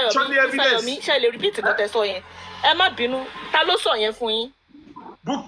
Bíọ́dún Lawal yìí ó ní ló sọ bẹ́ẹ̀. Mr. Yomi you are a star ọ̀dọ̀ Yèyé Kudi tẹ̀ ń lọ yìí tẹ̀ lọ́ ṣe gbọ́ ẹ̀ orúkọ yín ẹ má yẹ káwọn public go against yín o ṣe mọ̀ pé this particular Yèyé Kudi ṣe mọ̀ pé bí àti omi òtẹ̀ ọ̀kan tó ń jẹ́ àti Justin gbà yẹn pé bí gbàjẹ́ pé nǹkan tẹ̀ ń ṣe opposite ló ń ṣe nítorí ó lọ Nàìjíríà recently ṣé mi wá aware mo ní báwo mo ṣe fẹ́ wá aware I don't know her I don't know what she has done ó ní ó lọ Nàìjíríà ó dẹ̀ lọ sọ́dọ̀ Elégùṣì yẹn pé kò lè parọ́ kò lè dínà ẹ̀ pé kí n bèrè lọ́wọ́ àwọn ìbò ní really mo ní can I ask her I am saying ó ní yes I can ask her pé kò lè dínà ẹ̀ kó lọ sọ́dọ̀ Elégùṣì mo ní ó dẹ̀ máa ń gbé mi sí big screen wọ́n á ní kí ni Elégùṣì yẹn ṣe kí ni ó ní òun ni wọ́n sọ pé bí lèyàmù àbí nǹkan kan àbóhùn ni ó tọ́lá sí pa Mohbad ẹ̀dẹ̀ lèmi ń jà fún pé káwọn yẹn má lọ bóyá àjọ ń ṣe nǹkan kan náà ni o mo ní ìyẹn máa lé o mo ní but I cannot quickly disassociate myself let me ask her tó bá jẹ́ bẹ́ẹ̀ then màá mọ bó ṣe máa ra yẹra I don't want wahala we will keep fighting justice for that then I asked the Yèyé Kudi privately pé madam ẹ má bínú mà o Torí mo gbọ́ nǹkan báyìí mi dẹ̀ lè act on it until I ask you first. Mo gbọ́ pé báyìí kóso báyìí kásà. Ọ̀dẹ̀ ni Yomi Fabiyi irọ́ ni o.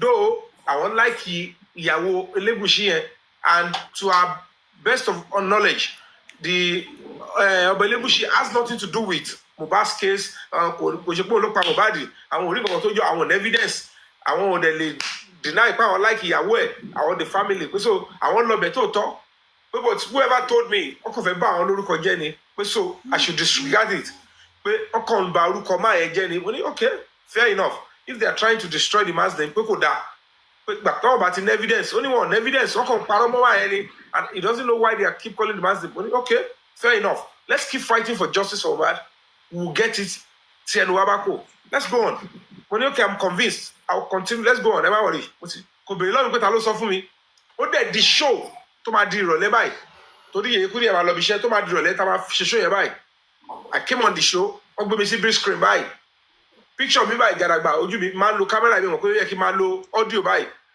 next thing báyìí yèyé kúrò yẹn kọ́ bẹ̀rẹ̀ sí ń gbé ẹni tó sọ fún mi pé òun lọ sọ́dọ̀ Elégùṣì ó bẹ̀rẹ̀ sí ń gbé everybody ṣépè onídàáfẹ́ni tó sọ kíní kan wọ́n fẹ́ bá ẹ wá ti sọ mí di gbé borun lélẹ́yìí meanwhile n ta ṣe kọ́ lélẹ́yìí and I try to caution her madam just ignore this is a distraction she shunned me rudely mo pe mo kú jágbe bọ́ mi sọ̀rọ̀ sí mẹ́ni àwọn àpòlẹ̀ ra dákẹ́ síbi tí mo wà mo ti fi ká ìtẹ́bọ̀ òye mo kú actor tí wàá rí pé wàá ń wọ́ rẹ̀ wọ̀kúwọ̀ kí mo kó débi ó dẹ̀ níjọ́ kejì mo ti ra kására mo wá ẹgbẹ́ ṣé máa bẹ̀ mí will she apologize will she not apologize she didn't apologize nígbà tó di ọjọ́ kejì báwo mo fẹ́ ṣe máa ti wọ kíní they keep sending the stuff to me ebi ò dẹ̀ mọ mílíọ̀nù kíní ẹ̀ tí wọ́n ti click báyìí mo ń lọ page wọn straight ni Yomi Fabiyi is here ní wàá kọ gbọ́ Yomi Fabiyi is here gbà mí tí gbé kò sí bírèkì sálẹ̀ síbẹ̀ Yomi Fabiyi yẹn mo gbé wá direct so orúkọ yẹn tó bá ṣe ní báwa máa pariwo ni kò ṣe mí ṣe sábọ́ wọ́n ti gbé mi sókè nìyẹn yéè mo kú ó ti àti wúwà ń bẹ̀ àtún sọ̀rọ̀ lọ ó ti ṣe bẹ̀rẹ̀ báyìí ó ti ń kékeré àti máa bẹ̀rẹ̀ pé now we are ready to tó kiri kan kò tiẹ̀ bẹ̀rẹ̀ pẹ̀lú normal ọ̀rọ̀ orí kéèsì Elégùṣì ẹ̀ lọ́tún bẹ̀rẹ̀ pé anybody that have the ladies Elégùṣì's wife birthday date send it to me I will celebrate her màá ṣẹ̀jẹ̀ kẹ́ máa wọ̀ pé mo gbé kí ni mo pàlàpàlà èmi mo pé rúgẹ́ ẹ̀ máa wọ̀ pé Mr. Abi mo sọ̀rọ̀ fún wọ́n ti fi ń gbóhùn ṣe pé mo ní mo ti tẹ́ lọ́wọ́ gẹ́ẹ̀ Bíọ́dún yìí kí ni mo kóra mi sí ìwọ lọ mi ò ń dá sọ̀rọ̀ ogun nǹkan báyìí lọ́rùn bí mo ní madam ṣíṣe ká fi gbogbo ilé ilẹ̀ pé ká máa fèsì jọ́sí please Yomi I told you don't whenever I'm talking don't talk Mr. Yomi ẹ̀yin ẹni sùúrù Mr. Yomi ṣé ẹ̀yin ò wá rí pé +1+2 bẹ́ẹ̀ yẹn ẹ̀ rí nǹkan tó ń ṣe bẹ́ẹ̀. mi ò tí ì lè rò pọ̀ gbà yẹn gbogbo ayẹ kò sí máàsì lórí mi justice lèmi kàn rò so eventually mo dẹ̀ ra calm down lórí page yẹn pé ó dà pé títẹ̀ ìjìbá máa pọ̀ jù ẹni tó gbé mi wá sórí TikTok ó ti fi sílẹ̀ ó ti àbádọ́ mi. definitely wọn ò bá yín jà based on pé accountability nìkan that's platform tá à ń sọ yìí wọn ò kọ́kọ́ bá yín jà based on accountability. kò sí nǹkan tó ń jà accountability ní ìṣe ọkọ tó mẹ́sàn pẹ̀lú owó wọ́n kàn lò yẹn wọlé ní. ẹ jẹ́ ká. gbogbo ilẹ̀ tẹ̀lé máa ẹ fẹ́ wẹ́ni tó jí owó yín mọ́ pé irú owó wò lẹ́ ń jí kiri. nígbà tí Mr. Yomi ẹni sùúrù ṣẹ́rí Mr. Yomi ṣẹ́rí either we like it or not ṣẹ́rí bá ṣe ní King White tó fojú hàn tó gbéra ìkalẹ̀ as an anti-justice tó gbéra ìkalẹ̀ láti máa urge fún àdúrà bẹ́ẹ̀ náà la ṣe ní Gúrẹ́sì nínú justice for Mohbad a mọ̀ pé àwọn méjì yẹn a ní Gúrẹ́sì a ní King White bẹ́ẹ̀ ṣe fight láti já King White lẹ́yìn àdúrà yẹn ká ní pé kì í ṣe wípé green snake under the green gaba máa yẹ sọ ọ̀dọ̀ mi kọ́ o. Adéoyè yẹn. Ọlọ́run fẹ́ já Gúrẹ́sì yẹn lẹ́yìn bàbá Mohbad bàbá yẹn kò fura Ọlọ́run ọkọ mi lè máa ẹ̀pẹ̀ ní tó. ṣẹ́rí Gúrẹ́sì ti bà a lot of things jẹ́ Gúrẹ́sì yẹn ó ti bà a lot of Gúrẹ́sì ò lè sọ pé òun mọ bí Bíọ́dún làwọn àyẹn ṣe wọlé kò lè sọ fún mi pé yẹ kí mo ẹ mọ gbogbo bí wọ́n ṣe. kẹ́ fi ọ̀rọ̀ yìí kún ọ̀rọ̀ yín wọ́n ní Gúrẹ́sì yẹn ló mọ déètì ìgbà tó fẹ́ ṣe mítì tí bàbá Mohbad ò mọ̀ tó yẹ ti conclude láàrin ara rẹ̀ kẹ́ lè mọ̀ pé ó wá báyìí bàbá Mohbad jẹ́ gidi gan ni go on. meeting gbẹmí débi ọlọ́gẹ̀dẹ̀ àkọ́dé òun ló gbé wọlé. DNA meeting. gbẹmí débi ọlọ́gẹ̀dẹ̀ dẹ̀ ló gbé wọlé. ó dẹ̀ fún bàbá Mohbad ìgbà tó dẹ̀ wọlé ẹja ẹni sùúrù ìgbà tó dẹ̀ wọlé Mr. Yomi àwọn nǹkan bóyá àwọn nǹkan tẹ̀yìn ò mọ̀ ni pé ìgbà tó wọlé ń gbà yẹn bóyá kẹ́ tó join justice for Mohbad ní Gúrẹ́sì àti Yèyé Kúdí náà ti kọ́kọ́ ní issue because Gúrẹ́sì ló ó ní bọ̀bọ̀ kan tó ń pè ní K-Crown gbà yẹn tó jẹ́ pé ibẹ̀ yẹn ni wàhálà Yèyé Kúdí àti Bukky Jesse ti kọ́kọ́ bẹ̀rẹ̀ lórí ọ̀rọ̀ pé K-Crown bọ́ síta K-Crown lọ ṣe submission lórí gbogbo bó ṣe máa ṣẹlẹ̀ ṣẹ̀mọ̀ gba ẹ̀mọ̀ normal gbogbo bọ́rọ̀ yìí ṣe ń ṣẹlẹ̀ justice for Mohbad ó yẹ ká léèyàn tó yẹ pé ó máa fún wa ní update o pé lẹ́ni o a lọ sí kóòtù o àbájáde kóòtù lélẹ́yìí o ní tó ṣẹlẹ̀ lélẹ́ o this is our next move o kìnnìkan. update yẹn normally. ṣe mo rúkọ bẹ́ẹ̀ ẹni sùúrù update yẹn ẹni sùúrù share update yẹn from the side of àwọn bossman àwọn Yèyé Kúdí yẹn òun ni K-Crown fẹ́ wà ṣe understand ṣe mọ̀ pé K-Crown yẹn ṣe ó ti padà sọ́dọ̀ Wùmí mi ò mọ̀ bóyá ó wá ṣe wà lọ́dọ̀ Wùmí o so ìgbà yẹn ni ọ̀rọ̀ yẹn ti dìjà ibi tíjà wọn ti kọ́kọ́ ń bẹ̀rẹ̀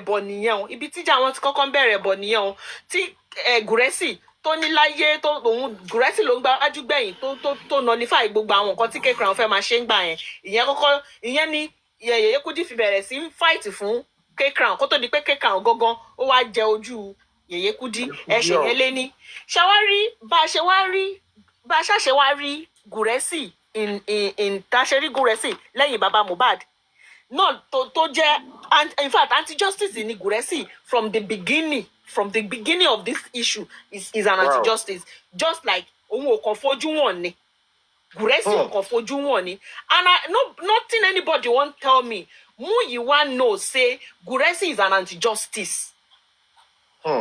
So kò wá yé mi nǹkan tí wọ́n really wan fight fún. Because mo rántí dáadáa lórí ọ̀gá Papariamo ṣàmù pé this same lady ṣebí.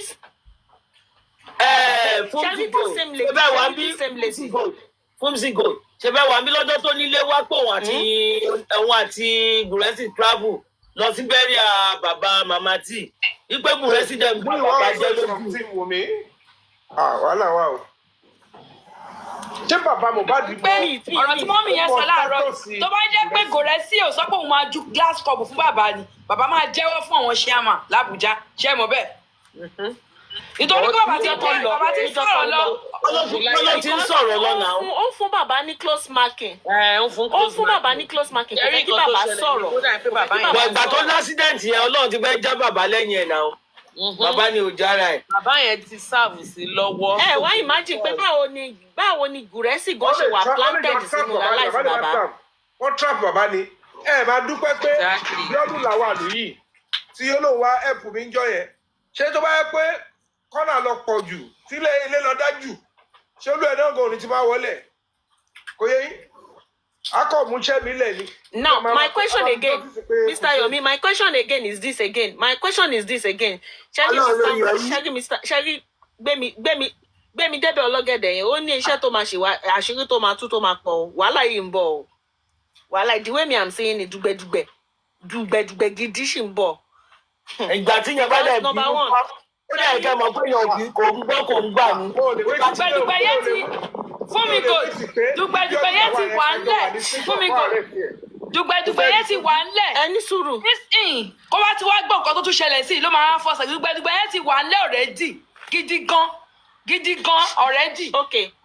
ok ẹni sùúrù because kí ni mo fi ń sọ bẹ́ẹ̀ ni pé gbogbo nǹkan tó ń ṣẹlẹ̀ yìí gbogbo ẹ̀ ó ń lọ́ mọ́ra wọn kò sí nǹkan tẹ́nibọ̀dì fẹ́ sọ fún mi Mouhjola kò tán mọ́ bàbá Mohbad from anywhere it's just like bí wọ́n ṣe ń plant gbogbo wọn náà ṣe plant Mouhjola yìí náà sọ́dọ̀ bàbá Mohbad so nǹkan tó wáyé mi sì ni pé bàbá Mohbad nìkan ló máa bọ́ síta ló máa wá kán wá rí wá lẹ́yìn bí Múyìwá yìí gangan tó ṣe wọnú justice for Mohbad tó ṣe báwo lè ṣe bàbá tẹ̀lé yẹn àti ìyẹn Múyìwá ẹ̀ ìyẹn one because bàbá yẹn rẹ́dí àti explain fún yàrá. tí iye bá bàbá yìí ni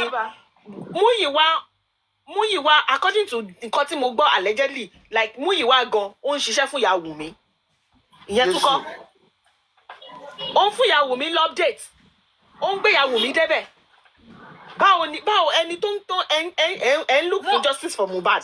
sista fún mi Múyìwá máa mú gbogbo update wọn sista fún mi ó máa mú gbogbo update wọn ó máa kó fún Bíọ́dún máa kó lọ fún Wùmí gbogbo update Bukky bá ṣe Bukky Jesse àti bàbá àti Múyìwá ó máa kó fún Bíọ́dún máa kó lọ sọ́hùn. Anyway, Mohbad máa ní justice láìpẹ́ but táàbà tún àṣírí àwọn eléyìí ó lè ṣèkà fún ọ̀pọ̀lọpọ̀ nínú wa bì so the best is to go expose gbogbo àwọn tó bá máa expose ká tó kọjú ẹni tó pa gbọ̀ngàn so that èèyàn lè mẹ́rin tó máa sá fún kó dẹ̀ mẹ́rin tó máa dúró fún because gbogbo nǹkan tó ń jáde yìí ọ̀rọ̀ ẹ̀kọ́ lọ fún everybody ní poison jẹ lẹ́yìn tí Mohbad bá lè jọ. Mr. Yomi ẹ wo nǹkan tẹ́ni yìí kọ ẹ wo nǹkan tẹ́ni Kókó Lamba yìí kọ sí comment section.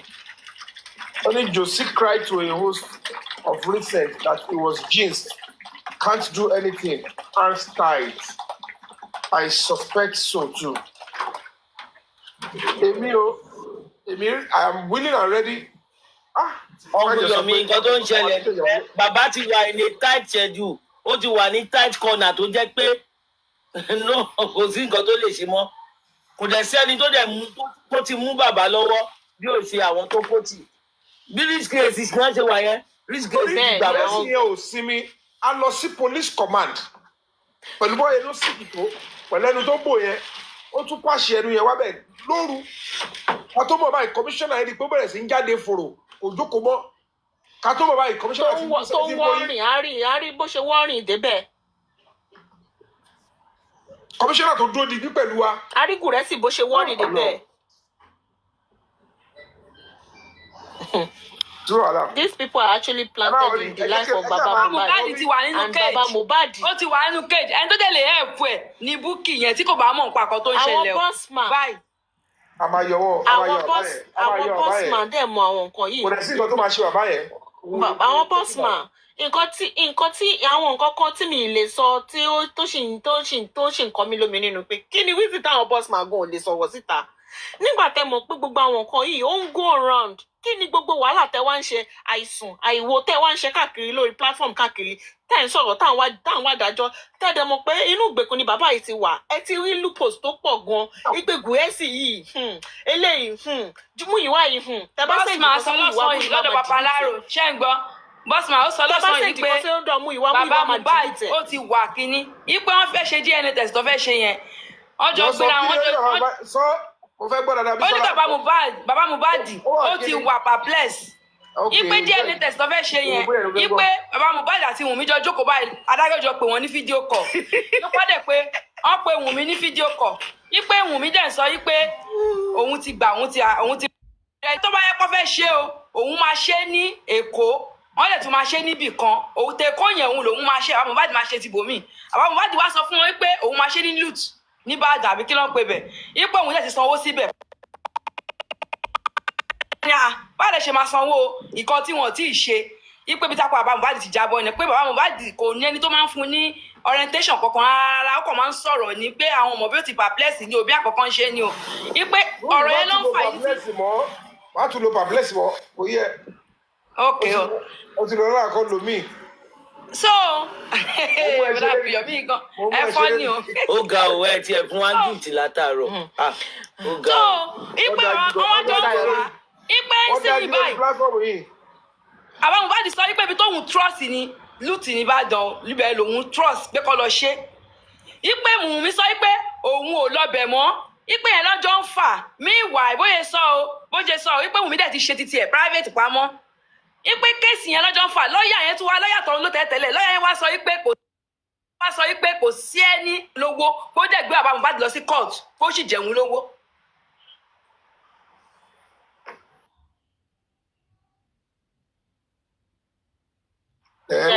Yes, that's that's kí lorúkọ lọ́ọ̀yà yìí tí Odumosu must go.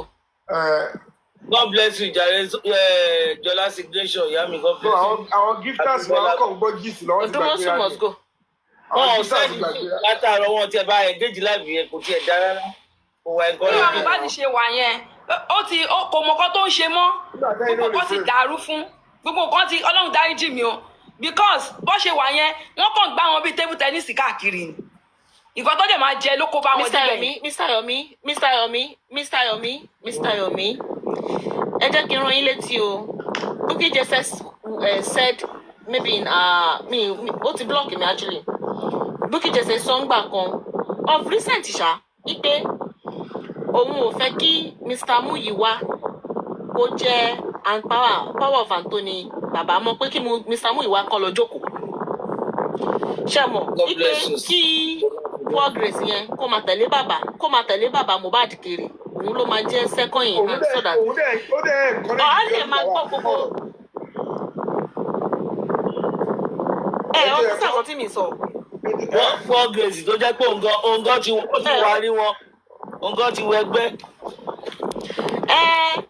Yes wọ́n ṣe mọ̀ pé láàrin yẹn ó sọ pé ó pé òun ò fẹ́ kí kó ṣe kankan mọ́ ṣe a lot of àṣírí ti wà lọ́wọ́ Bukky Jesse kì í ṣe pé gbogbo ẹ̀ náà máa ń gbé Bukky Jesse débẹ̀ Bukky máa ń dá àwọn nǹkan títí ẹ̀ ṣe. bàbá tí ò ti accept suggestion Bukky yẹn lórí Mouhjola yẹn ẹ ti mọ̀ ọ̀tá máa bẹ̀rẹ̀ láàrin wọn ló bá wọn lé ènìyàn ṣòro lọ tó bá wọn lé Mouhjola lọ àwọn ọmọ ẹgbẹ́ bí ọdún tó ń bá ṣiṣẹ́ kọ́ńsì tọmọ pé yẹ bàbá yẹn lè wò pé bí ọdún yìí gan tó ń gbóbo lẹ̀ fún ẹ tó ló ń gbé ẹ débẹ̀ ìparun ni o encourage àwọn kan ṣiṣẹ́ pẹ̀lú yomi fabiyi and NGO tó wà nílẹ̀.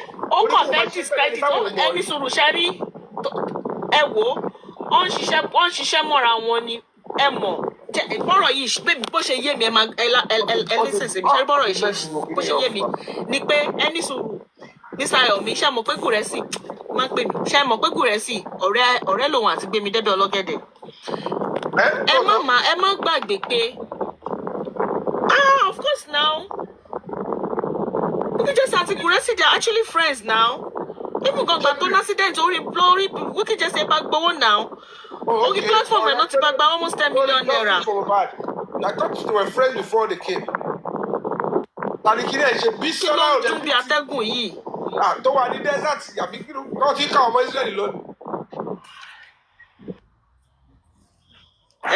So ẹ máa gbọ́ o so ẹ má gbàgbé pé ọ̀rẹ́ ni wọ́n jọ máa ń sọ̀rọ̀ behind the camera so ìgbà tó rí wípé ẹ̀yin ti dé ìjà orogún òwò òun ni mo lè sọ pé bóyá wọ́n bá yín jà ìpè Yomi kàn máa dé from nowhere ó máa fẹ́ gba gbogbo glory gbogbo báwa ṣe ń fọ ẹ̀fẹ̀ fún táwọn ojú táwọn fọwọ́ gbọ́yàn ẹ jẹ́ ká máa di ọ̀rọ̀ yìí o pé gbogbo bóun ṣe ń ranjú bóun ṣe ń gbá fọwọ́ gbáyà pé òun máa gbé wa débẹ̀ ẹ̀yin kan máa wá dé lọ́sọ̀kan ẹ máa sọ pé ẹlẹ́sẹ̀ ẹ fẹ́ máa fi rìn kiri ẹ fẹ́ máa fi ṣe kínní. ṣé máa fọwọ́ gbóbò náà. Mọ̀dà Mouhjola lórí ọlọ́ ṣẹ́gbọ́n Mr. Yomi. Tí ẹ bá ti wọ bọ́nẹ̀tì báyìí ó ṣe ń fọwọ́ gbáyàn ló fọwọ́ gbóbò ó máa ta lé o. ẹ jẹ́ n sọ submission mi tán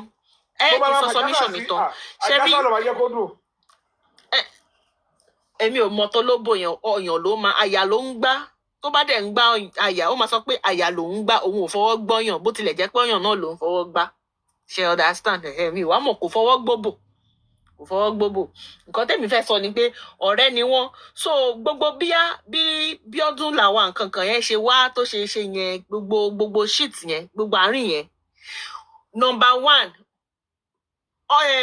láti ọ̀dọ̀ Gúrẹ́sì àti King White àti gbogbo wọn yẹn àwọn ọlọ́mọ bó ṣe arrange biodun làwọn yẹn wá sí ọ̀dọ̀ yín ẹgbàá bí mo yẹn sọ fún yín kò ṣẹ̀yìn wọn so ìyẹn dẹ̀ máa wá lò as tool fẹ́yìn pé ok gbogbo nǹkan tó bá ń ṣe ṣáà máa kó information yẹn wá fún mi gbogbo nǹkan tó bá ń ṣe ṣáà máa kó information yẹn wá fún mi àbí ẹ̀yin ti gbàgbé lọ́jọ́ tí ẹ fẹ́ lọ lift CCTV camera kó gbogbo nǹkan yẹn ọjọ́ yẹn náà kọ́ ló bọ́ síta tó sọ pé irọ́ ni kò sí kankan Yomi ń ṣàtà rẹ̀ ni ó máa ṣàtà rẹ̀ ni ó máa tó bẹ̀rẹ̀ sí pariwo lé yín lórí pé kìnnìkan tó ń ṣépè tó sọ pé olè ní yín ìyẹn that's Bukky Jesse tó bẹ̀rẹ̀ sí pé yín lólè tó bẹ̀rẹ̀ sí discredit gbogbo iṣẹ́ tẹ́ ṣe so gbogbo àárín yẹn èmi ti rí wípé ìjà ìlara nǹkan kan bóyá ìgbà tẹ́yìn náà wọlé júbà dá mi síwájú àbí bá ọkẹ ṣe ránkà dídé o ọkẹ lọ sórí platform ẹ o ọ bóyá kẹ ti because I don't understand the reason tí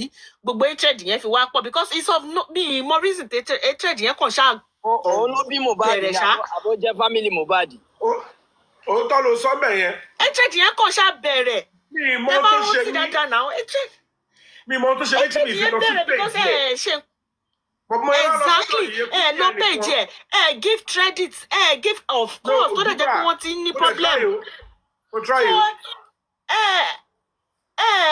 domi síwájú òun ni ó jẹ́ kò sẹ́nibọ̀dì tó máa àfi tá a bá fẹ́ parọ́ gbogbo àwa tá wà lórí panelist yìí gbogbo ala máa ń rán lọ sórí page Bukky Jesse ńgbà yẹn tá a máa sọ pé Bukky Jesse ti fẹ́ bọ́ta ó ti fẹ́ jáde because ó máa sojú abó àbẹ́ǹkò ni ó máa ṣe yam ó máa ṣe wùmí yànnàyànnà ni àṣà náà ó máa gbígbó ó máa as in chat ẹ̀ máa ó máa ń wà kínní ṣe understand so gbogbo wa lágbà tí ó kàn di wípé àárín yẹn tó di wípé ó bẹ̀rẹ̀ sí ní dọwọ́rú ó bẹ̀ ìgbà tẹ́yìn náà tún wọlé àríbó ṣe bẹ̀rẹ̀ sí ní dọwọ́rú tó bẹ̀rẹ̀ sí ṣe èmi bìlífù pé Bukky Jesse ó fáìtì fún ara ẹ̀ láàárín yẹn. ẹ mọ ibi tí Bukky Jesse ti gbà bọ̀dẹ̀ ìjọ tí àwọn ọlọ́pàá wọlé tán wá kanlẹ̀kùn fún Bukky Jesse ṣe mọ́ pé a wà lórí platform ẹ̀ńjọ́ yẹn tí live ẹ̀ dà wọ́n ìjọ àtijọ́ yẹn ní Bukky Jesse ti gbà bọ̀dẹ̀ nǹkan tó lọ sáìn ní fún àwọn ọlọ́pàá yẹn kò gbọ́dọ̀ sọ̀rọ̀ Wùmí mọ́ kò gbọ́dọ̀ sọ̀rọ̀ ọba mọ́ kò gbọ́dọ̀ sọ̀rọ̀ north kò gbọ́dọ̀ sọ̀rọ̀ báyìí Bukky Jesse ti tọwọ́ bọ̀ nù ọwọ́ wọn láti wá kò ẹ̀rí kan ó rẹ sọ ni kò sọ túrú lì bí tí mo sọ ní day one mọ́ ẹ má gbàgbé ó yìí ń sọ ó lè má sọ bíi ti tẹ́lẹ̀ ó sì ń sọ ó ṣe mọ̀ pé láfítà àgbà yẹn náà láfítà àgbà yẹn náà petition ẹ̀ ní £26,000 lónìí kan tó kọ sọ́hún kò lè já mọ́ wọn lọ kò lè fún wọn ní gbogbo 100% bẹ́ẹ̀ yẹn ló bàjẹ́ lọ́dọ̀ public á gbù wọ́n lépè ó ń reṣẹ́ ni ó ń ṣe ìdajì sọ́hún ó ṣe ìdajì síbí kò bá síbẹ̀ kí ló fẹ́ fà á èmi ń béèrè o pé kí ló fẹ́ fà á tí Bukky Jesse lọ gbé píṣọ ilé neighbor yẹn jáde tó wá fi ń ṣépè síta. Oya èèyàn kan ẹni sùúrù o èèyàn kan àkúmọ̀ fake account àwọn onírò àwọn onísọ̀lẹ́nu ìní bossman introduce biodun to Mouhjola. Okay, gbogbo ẹ náà ṣì ń wọnú ara wọn ni ọba àjẹpọ̀ náà ló introduce ẹ̀ sí Mouhjola ibo ló ti ń bọ̀ ṣé àwọn àti àwọn mọ̀lẹ́sì kò ṣe péjì kan náà ní gbogbo wọn wà náà péjì kan náà ní gbogbo wọn wà náà. Mouhjola mọ Biodun tẹ́lẹ̀ ó pretend ni ẹ má gbàgbé pé Bukky Jesse ti sọ fún wa nígbà àkọ́kọ́ ní pé Mouhjola ò ń ṣe fámìlì bàbá wọ́n lọ bẹ́ẹ̀ lẹ́yìn ló padà wá fi sọ fún wa ẹ mọ̀ ìjọ tó ti sọ lákọ̀ọ́kọ́ yẹn òun ni òdodo èyí tó wá tún sọ yẹn òun ni irọ́ ẹ mọ̀ ẹ má gbàgbé pé bọ́sùmọ̀ yẹn Mr. Yomi bẹ́ẹ̀ bá yín sọ̀rọ̀ ẹ̀gbọ́n àbúrò ọmọ ìyá fámìlì báyìí níwọ̀nba ọpọlọ tèmi báyìí ẹ má bínú Mr. Yomi lọ́wọ́ jọ kí ló fa fámìlì Ọlọ́run ti gbé yín lórí gbogbo kan kí ló fa fámìlì tó bá fẹ́ rúra wá ń kọ́ yóò wá ẹbí o ẹ máa gbọ́ bọ̀t ó yá please ẹ listen sí mi ẹ mọ̀ kí ló bá yín sọ báyìí. kì í ṣọmọ ìyá. Abẹ́òkúta ẹ̀yìn kan ìyá mi Abẹ́òkúta Ìbàrà so a lè lọ kàn bẹ̀. family zone mi. ẹni tó sọ pé 00 ní pé ẹni sùúrù ó yá Mr. Yomi àti sista fún mi ẹni sùúrù sista fún mi ẹjọ ẹjọ bí ẹ bá mi sà sista Mr. Yomi. mi ò ṣe mi ò wá family bí. ọ̀dà Yomi ó yẹ máa gbọ́ ọ̀tá mi ó yẹ máa gbọ́ àṣẹ fáwọn ọ̀dà tá a máa ṣe pàtí kẹ́ máa láfẹ́ bí ó. kẹ́ ń gbọ́ mi báyìí lásìkò tẹ wà yìí báyìí. ọ̀rẹ́. ok ọ̀rẹ́ ẹ̀gbọ́n rẹ̀ lásìkò tẹ wà yìí báyìí tẹ bá lè ṣe kọ́kọ́ fún mi báyìí lásìkò tẹ wà yìí báyìí ẹ wà ní mi fẹ́ ṣàlàyé yẹn lọ́wọ́ tẹ wà yìí fún justice for Mohbad tẹ wà yìí pẹ̀lú gbogbo àṣìṣe tó yìí tún sí yín lọ́wọ́ yìí ẹni tó rò pé wọ́n fẹ́ ṣe kankan pẹ̀lú position tẹ wà pẹ̀lú ipò tẹ wà anybody tó fẹ́ ṣe kankan fún yín tó bá ti mọ̀ pé àwọn fẹ́ dá owó kan ẹ fẹ́ ṣe nǹkan kan kó má padà wá béèrè pé kẹ́ máa ṣàkáǹtì kankan ẹ jẹ́ kó yé wọn nǹkan tẹ́ fẹ́ rán mi tí mo fẹ́ ṣe yìí tẹ́ fẹ́ dáwọ́ yìí mi ò ní láti máa explain anything explain nǹkan tí bá dẹ̀ ti gbé wá tí mo fẹ́ kẹ́ ẹ rí tí mo fi máa get ibi tí mò ń lọ lẹ máa rí nǹkan tí bá ti fẹ́ kẹ́ ẹ rí ẹ tẹ́ bá ti agree pẹ̀lú mi máa move forward but tí ẹ bá agree máa ṣe tọ̀dọ̀ mi fúnra mi tí máa fi débi tí mò ń lọ ẹjọ́ báyìí ẹ ń ṣe ní àbùkù mọ́ báyìí ojú wọn ti tó báyìí wọ́n ti rí báyìí tẹ́ bá lè ṣe nǹkan yẹn fún ara yín báyìí kẹ̀dẹ̀ límìtì ọ̀wọ́n àti máa báyọ̀ sọ̀rọ̀ báyìí ẹ rí i pé gbogbo àwọn tí kò gbà tẹ́lẹ̀ wọ́n máa padà wá tẹ́ ọ́n táyé fẹ́ bá fẹ́ ewé kó máa ń tẹ̀rí bàyẹn rí wọn kọ́ ti ń gbà báyìí ṣùgbọ́n wọn ti gbà tán kọ́ ló fẹ́ sọ fún yín nìyẹn ipe Yomi wá fẹ́ ṣe kíní kan kọ́ máa dárúkọ yín sí kan. àwọn náà ní lose guard mọ́ nǹkan tẹ́mi fẹ́ sọ ni pé wọ́n ní Mouhjola knows biodun. sísá fún mi ẹjọ́ ẹ má bínú ọ̀rẹ́ mi má bínú jọ lọ́wọ́ tẹ́ wá fẹ́ ṣe nǹkan sí tó bá wá fẹ́ wá dáwó kan ẹ jẹ́ kó yé wọn ẹ má bọ̀ síta pé ẹ jẹ́ ká dáwó fún Yomi o Yomi fẹ́ lọ ṣe kíní kan ẹ jẹ́ ká dáwó fẹ́ lọ ṣe nǹkan kan kọ́ máa fi orúkọ yín pé ẹ jẹ́ ká dáwó fún Yomi o Yomi fẹ́ lọ ṣe kíní kan o káwọn èèyàn máa retí pé nǹkan tí Yomi fẹ́ lọ ṣe yẹn ó ń gbé bọ̀ wá fún wọn ní pọ́blíkì wọ́n gbọ́dọ̀ rí fídíò wọ́n gbọ́dọ̀ rí rìsọ́ọ̀tì ẹ dáwó tẹ fẹ́ dákẹ́dẹ̀ sẹ́ǹjẹ̀ sí tẹ fẹ́ sẹ́ǹjẹ̀ sí lọ́sẹ̀ kan tó fẹ́ ṣe èyí tó bá yẹ kí n fún yín máa fún yín èyí tó bá yẹ kí n keep máa keep ẹni tó bá ti lè gbà fún yín bẹ́ẹ̀ kọ́ lọ tí wọ́n kẹṣe tí lọ́tọ̀ kọ́ lọ́wọ́ jẹ̀ fún yín ṣe lásìkò tẹ wà yìí àwọn artist ń wò yín o oríṣiríṣi àwọn èèyàn ń wò yín o ọ̀pọ̀lọpọ̀ wọn ti fẹ́ ṣe nǹkan tó ń tẹ̀ ń ṣe yìí tí wọn ò ná opportunity àti ṣe tí ló dẹ̀ bí ọmọ yẹn sọ̀rọ̀ sí ṣùgbọ́n mọ̀ pé ìjà fún ẹ̀tọ́ ọmọ ènìyàn ni ipe iṣẹ́ yìí tó mọ̀ pé iṣẹ́ yìí ni lásìkò tẹ wà yìí tí wọn bá kí lè ṣe bẹ́ẹ̀ kọ́ máa dárúkọ yín wọ́n ní online Yomi fẹ́ lọ bí kọ́ Yomi fẹ́ kíkọ ẹ̀yin náà rán Yomi níṣẹ́ ẹ dárúkọ yín fi gbà ẹ̀ dẹ̀ sẹ́ǹjẹ̀ sí mi kí dẹ̀ fún yín ní reply message àwọn details kan tí mo ṣe kẹ́jẹ̀ rí gbogbo ẹ̀ yìí ti bá lè fún yín kò ṣe everything gan yìí ti bá lè fún yín nù ẹ̀ torí pé mi náà máa ní ìdìkan fún ara mi ẹwọ ọlọ́pàá tó bá kọ statement sílẹ̀ wọn ò kí dìlífà gbogbo ẹ̀ tán o àwọn náà máa ní pépà gbó ibà yìí wọn lè ní pépà mẹ́wàá fi kọ statement ẹyọ kan ló máa mú lọ kọ́ọ̀tù àwọn náà máa ní ìtókù ní custody wọn nǹkan fífẹ́ sọ fún yín sí nìyẹn Ọlọ́run ní ba yín jẹ́ gbogbo ìwé ẹ̀ ti palẹ̀ ayọ̀ ló fẹ́ padà já sí fún yín kò jù bẹ́ẹ̀ lọ. sì bí o ti ṣe wá pa. àtẹ́wọ́ ìdá róòsì ó sì àtẹ́wọ́ dà. ó sì a máa fáìní yìí o a máa fáìní yìí. àtẹ́wọ́ host. Thank you so much, my sister. Àtẹ́wọ́ ti lọ. That's a wonderful submission.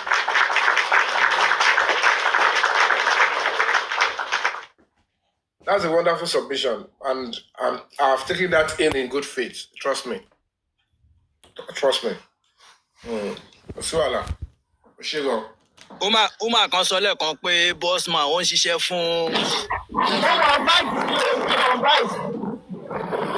Bossman ò ṣiṣẹ́ fún Bukky Jesse. Before kí Mr. Yomi tó join TikTok fún Justice for Mohbad, Bossman, Yeye Kudi, Biodun Lawal, pẹ̀lú K-Cram, gbogbo wọn jọ wà nínú gúrùpù kan ni, nínú platform kan ni gbogbo wọn jọ máa ń wà. Orí platform kọ̀ọ̀kan náà ni gbogbo wọn jọ máa ń wà. Ìdá kí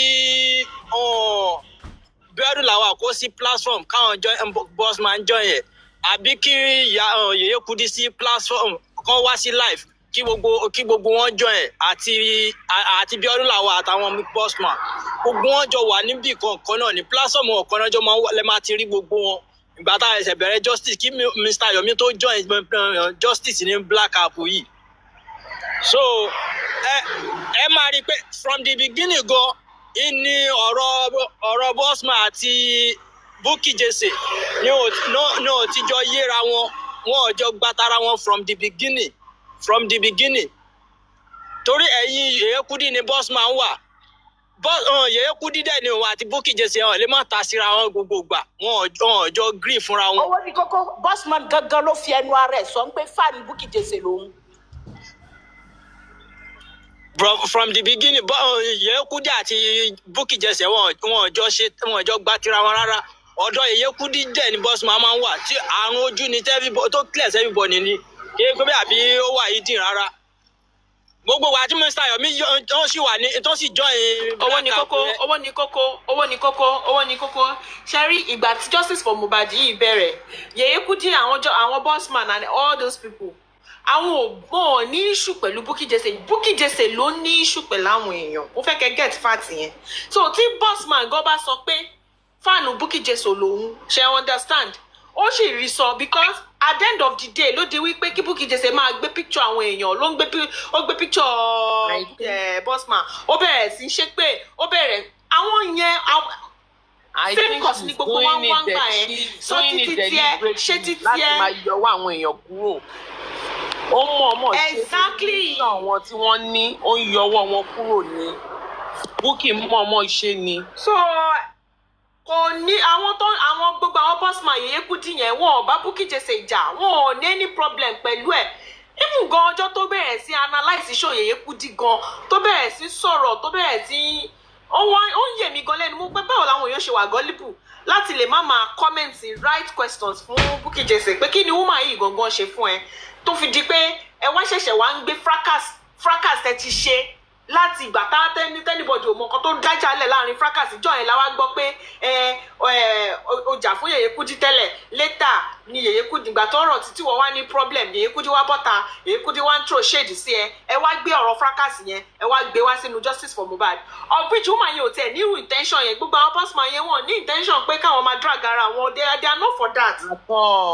ẹ̀yìn ìgbà tí bàbá lọ jẹ ṣọ àtẹ̀yìn ni wàhálà dé. Even wàhálà yẹn gan ti ń dé kò gbá tiwọn already wàhálà yẹn ti ń dé ó ti ń dé so the only thing tẹ́mi kàn rí nínú ọ̀rọ̀ yìí ni pé anybody tó bá ti wá tó bá ti fẹ́ wá tó bá ti rí pé bíyà ẹni yìí ọ̀dọ̀ ẹ̀ láti fẹ́ rí justice for Mohbad ó fẹ́ outshine ẹ̀ it's so glaring Bukky Jesse ò kí ń gbà Bukky Jesse ò kí ń gbà of which everybody ló like Bukky Jesse wẹ́ẹ̀ tó ṣe máa ń ṣe chat ẹ̀ Bukky Jesse ò ní gbà kò fẹ́ kí anybody outshine òun lórí justice for Mohbad yìí ni ó sì kọ́ tẹ́ anybody máa fèmí ṣe o anybody tó bá darí sọ mí àdàbí tó bá yẹ pé òun ò fi abẹ́ bímọ nìkan ló kù ẹ tẹ bá ṣe ń rò báyìí ó máa dà lé yín lórí ni because ṣe a máa bá sọ síbẹ̀ àní kú síbẹ̀ it's just like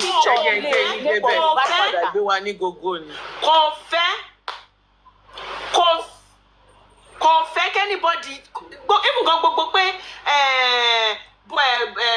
Biodun làwa yìí ipò ti wà lọ́dọ̀ Wùmí tẹ́lẹ̀ ìgbà kan àwo kan ẹ̀ Gúrẹ́sì náà ṣe bóun ló ṣàmú Gúrẹ́sì wá àbí mo parọ́ ni òun ló mú Gúrẹ́sì wá náà òun ló mú ṣe ń gbọ́ mi o tí Gúrẹ́sì àti Kingun àṣẹbọ̀ rẹ ni wọ́n tí Biodun làwà tí Biodun làwà tó bá wá into this justice for Mohbad kò ṣẹyìn Gúrẹ́sì àti Bukky Jesse ni náà ló mú Gúrẹ́sì wá. true ẹ ló fi wọlé náà àwọn ọlọ́jọ́ mọ bá ṣe wọlé náà yes now.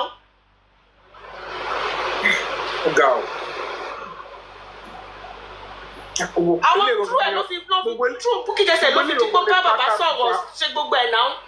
wọ́n ní bíntín àtàrífà ni òkú lọ́mú wọn pa òkú. wọ́n ní àwọn lọ́ọ́ introduce ẹ̀ sí bàbá. àwọn náà close wọ́n close gan. One close the gun. He came to the platform normally. Everybody say wá, but àwọn olórí àpọn lọ introduce ẹ̀ sí bàbá pé. Ọ̀gá o. Yàrá wa. But it's all right, we're going to see. One close, so tó bá lọ gbé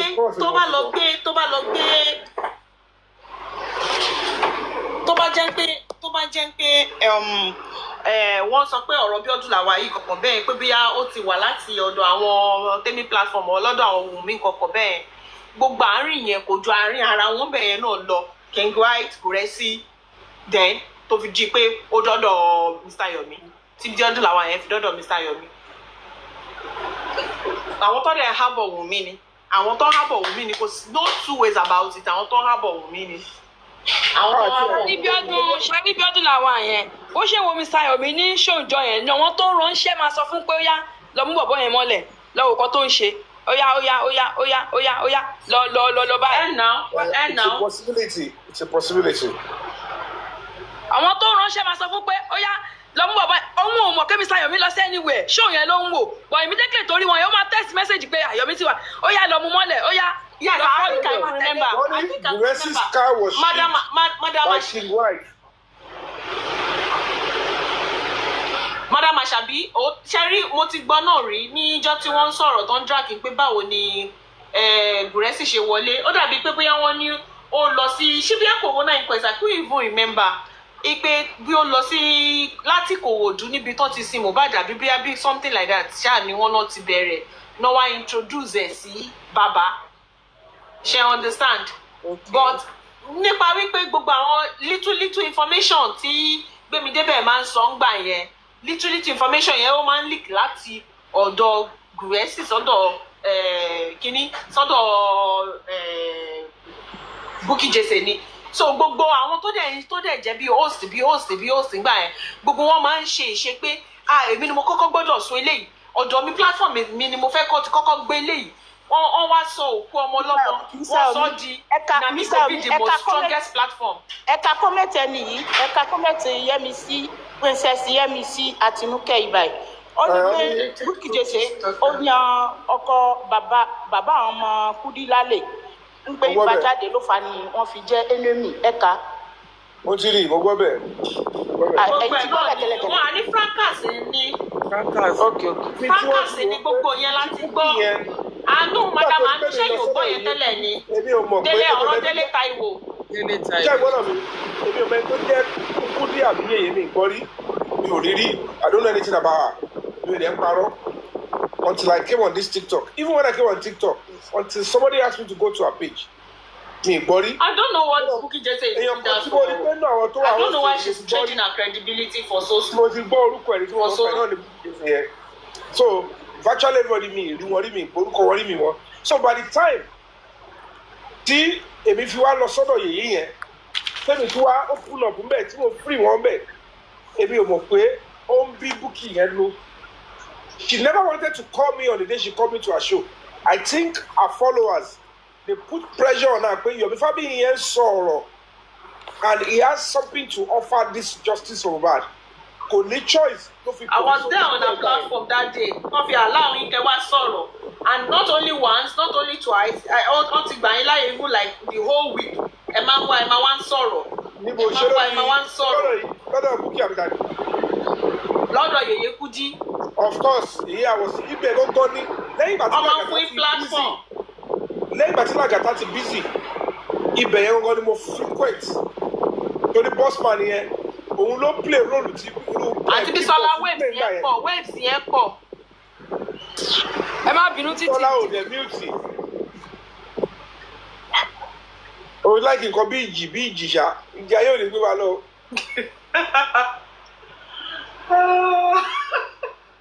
So, at the end of the day, nígbà tí kinní ti lọ, tí Lagata ti busy pẹ̀lú family matter, tí bossman yẹn ti wá sí page mi, tó ti wà panelist mi, àwọn ló ń gbé wọlé lọ́ọ́ ṣe gbé mi mọ́ pa ẹ̀. Ibẹ̀ ló ti òun ló máa sọ ibi báyìí ni kí n lọ, ibi báyìí ni kí n lọ síbí, ni kí n lọ báyìí, eléyìí kò lọ sí page ẹni báyìí náà, lọ sọ̀rọ̀ ń báyìí, ẹ má lọ mi báyìí, ibi báyìí ni kí n lọ. Àwọn kan dẹ̀ bẹ̀rẹ̀ sí ń bínú, wọ́n máa message mi ní DM. You didn't come to our page, àbí? Ilé àní mo wà sọ́dọ̀ tó. Ilé àní okay, mo ti wá jẹ gbèsè báyìí. Èmi mọ̀ pé gbogbo yín ní gbogbo group káàkiri báyìí. Báwo mo fẹ́ ṣe tí mi ò ní lọ́bì kan kí n má lọ́bì kan. Mo ṣe pé ibi tí bá ti rí, ẹ ṣàpàpà máa lọ́bẹ̀ káàkiri. Ṣèbí kí wọ́n máa educate ń bẹ̀ ni. Kí n tó wí kí n tó fọ̀, wọ́n nítorí owó ni mo ṣe ń lọ káàkiri. Tí kí wọ́n bẹ̀rẹ̀ sí gbé gbogbo DM jáde pé ẹ wo yadúrú nǹkan tó ń complain ní DM.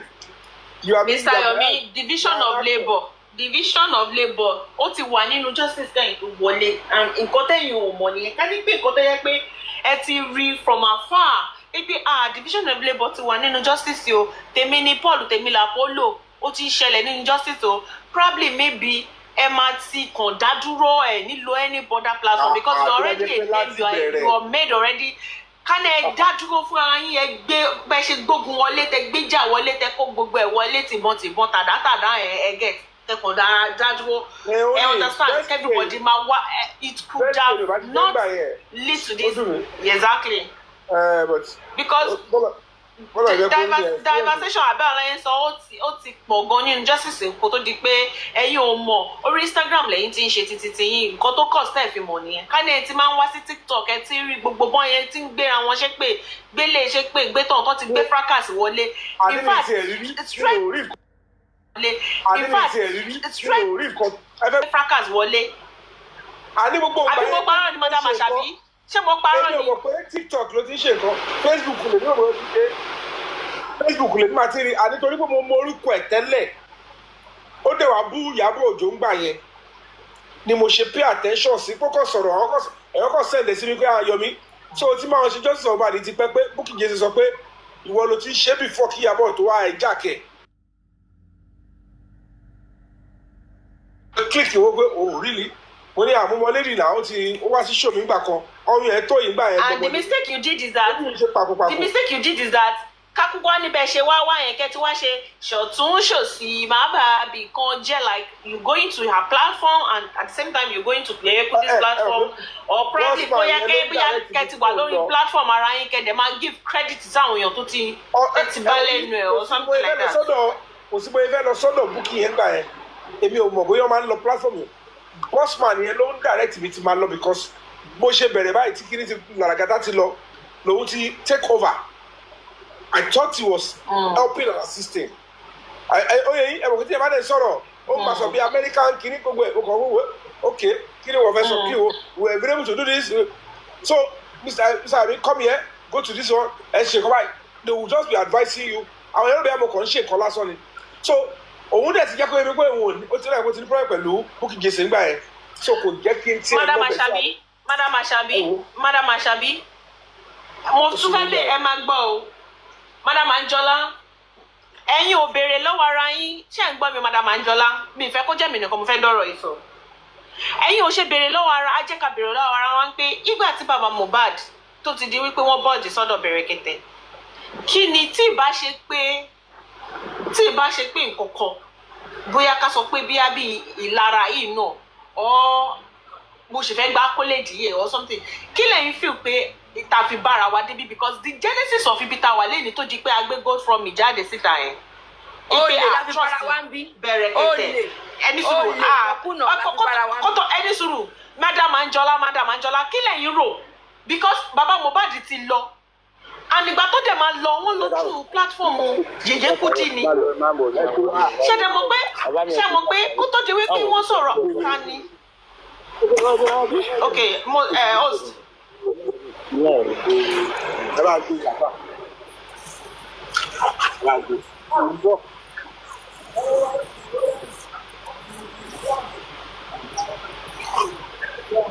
so kó tó di pé ṣé ń gbọ́ mi o break the silence Mr. Yomi gbogbo ìgbà tó fi lọ sí ọ̀dọ̀ Bẹ̀rẹ̀kẹ̀tẹ̀ yẹn kó tó di pọ̀rọ̀ Bẹ̀rẹ̀kẹ̀tẹ̀ gan kọ́kọ́ wá Bukky Jesse ló ti kọ́kọ́ gbé àìdíà Bẹ̀rẹ̀kẹ̀tẹ̀ wá ipe àwọn máa lọ ṣe Bẹ̀rẹ̀kẹ̀tẹ̀ àwọn máa ṣe gbé àwọn máa ṣàwo in fact ìgbà tí ó sọ fún bàbá pé kí bàbá wa lọ sí Àbújá sọ́dọ̀ Bẹ̀rẹ̀kẹ̀tẹ̀ this same baba Mr. Mouhjola ni ò gbà kí bàbá Mohbad lọ sọ́dọ̀ Bẹ̀rẹ̀kẹ̀tẹ̀ ńgbà yẹn ṣẹgẹt so later Mr. Bukky Jesse wá ṣe findings lára àyà rẹ̀ wá wò pé ok kí nìkan táwọn lè ṣe ok tí bàbá Mohbad ò bá dá sọ̀rọ̀ Bẹ̀rẹ̀kẹ̀tẹ̀ àwọn máa lè ṣe fúnra ra wọn so ó wá send èèyàn kan pé kó lọ sí Àbújá pé kó lọ ọjọ́ tó tí Bukky Jesse send èèyàn lọ sí Àbújá ó gbé sórí platform ẹ̀ bẹ́ẹ̀ ni ẹ ṣe lọ sí Bẹ̀rẹ̀kẹ̀tẹ̀ bẹ́ẹ̀ ni ẹ ṣe ó ṣe fídíò kékeré a rí pé movement máa bẹ̀rẹ̀ because gbogbo gbà yẹn àwọn Mouhjola wọn support pé bóyá kí bàbá Mohbad dẹ̀ ni ò fẹ́ lọ sí Bẹ̀rẹ̀kẹ̀tẹ̀ ńgbà yẹn so at the second week yẹ la kàn déédéé gbọ́ pé kí ló ti ń pè Yèyé Kudi ó ní ọ̀rẹ́ kan kó tó di pa mọ̀ gan pé ọ̀rẹ́ Yèyé Kudi a ṣáà mọ̀ pé bàbá Mohbad wọ́n lọ sí akọ̀ṣà rí pé bàbá Mohbad àbá ní Bẹ̀rẹ̀kẹ̀tẹ̀ so even gan gbàtà bá bàbá Mohbad Bẹ̀rẹ̀kẹ̀tẹ̀ gbogbo máìdì gbogbo àwa followers Bukky Jesse gbà yẹn ni pé Bukky Jesse ti try ó ti fa bàbá Mohbad lọ sí Bẹ̀rẹ̀kẹ̀tẹ̀ not until táwa rí wípé bàbá Mohbad wà lọ sórí platform Yèyé Kudi láti lè lọ give submission Yèyé Kudi wá béèrè lọ bàbá Mohbad níjọ́ yẹn ẹ máa gbọ́ bí ìjà yẹn ti bẹ̀rẹ̀ ti pẹ́ ẹ̀yin ò rẹ̀ yìí mọ̀ ìgbé báwo lẹ ṣe dé Bẹ̀rẹ̀kẹ̀tẹ̀ bàbá Mohbad ọ̀rẹ́ yìí Bukky Jesse kíní exactly òun rò pé bóyá exactly bí Bukky Jesse ṣe fò jáde lálẹ́ ọjọ́ yẹn nìyẹn mò ń gbọ́ gbà ọ̀rọ̀ burúkú bẹ̀rẹ̀ sí ní bọ́ ó fò jáde ní straight ó ní ọba lọ bẹ̀rẹ̀kẹ̀tẹ̀ àwọn náà ti ṣe kinní kan so ibi tí iṣu bẹ̀rẹ̀kẹ̀tẹ̀ yẹn ti ń bọ̀ rẹ o tí ó di pé ok ìgbà tí wọ́n ti wá di pé bàbá Mohbad tí wọ́n lọ bẹ̀rẹ̀kẹ̀tẹ̀ tó tún lọ bẹ̀rẹ̀kẹ̀tẹ̀ tó ti wá di pé bàbá Mohbad ti lọ bẹ̀rẹ̀kẹ̀tẹ̀ tó ti wá di wípé ok ó ti di pé bẹ̀rẹ̀kẹ̀tẹ̀ ti sọ pé òun ò fẹ́ kí gbogbo kí àwọn èèyàn máa dáwó iṣẹ́ ti tòun òun máa ṣe kó clean ni kẹ́nìbọ̀dì má dáwó fóun òun máa ṣe autopsy gbogbo anything tó bá ti require more justice for Mohbad agbára òun gbé òun máa ṣe lẹ́sẹ̀kẹsẹ̀ náà dẹ̀ ló ti pe minister of information kan ló ti pè níjọ́ yẹn àbí kinní kan ó ṣàpèyàn kan ó dẹ̀ sọ ọjọ́ yẹn for the fact pé Bukky Jesse ti mọ̀ wípé this bẹ̀rẹ̀kẹ̀tẹ̀ activity actually come from Yèyé Kudi báyìí mo believe pé ìlara yẹn èmi máa sọ kò bẹ́ẹ̀ bá tan kándù lórí mi ẹ máa ṣòfò dànù ni mo á sọ pé because mi mọ reason tàfi bára wa níbí báyìí tí àti hand over gbogbo ọ̀rọ̀ justice for Mohbad gan fún bẹ̀rẹ̀kẹ̀tẹ̀ láti ṣe kí ni wípé òun ò trust bẹ̀rẹ̀kẹ̀tẹ̀ bẹ́ẹ̀ àwa náà máa ṣe tiwa bẹ̀rẹ̀kẹ̀tẹ̀ fẹ́ ṣe títí ẹ̀ ẹ jẹ́ káwa náà máa ṣe tiwa òun ló di wípé GoFund mi bẹ̀rẹ̀ bẹ́ẹ̀ ni ibi tí GoFund mi ti bẹ̀rẹ̀ ni ẹ̀ kó sí kan tó ń lọ táwọn gbogbo àjọ bẹ̀rẹ̀ ni lady yẹn ló fi gbogbo dọ̀tí ẹ̀ mọ̀ nígbà tó ń bẹ̀rẹ̀. ṣé mo parọ́ ni madam Mouhjola ṣé mo parọ́ ni. parọ́ náà gbogbo ibi tí wàhálà yẹn ti bẹ̀rẹ̀ nìyẹn. òun rò pé òun ló support pé ká ṣe títí wa a máa ṣe títí wa Bukky Jesse ló gbé òun ló mú àìjà pé a máa ṣe títí wa a ní trust ti bẹ̀rẹ̀kẹ̀tẹ̀ nìkan àwa náà máa ṣe títí wa. àyà náà a máa ṣe títí wa. The order of Amasheti wa ni pé this bẹ̀rẹ̀kẹ̀tẹ̀ of a thing is actually coming from Yèyé Kudi. I don't know why we Yoruba are like this. Mi mo kí ni káwa Yorùbá fi rí báyìí. Òun gbọ́ngàn ni Yorùbá tó dá eyín èjò eyín nàṣọ.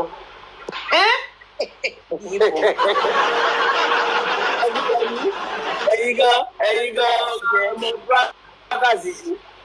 ọjọ́ tó ti lọ tí bẹ̀rẹ̀kẹ̀tẹ̀ ti sọ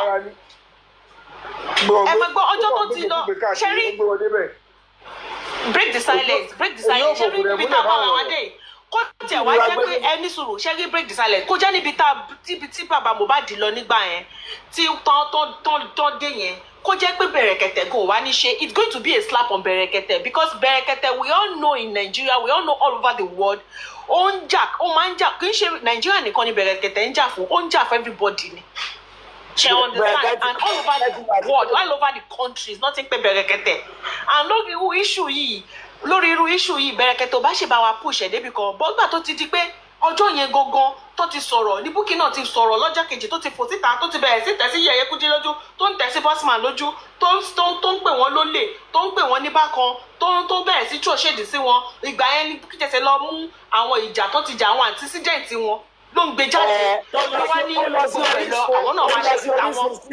ó sọ pé wọ́n yìí lọ skindles àti làkàríàs. sókè la bá dé bẹ́ẹ̀ ẹjọ́ sí Yèyé Kudi ṣẹ́ ni. Yèyé Kudi ò ṣe náà gba yín lèmi tí dislike sister Bukky o èmi like ẹ o. èmi gbọ́ ìtọ́sọ lẹ́nu sọ tọ́ni pé wọ́n ti ń retí pé kí màmá Yèyé Kudi wá Nàìjíríà kan arrest ẹ̀ wípé gbogbo evidence owó ẹ̀yẹn wọ́n lè gbà sílẹ̀. sister tẹ́ni tí wọ́n sọ pé can you imagine. so ẹ̀yin imagine Mr. Yomi ibi tá a bẹ́ bára wa nìyẹn o tẹ̀yìn fi wá wọlé o ipe a máa ṣe títí wa o in fact kódà bàbá Mohbad ti lọ sí bẹ̀rẹ̀kẹ̀tẹ̀ tó dé bàbá Mohbad ti lọ sí bẹ̀rẹ̀kẹ̀tẹ̀ bàbá Mohbad bẹ̀rẹ̀kẹ̀tẹ̀ ti accept láti ṣe everything autopsy toxicology DNA everything títí kan royalty yẹn everything tí bẹ̀rẹ̀kẹ̀tẹ̀ bá tẹ̀ máa ṣe kọ́ ẹ̀ it could a máa ti gba justice pẹ́ and bẹ̀rẹ̀kẹ̀tẹ̀ máa ṣe to the extent I don't think òun àti mínísítà tó pè níjọ́ yẹn wọ́n bá ń tara wọn náà online náà tí bẹ̀rẹ̀kẹ̀tẹ̀ sọ pé ṣé kóun dọ̀bálẹ̀ fún nítorí pé ọ́fíìsì ẹ̀ ló iṣẹ́ ẹ̀ ló ń ṣe náà iṣẹ́ ìgangan ló ń ṣe náà gbàkan àwọn kan tí bẹ̀rẹ̀kẹ̀tẹ̀ blast ẹ̀ nítorí pé kò kí ń ṣe pé àtọ̀dọ̀ Bukky ní kinní yìí ti wá ló fà á tí Bukky Jesse sọ pé àwọn máa gbé GoFund mi síta ìbínú ẹ̀ ni kò rẹ́ sì ṣe fọ́. Mo like sister Tẹ́ni ò gbà wọlé kò gbà bàbá létí. Ṣé understand mi? Ibi tá ti bẹ̀rẹ̀ nìyẹn o, Mr. Yomi o. Ibẹ̀ láti bẹ̀rẹ̀ o. So kẹ́ bá lè mọ̀ pé enemy ti wà. Enmity ti wà. Àwa ṣe pé ká. And she insulted me publicly. Bóyá ó sọ fún until Yomi of wá sí page ẹ̀ mọ́ ni pé you insulted him publicly. Apologize to him, Kade Mabalo. She thought. Ẹ jẹ́ kí n sọ kọ́kọ́ fún Mr. Yomi. Ẹni sùúrù ṣẹ́gi ẹ wo ẹni sùúrù ìgbà tí biodun lawal sọ fún yín pé kẹ́ má bá wọn bú ọba o kẹ́ má ṣe kinní kan tẹ́yìn náà wá lọ bá yèyé tẹ́yìn náà wá sọ pé yèyé kọ́ báyìí ni mo máa gbọ́ tí yèyé sọ fún yín pé ọ̀rẹ́ lòun ta ló sọ fún yín bẹ́ẹ̀. Àní ìgbà tí yèyé Kudi tó sọ fún mi pé tí biodun sọ pé tí mo mọ̀ pé yèyé Kudi yẹn ó lọ sí ọ̀dọ̀ Elégùṣì ẹgbà tó lọ Nàìjíríà ní pé òun dẹ̀ lè níwà ní pé ìjẹ́ yèyé Kudi yẹn ló wá sọ fún mi pé àwọn ò mọ̀ pa kò sí evidence kan pọ̀ bá ṣì kankan wípé wọ́n kàn parọ́ mọ́ báyìí nípa àwọn òdẹ̀ any reason láti attack ọba pé ìyàwó ẹ̀ làwọn jẹ́ fan ẹ̀ pé so àwọn dẹ̀ lọ palace yẹn she just said it like kò sí kan tó wà implicating and there was no evidence against the Oba involvement that can disregard it. So we are fighting for justice and we will get justice for what took Mohbad's life. And I believe that. But she could not acknowledge the fact that the moment she started insulting me, Bukky yẹn ló bá wí, èmi ò mọ̀ kọ́ ń jà ń gbà yẹn mi ò tiẹ̀ mọ̀ kọ́ táwọn ọ̀run ògbẹ́bọ ni wọ́n. Ọ̀nlò biodun lawal iná ló ná ṣẹ́yìn. Mr. Yomi tó bá yẹ pé mi ní access sí yín gbà yẹn ni èmi á ti sọ fún yín pé ó ṣe lè ní jàre. wàhálà ẹni sùúrù kẹ́ni mo ní access sí yín ni mo gbogbo game tó ná gbà yẹn. Ó lágídí ọkọ kí ló ń fi access kí ló ń fi access kí ló lára mi. Ẹni sùúrù. Adé mo ti ní access ni kò gbà. Ẹ jẹ́ kí n sọ̀rọ̀ mi ti tẹ̀ mo gbọ́. Ṣẹ́rí kété tí èyí kò ti ṣàlàyé pé. Ó ti dàrú. Fúnmi ti dàrú. Ṣẹ́rí kété. Wàhálà ìfúnmi ti fọ́. Oh my God. Ó kàn ra rí pé access kékeré báyìí ó ti dàrú. Ọ̀rọ̀ ti kúrò ní bírèèdì ẹ̀ yéé. Ó ti gbé. Madam Mouhjola ẹ bá mi mute Mr. Yomi ẹ bá mute Mr. Yomi ẹ bá mi mute wọn. Ṣẹ́rí kété tí ìyá Dublin tó ti lè sọ fún yín yẹn pé báyìí ni òun láìkí fáìní ìyàwó Elégùṣì lòun gbá kan àwọn kan yẹn. I could remember very well that time ipe àwọn èèyàn lórí platform yín wọ́n ń gbé yín débẹ̀ pé bí akẹ́ lè bú ọba àwọn fáànù àwọn tá ń bú ọba ní èmi òkú bá wọn bọ́ba àwọn tó ń bú ọba tó ń gbọba lẹ́lẹ́kẹ̀ẹ́ pọ̀ fún gbàkan ọ̀kan àwọn ní o. And I could remember very well pé ẹ sọ pé ẹ lè bú ọba o. Mr. Yomi ẹni ẹ lè bá wọn bú ọba because ẹ ti get fat yín ẹ sọ pé ẹ ti get fat yín ṣé ní gbogbo àwọn ṣáàtì tẹ ṣe yẹn gbogbo àwọn ṣáàtì tẹ ṣe ń gbà yẹn. Ẹ má gbàgbé pé Mr. Yomi kọ̀ fún wa pé ọba yóò ní kankan ṣe wọ́n sáré lọ bá ọba ni ẹ má gbàgbé pé Mr. Yomi tẹnu mọ́. Even gan Fumzi ṣe gbogbo àwọn. Fumzi narrative ti girl yẹn kí lẹ porúkọ ẹ̀ gan kinní kan lawal yẹn tó ń fún bọ̀dá Yomi pé ọba pé kinní lọ bá ọba ó fẹ́ kí bọ̀dá Yomi sọ̀rọ̀ ń pa ọba yẹn kán lè máa petition ọ̀tá yín wọ́n á máa fi yẹn kíìpù yín nígbà yẹn ẹ nílé ní time ẹ kó máa focus lórí tọba ni ọba kan máa fọ́n ta yín back to back ni nǹkan ló fẹ́ ṣe nìyẹn. Wọ́n fẹ́ kó ẹran mérò gbà yẹn níṣẹ́ mọ̀ pé wọ́n kó àwọn arífá wọn kó bẹ̀rọ̀n gbogbo gbà yẹn náà ṣé wọ́n ti sáyẹ́nsì bẹ̀rọ̀n Fumzi well done. Exactly wọ́n fẹ́. Ẹ má gbàgbé pé ọ̀rọ̀ tí wọ́n mú arífá fún yẹn ẹ má gbàgbé pé bísí ayé ló gbọ́wọ̀ yẹn bọ́ta o. Kí lẹ wíjà rẹ̀ àǹtí àánú? Mo sọ wípé ọ̀rọ̀ tí wọ́n mú arífá fún yẹn bí tí láyé ló gbé ọ̀rọ̀ yẹn bọ́ta ní day one. Jésù. So kálẹ̀ mi lásán sí máa ti sọ fún ike à ìjọ yẹn tẹ̀ ń sọ̀rọ̀.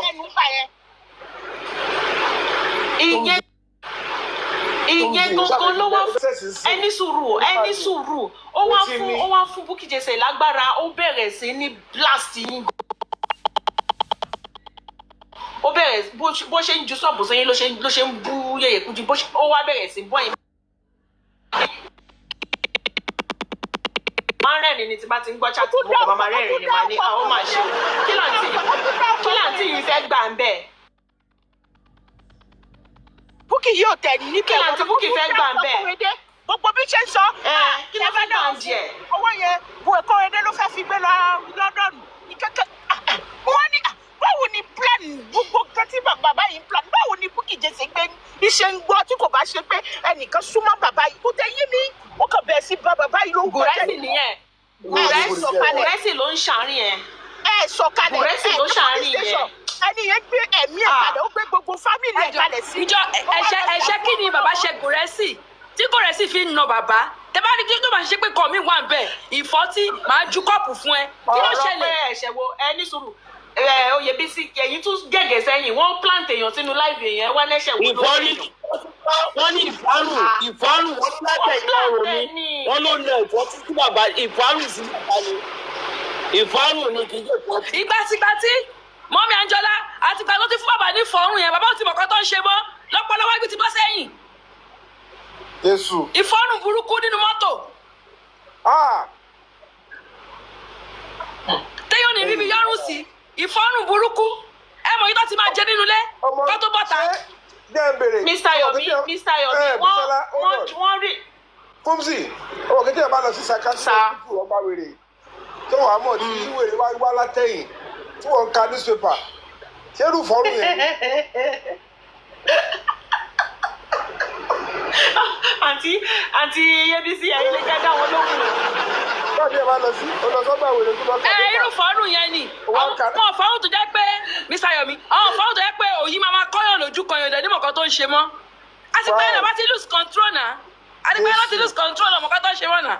mo kí mo fẹ́ yìí tẹ wà lórí péjì. jẹ́ ẹ̀yin mọ́ àánú bàbá ṣe mí o ọlọ́wọ́ bá mi dúró tì yín o ṣé mo ìyàtọ̀ ti máa jẹ nínú ilé ni ṣé mo ìfọ́tò tó ti máa jẹ nínú ilé kọ́ ló jẹ ti gbangba torí kéèyàn tó lè jẹ ìyà ní gbangba ó ti jẹ ìyà nínú ilé. àǹtí ẹ̀ mọ̀ pé ìgbà yẹn náà tẹ́ bá rántí Oyèbísí ṣe mọ̀ pé ìgbà yẹn náà ìgbà tọ́rọ̀ yẹn ṣẹlẹ̀ tí secret yẹn link out Mr. Yomi nǹkan tí Bukky ṣe ni pé ó gbé chairman àti ọkọ Yínká ó gbé sórí page ẹ̀ wọ́n bẹ̀rẹ̀ sí rọ̀jò ìpele lórí wọ́n bẹ̀rẹ̀ sí bu wọ́n ló fẹ́ wá bà justice jẹ́ ní kíní kan ní sẹ́mi Yèyé Yínká yìí tó lọ protest fún Mohbad ní l'Abuja tó lọ protest fún Mohbad l'Abuja ó bẹ̀rẹ̀ sí ní gbéṣẹ́ ṣé ẹ máa ti rí pé tẹ bá ṣe 1-2-1 tẹ bá ti ṣe +1+1 gbogbo àárín yẹn ọwọ́ ń kọ wọ́n ni ọwọ́ ń kọ wọ́n from pig wine. tó yẹ pé bàbá tó lé dáadáa tó yẹ pé bàbá ṣe dáadáa ṣé yẹ kí irú blessing máa gbọ́ pé wọ́n fọ́ etí bàbá òun lórí ikú ẹ̀gbọ́n ẹ̀ kò ní sọ̀rọ̀ ṣùgbọ́n àwọn náà ti bá gbogbo nǹkan jẹ́ ẹ mọ ìyà tí bàbá yẹn fún ọmọ jẹ nínú ilé kéèyàn tó lè nà yàn ní gbangba. ẹni sùúrù sísá fún mi ẹjọ kéèyàn tó lè nà yàn ní gbangba àgbàlagbà ó ti jẹ bastard ìyà nínú ilé tí kò lè sọ fún yàn ó ti jẹ bastard ìyà nínú ilé tí kò lè sọ fún yàn. pé tó bá jẹ́ ó nílé ìlànà sọ̀rọ̀ mọ́ gbogbo system ẹ̀ máa dàrú. kí ló dé torí àbáyọ̀ wá ikú tó pọ̀ ọmọ ẹ̀ kó dẹ̀ máa jẹ 40 ìfọ́rùn káwa ní máa ju glass cup fún ẹ̀ ń bẹ̀ ṣé kò rẹ̀ sì ju bàbá lọ mi ò understand tó bá tiẹ̀ jù wọ́n lọ àwọn sì lọ gẹ̀ torí àwọn lọ gbéṣẹ́ fún alágbàro kò lè gígùn alágbàro lè ga jẹun tó ń oko lọ àbálọ́ ṣe ń pòwe yẹn ẹ wá sọ bàbá ìdí ní 40 gbàmú ẹ da system wọn rú etí ẹ da ogbe tí ọ̀tún ẹ gbé sọ́ọ̀sì etí òsì ẹ gbé sọ́ọ̀tún ẹ bẹ̀ sí ní bàbá orí kí ló ṣẹlẹ̀. ẹ jẹ́ ń pa yín lẹ́rìn kan ẹni sùúrù mọ́dà máa ṣàbí iṣẹ́ mọ̀ pé bàbá gan Mr. Josie àwọn gan ló yẹ kó máa pè ní shine ladies reason ni pé ṣe mọ̀ pé a gbọ́ nínú ìwé ìtàn pé tí wọ́n bá ti fọ́ bàbá létí tán tí bàbá bá ti ń sunkún irú àwọn bọ́sùmá yẹn tó bá wá pe bàbá tó bá ti wá ní bàbá kí ló dé tójú yín kọ́wé lọ́wọ́ báyìí kí ló dé bàbá ṣẹ̀ṣẹ̀ jẹ ìgbájú tán ni lọ́wọ́ Gùrẹ́sì gbà yẹn àwọn ni bàbá abẹ́fẹ́ mu tíì ni ṣe fẹ́ jẹ chicken ni ó kí a máa fún yín lówó ẹ lọ kọ́lọ́ bá yín ra chicken wá látà tí bàbá ti jẹ ìgbájú tán wá bá bàbá ra chicken ẹ̀yìn máa jí gbogbo àwọn nọ́ńsẹ̀sì yẹn bàbá ò dẹ̀ lè sọ̀rọ̀ bàbá ti wà cage bàbá ò lè sọ̀rọ̀ láti gbà yẹn. Wùmí ní pápá ọlọ́run dáríjì mi Wùmí pápá bóun sọ etí bàbá. bàbá gangan Mr. Joseph Alaba bàbá ó ní lọ́wọ́. Gbàgbájú kò jẹ chicken ni. Mr. Joseph Alaba Gbàgbájú kò jẹ chicken ni. Bàbá gangan ní chain bọ̀bọ̀. Àwọn ni bàbá Mohbad ní chain bọ̀bọ̀. Ẹjọ́ ẹ má gbàgbé ní pé Mr. Joseph Alaba ti parọ́ on Tuesday kó tó di pé àwọn Gùrẹ́sì wá wọlé wọn bá wọn wá ikú ọmọ wọn. Àṣírí ti tú sọ́wọ́ àwọn Gùrẹ́sì ni wọ́n tún lé bàbá yẹn. Ẹ má gbàgbé pé bàbá yẹn gangan ní nǹkan tí kò fẹ́ káṣírí tú ló fi ṣe rẹ̀ bí ọ̀dẹ̀ fún wọn. Ó ní kankan tó ń hold against bàbá yẹn òun ló fi ń pin máa yẹn. Ó ní kankan tí wọ́n ń lò against bàbá yẹn tó jẹ́ pé ìyẹn ni wọ́n ń lò. Wọ́n fi ṣe bí ẹni pé wọ́n dáàbò bo bàbá yẹn fi ṣe bí ọ̀dẹ̀ fún wọn. Mr. Joseph Alaba òkú wọn ní láti lẹ̀ wá. Mr. Yomi, ṣẹ́rí nǹkan tẹ́ni yìí sọ yìí, mo ti fẹ́ sọ tipẹ́, ṣẹ́rí nǹkan tẹ́ni yìí sọ yìí, kojú, ó ti mọ̀ wípé bàbá ti wà handicap, kò dẹ̀ sí nǹkan méjì pé fídíò tẹ fẹ́ lift yìí, lọ́ra fídíò tẹ fẹ́ lift yìí, àṣírí bàbá máa tú, àṣírí ìyá Mohbad máa tú, àṣírí ọjọ́ tí mo máa àwọn nǹkan yẹn, plenty things, plenty kùjẹkùjẹ tí ò yẹ ká tiẹ̀ bá ní sàkánì bàbá, tí bàbá ti lọ already, tó ti already lọ ṣubú sínú ẹ̀ yẹn, ó pẹ̀lú àwọn nǹkan tó jẹ́ pé wọ́n fi mú bàbá, tó fi káwọ́ bàbá náà sẹ́yìn, tó fi ń fún bàbá ń gbájú, tó máa fún bàbá ń gbájú tán, tó máa sọ chicken sí bàbá. Ẹ wá ní kí n bá pè bàbá ń child ladies. Kò lọ́wọ́ nọ́ọ̀sì So a lot of secrets. Wọ́n sọ yí pé bàbá gan ti fẹ́ jẹ́wọ́ ní Àbújá gan. Ipò sọ pé bàbá ti sọ̀rọ̀ lọ pé àárọ̀ lọ pé òun pọ́mọ òun kú ìyẹn jọ Monday. Blessing ló pé o. Kó ló di pé Gòrèsì ni pé tí bá ju kọ́ọ̀pù fún yín bẹ́ẹ̀. Bàbá yẹn ò lọ wo nọ́ọ̀sì rárá torí bàbá mọ̀ pé nọ́ọ̀sì yẹn fake ni kò sí ọ̀kan bẹ̀. Gòrèsì ni pé tí bá ju kọ́ọ̀pù fún yín ẹnu yín máa wọ́ sẹ́gbẹ̀ẹ́. Ó dẹ̀ mọ̀ pé ọmọ arí Blessing bẹ́ẹ̀, ṣé Blessing ò pé ni, ṣé and then Bukky gangan ti sọ pé bàbá ti jẹ́ Blessing ló pe bàbá, ó ní bàbá Mohbad ti kú ẹ̀ka sára lọ́jọ́ Monday. So gbogbo àwọn ọmọ yẹn ó pẹ̀lú nǹkan tó jẹ́ wípé wọ́n rí bí evidence against bàbá. Ẹ má gbàgbé pé Bukky ló jẹ́ ká mọ̀ pé Blessing ló pe bàbá ní àkọ́kọ́. Bàbá ò fẹ́ jẹ́wọ́ bàbá ọ̀wọ̀ yẹn. Sẹ́ńtímẹ́tà àánú nípa ọmọ yẹn ló ṣàánú ní public fi bá wọn dá sí. Bàtí bàbá rí pé public bá wọn dá sí, bàbá wa mọ bó ṣe fẹ́ ṣe gbà, ó kúkú wá sí side public tó kó mọ̀ pé owó fẹ́ jáde ńbẹ̀. Wẹ́ẹ́ ní gbogbo ọkàn lo sẹ́ńtímẹ́tà wa lásán. Bàbá Mohbad, dáàdi Blessing, dáàdi àdúrà, mo ń bẹ̀ nítorí Ọlọ́run ọba ni. Ẹ bọ́ síta, á ti gbà, á ti dáríjì yín lẹ́gbẹ̀ẹ́ kan. Ẹ wá bá àwa tó jẹ́ pé adúró tì yín. Bísọ́lá ọbìnrin mo fún àtẹ̀wọ́ díẹ̀ lẹ́nu. Àánú mo fẹ́ ká máa jẹ́ ká objective. Èmi ò rò bí wọ́n ti sọ̀rọ̀ mo fẹ́ dáwó àbí kankan kí bàbá yẹn tó wá dúró sẹ́yìn public o. Àwọn yẹn ti fún bàbá lówó láti dé wá lò. Ìgbà tí àwọn yẹn ti rí bí tí bàbá yẹn ti kú ṣẹ, rí bí tí bàbá yẹn tó wà ṣe wà nígbà ìjọ dé wá níta ti rí ni tó sunkún yẹn.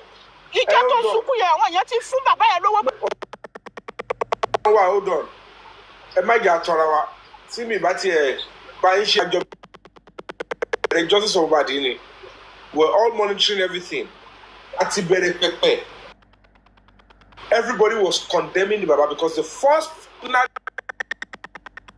against any member of the family. Ẹni tó kọ́ wọ́n ní bàbá yẹn fẹ́ sin ọmọ yẹn lóru. Bàbá yẹn ó ti yẹ yín. Wọ́n wá bẹ̀rẹ̀ sí lo fídíò tí bàbá sọ pé omi ilé òun ṣe rí o, kò sí nǹkan kan o. And people already castigating the bàbá pé bàbá yẹn lọ ní o. Ó fẹ́ sin ọmọ yẹn ní ó fẹ́ fi ṣe ritual kọ́ tí orí everybody lọ. And while people are pursuing Naira Marley, Sammy Larry, wọ́n yẹn kátó yìí. Àti bẹ̀rẹ̀ pẹpẹ gan kò sẹ́ni tó mọ̀ ọ̀kan tó jẹ́ prime boy. Àmọ́ bóyá nọ́ọ̀sì tiẹ̀ wà involved. Everybody were only pushing the narrative. Gbogbo fídíò Sammy Larry everybody kàn sọ àti gbogbo ibi tó sọ pé tí nǹkan bá ṣe òun kọ́ mú Naira Marley gbogbo ibi tó jú lọ nìyẹn kò sẹ́nibọ̀dì tó ní miss láti dá. mi ò mọ at what point tí bàbá fi bẹ̀rẹ̀ I want justice for my son bọ̀bọ̀ kò ṣe pé lẹ́sẹ̀kẹsẹ̀ láti bẹ̀rẹ̀ pẹ̀pẹ̀ bàbá ni àwọn èèyàn kọ́ àwọn obìnrin everybody pé bàbá yẹn olú bàbá wo lélẹ̀ tó fẹ́ sọmọ ẹ̀ lóru tó tọ́ àárọ̀ kùtùkùtù ó ṣe everybody was condemning so wọ́n ti fún bàbá ní nǹkan kan gbà yẹn bàbá yẹn kọ́ wò pé níbo ni gbogbo eléyìí ti ṣẹlẹ̀ báwo ló ń ṣe fẹ́ ṣe kí he now came and start speaking pàtó ni pé wọ́n ti bẹ̀rẹ̀ full justice tàbí ṣe protest báyìí pa bàbá wà pẹ̀lú public but it wasn't prominent. mi ìgbà kan tẹ́sọ̀ yẹn lọ́dọ̀ ọ̀ǹtítẹ́ni tó bá wù yẹn jẹ́ ká tún pé ọ̀ǹtítẹ́ni sọ ni pé òun pé bàbá òun bá bàbá sọ̀rọ̀ bàbá sọ pé ọlọ́run ló fóun ọlọ́run ló gbà bàbá ti gba kámú tẹ́lẹ̀tẹ́lẹ̀. fídíò yẹn wà ń tà fídíò yẹn náà wà ń tà sẹ́ẹ̀. bàbá ti gba kámú tẹ́lẹ̀tẹ́lẹ̀ pàtó wá rí pé owó jáde bẹ̀ lórí ìtẹ́ àwọn ọbẹ̀ yìí dùn gan o. ẹ ti gẹ́tì mi èmi sọ pé ńgbà yẹn kò sí ọ̀rọ̀ GoFundMe kò sí owó kò sí nǹkan kan gbà yẹn.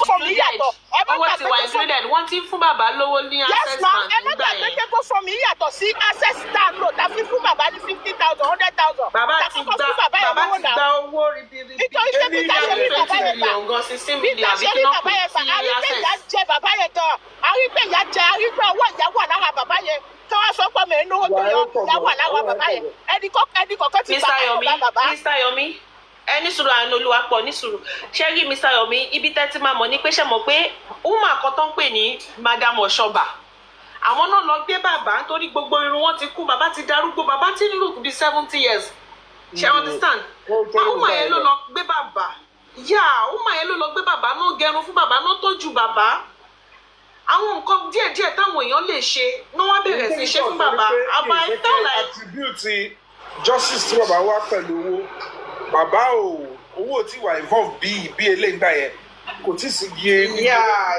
kò tí ì sí ẹ jẹ́ ká sọ tọrọ mi ò parọ́ mọ́yàn bàbá yẹn ń gbà yẹn misconception bàbá ní kọ́kọ́ sọ bàbá Sunday boss ìyẹn ń gbà yẹn làwọn wípé people rose to his defence nígbà tó gbọ́ láàyè bàbá yẹn kí ló ní ẹ̀ máa sọ pé òun fẹ́ ṣe ọmọ lóru ó kọ́ ọmọ ìkéré ni kí ló fẹ́ máa gbèsè ńlẹ̀ lòun ṣe òun náà fẹ́ sí lóru làwọn ṣe báyìí kí ló dé wá parọ́ mọ́ báyìí pé ó fẹ́ sí òkú Mohbad lóru láì ṣe pé ó ṣe awo pt yẹn gbà tí bàbá bẹ̀rẹ̀ sí ṣàlàyé na bàbá fi wá báyìí pé let me stand with this public tó ń béèrè fún justice and again kóhun tiẹ̀ sọ ohun tó ṣẹlẹ̀ sí ọmọ ẹ má gbàgbé pé bàbá kò sí bàbá náà bẹ̀rẹ̀ lẹ́sẹ̀kẹsẹ̀ láti àtàkì òun bó ṣe àtàkì kò sí kọ́ bẹ̀rẹ̀ láti bẹ̀rẹ̀ even that time bàbá ṣe ń support Naira Marley pé àwọn Naira Marley kọ́ fi àgbà hàn Mohbad ni until police investigation now came through tí bàbá ṣe wà ń gbọ́ ok bóyá tí wàá gbọ́ tẹ́lẹ̀ o tó pété bá àwọn ọmọ kókò tó ṣẹlẹ̀ sí Mohbad nìyẹn ìgbà tí ọlọ́pàá ṣe dárúkọ prime boy after ẹni àṣẹyìnrí tí bàbá ṣe ń jáde now saying justice for Mohbad then wàhálà àwọn àti Wùmí dẹ̀ bẹ̀rẹ̀ bọ̀ ohun tó fà á táwọn méjì fún akẹ́yìn síra wọn tó fi switch èmi ò rántí àárín yẹn dáadáa ó ti yẹn mi ò rántí because. Mr. Yomi ìjà láàrin. Mr. Yomi ṣe rí the way tí justice for Mohbad ṣe gbéra justice for Mohbad gbéra pẹ̀lú ọwọ́ agbára ni ṣe rí tábà ní ká máa sọ bí justice for Mohbad ṣe gbéra a lè sọ tán. Ẹni sùúrù because the likes of obi Fumzi a máa padà jà a máa ní problem ó ní ò ní access ó tẹ̀ tí wàá ní access sí ṣé a máa fi Mr. gba access ni Yomi listen up. Mọ́mí Anjola ẹ bá mi mú sí Mr. Yomi. wàá dẹ̀ meet baby mi ò tẹ̀ wàá dẹ̀ meet baby mi kò sí wàhálà. Mr. Yomi máa sọ ẹ máa gbọ́ ẹ bá ń pè kí bọ́ọ̀sì wa ẹ bá ń pè wọ́n ẹ bá ń ṣe live fún wọn. ọlẹ́mọ̀ tó ń wà ó yan ọrùn bì kọ́ ẹ lọ sọ lọ́jà ẹ yẹ bàbá fàájì wà lọ. ọyá máa sọ yín bá. Number somewhere. Level 1. 1 minute. 1 minute.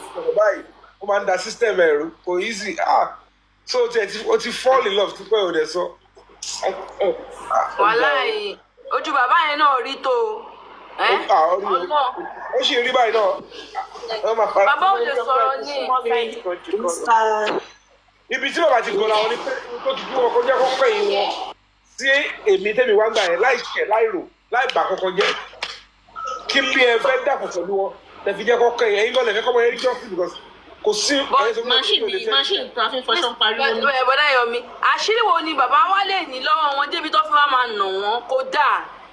Àṣírí yẹn náà ni pé bàbá ńgbà tó tẹ ẹ máa gbọ́ ńgbà tó ti start on the 12 fún bàbá tí bàbá ti tẹ̀lé yẹn tọ́lẹ̀ wọ̀ pé bàbá mọ̀ pé on the level ni as in abundantly so wọ́n wò báyìí pé tí public bá gbọ́ pé ẹ mọ̀ pé 11 lọ́mọ ẹ ti mọ̀ pé 11 lọ́mọ yín ti kú tẹ̀lé bá wọn tẹ̀lé 12 ẹ̀dẹ̀ ń tẹ̀lé story nurse àwọn akọni ló kò pa now. of course na because bàbá máa ti jẹ́wọ́ fún gbogbo àwọn tó sọ̀rọ̀ àǹdí wọn yẹn tó dẹ̀ nímọ̀ bá ti jọ́ sí wọn. àṣírí kan tó wà lọ́wọ́ wọn nìyẹn nísìnyí tí bàbá dẹ̀ ti padà àti gbọ́ nìyẹn àti understand group bàbá ti ń wá justice nsìn ó ti kúrò lẹ́yìn wọn kò sí nǹkan kan mọ́ gbogbo bàbá lọ sí o wọn lábẹ́bọ́ àwọn narrative tó ń tà róbólóbó. ọkùnrin ni bàbá ẹni tó bá wọn lọ́lẹ̀ tó ẹni tó bá wọn lọ́lẹ̀ bá sùn ọkùnrin ni wọ́n. wọ́n tẹ̀ jábúrò Jésù ni èèyàn tó wọ́n wáyé kiri. bá a fún èèyàn mẹ́wàá lọ. Madam Tito. Madam Tito, yes. Even me, I believe it is more than that. Ọkùnrin ni bàbá kó jáyé lọ. Mr. Yomi, it's more than that. Ẹni sùúrù. It's more than that. Ṣẹ́rí Mr. Yomi, ẹni sùúrù. Ẹ mo mọ̀ bọ́ ṣé mo pé Bukky tó lè fi wà more than that náà ni pé obìnrin náà ló lè fi wà more than that. Bàbá ọkùnrin ni bàbá kó jáyé lọ. ló lè ẹ̀bùn bàbá ń sìn tó bá pẹ́ lóòótọ́ ló ń wá justice fún bàbá o. Bukky ibi tó bá wà fún ẹjọ́ báyìí wọ́n lè ẹ̀bùn bàbá yìí báyìí nísìnyí. Ẹni sùúrù. Laura, thank you for following. It is more than that. Ẹ jẹ́ kí n sọ báyìí Mr. Yomi, ẹ jẹ́ kí n sọ báyìí pé it's more than that in the sense pé ṣé mo pé kó tó di àwọn gbogbo àwọn family Mohbad náà ń sọ síta pé àwọn ti mọ̀ pé Mohbad máa kú a lot of àwọn games kan tó jẹ́ wípé ó sì ṣókùnkùn sáwà somehow tó jẹ́ pé ó ti máa wà in the limelight irú gbogbo àwọn dàwọ́ṣà yẹn ó ti máa mọ̀ ń pa ẹ̀ àwọn àdúrà náà máa ti mọ̀ ń pa ẹ̀ wọ́n dẹ̀ ti máa stylishly sọ fáwọn family wọn pé báyìí ni nǹkan tí Mohbad ti ṣe nǹkan báyìí tí bàbá Mohbad gbogbo already dẹ̀ ti mọ̀ ẹ máa gbọ́ mi so the likes of àwọn nǹkan tí Blessing gangan láfítà tí ó tún sọ pé bàbá Mohbad ti kó ẹ̀ka sára ó tún wá sọ àwọn kọ́kọ́ fún bàbá Mohbad tó jẹ́ pé bóyá somehow bàbá Mohbad ti wà in the known pé ọmọ òun gangan fẹ́ kú àwọn nǹkan bẹ́ẹ̀ yẹn àṣírí bẹ́ẹ̀ yẹn tó jẹ́ pé kò tí ì wọ́n sí ọ̀wá báyìí ṣé pẹ̀lú nǹkan tó jẹ́ wípé ó máa ká bàbá sẹ́yìn ó máa ká ọwọ́ bàbá sẹ́yìn. Mr. Fúnmi ẹjọ́ mo fẹ́ bí question kan mi tẹ sọ̀rọ̀ dé yẹn ṣé pé Mohbad ṣe wà tó ṣe ń kọrin yẹn tó ti lọ tẹ́rí sọ̀rọ̀ àṣírí kan tó dẹ̀ máa kú gbogbo wọn ẹ̀dẹ̀ ló máa mọ̀ yìí pé Mohbad fẹ́ kú kí lẹ̀ ń sọ yìí nà pẹ̀lú àwọn kan tó bá torí bọ̀ gbogbo ẹ̀ ló máa ń sọ tó fẹ́ dájọ́ kí lẹ̀ ẹ̀mọ̀kan tó ń pè láwo ni ṣá kí lẹ̀ ń sọ yìí ẹ̀mọ̀kan tó ń pè ní ṣífù ní ẹ̀mọ̀kan tó ń pè ní kéèyàn wà nù kan ni gbogbo ẹ̀ ló máa mọ̀ kó fẹ́ kú kí ló wá bá ikú ẹni sùúrù kí ló bá ikú tó yẹ kí Mohbad kú ikú tó yẹ kí Liam kú ni Mohbad kú. ìyá ń parọ́ tiẹ̀ kí wọ́n bá lè mọ̀ pé òun ló pa Mohbad. ẹ má kò ń ṣe rọ́ láyé kò kí ń ṣe rọ́ nìyẹn anywhere kò ń ṣe rọ́. mo fẹ́ bèrè kankan lọ́wọ́ ẹ Fumzigo. ṣé Bukky Jesse gangan padà bọ́ta ṣé Bukky Jesse gangan padà bọ́ síta Mr. Yomi mò ń bọ̀ sà ṣé Bukky Jesse gangan padà bọ́ síta ṣé Bukky Jesse gangan kò padà gbé wa débẹ̀ kó sọ fún wa lọ́jọ́ yẹn pé Abiola kú kíní kan kú wọ́n ti mọ̀ pé wọ́n lè rí justice fún Mohbad pé àwọn ẹgbẹ́ kan àwọn kíní kan ṣé kò ẹ má sọ bẹ́ẹ̀ nǹkan tí báyìí tí ìríran sí gbogbo wa kedere ẹ má jẹ́ ká kàn sọ pé kí ni assumption tó tá a bá máa sọ ẹ jẹ́ ká sọ based on àwọn nǹkan tí àwọn tó yìí ló ti sọ. question tí mo bẹ̀rẹ̀ lọ́wọ́ yìí pé tí Mohbad bá wà nínú àwo kan sista fún mi dáhùn question yẹn tí Mohbad bá wà nínú àwo kan tó jẹ́ mọ̀ pé òun fẹ́ kú ṣé gbogbo ẹ ló máa mọ̀ kó fẹ́ kú. tó bá ti optional tó máa ó lè sọ fáwọn ẹ̀jẹ̀ náà tó bá ti optional tó ti di pé nǹkan yìí òun ò ṣe mọ́ tó dẹ̀ ti optional tó dẹ̀ ń lépa ẹ̀mí ẹ̀ kí ló dé tí ò lè sọ fún the likes of àwọn dàróṣà kí ló dé tí ò ní sọ fún the likes of àwọn dàróṣà. ṣebí ó ní tẹ́pù kan tí àbúrò màmá Mohbad tó ti sọ pé Mohbad ti mọ̀ pé òun fẹ́ kú báwo lọ yẹn mọ̀. Of course now lórí Instagram page ẹ lọ wo ni tó ti sọ pé ó máa ṣe kinní kan tó máa wish ẹ ní RIP ẹ lọ wo Instagram page ẹ. ṣùgbọ́n sọ fún yàrá ṣe ní RIP ẹ lọ wo Instagram page ẹ. ṣùgbọ́n sọ fún yàwó ẹ pé tó bá pa yàwó ẹ lépa ẹ̀mí àbí kọ́kọ́ máa ṣẹlẹ̀ náà kó máa sọ wọ́n parí pé ọmọ yìí.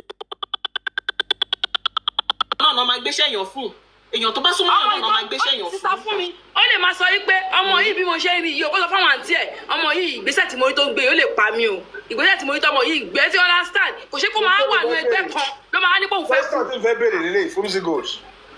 sá. mo ò lè fẹ́ kó parọ́ fún mi. pé tí wọ́n bá fẹ́ rún ẹ ló máa sọ pé ẹni sùúrù kan tó wọlé ni torí ẹni sùúrù ẹ̀yẹ jẹ́wọ́ fún mi kí lè mọ̀ value ẹni sùúrù yẹn. pé kí ni ẹ tútù béèrè. pé tó bá fẹ́ wọlé torí pé ẹni yẹn fẹ́ kó rọ́ọ̀fù wọlé ó fẹ́ kó rọ́ọ̀fù wọlé. mo ṣe máa ma ẹni sùúrù ẹ jẹ́ kí n bọ́ fúnra mi ẹni sùúrù ẹ jẹ́ kí n bọ́ má gàdí ẹni sùúrù. ẹni sùúrù yẹn ti wúlò nìyẹn o obìnrin bá ń gáàdì ọkùnrin báyìí pé àní ẹni sùúrù jẹ́ ìṣe kan tí máa ṣe kíá ó yẹ ẹni sùúrù èmi máa gbàṣẹ́ ó yẹ jẹ́ ń bọ́ ẹni rí bẹ́ẹ̀ nìyẹn o. ẹni sùúrù yẹn ti mọ ọ̀rẹ́ mi lára ó mọ ọ̀rẹ́ mi lára gidi gan ẹni sùúrù ẹ ti. ṣébi tó ti wá ní. ó dàbí ibi tó ti bẹ̀rẹ̀ nìyẹn bí tá ti originate ẹ̀ wá ní. mo ti mọ nǹkan tí wọ́n máa ẹ̀ǹdí ọ̀bá ọ̀rẹ́ tó bá ti sọ mí ní sùúrù.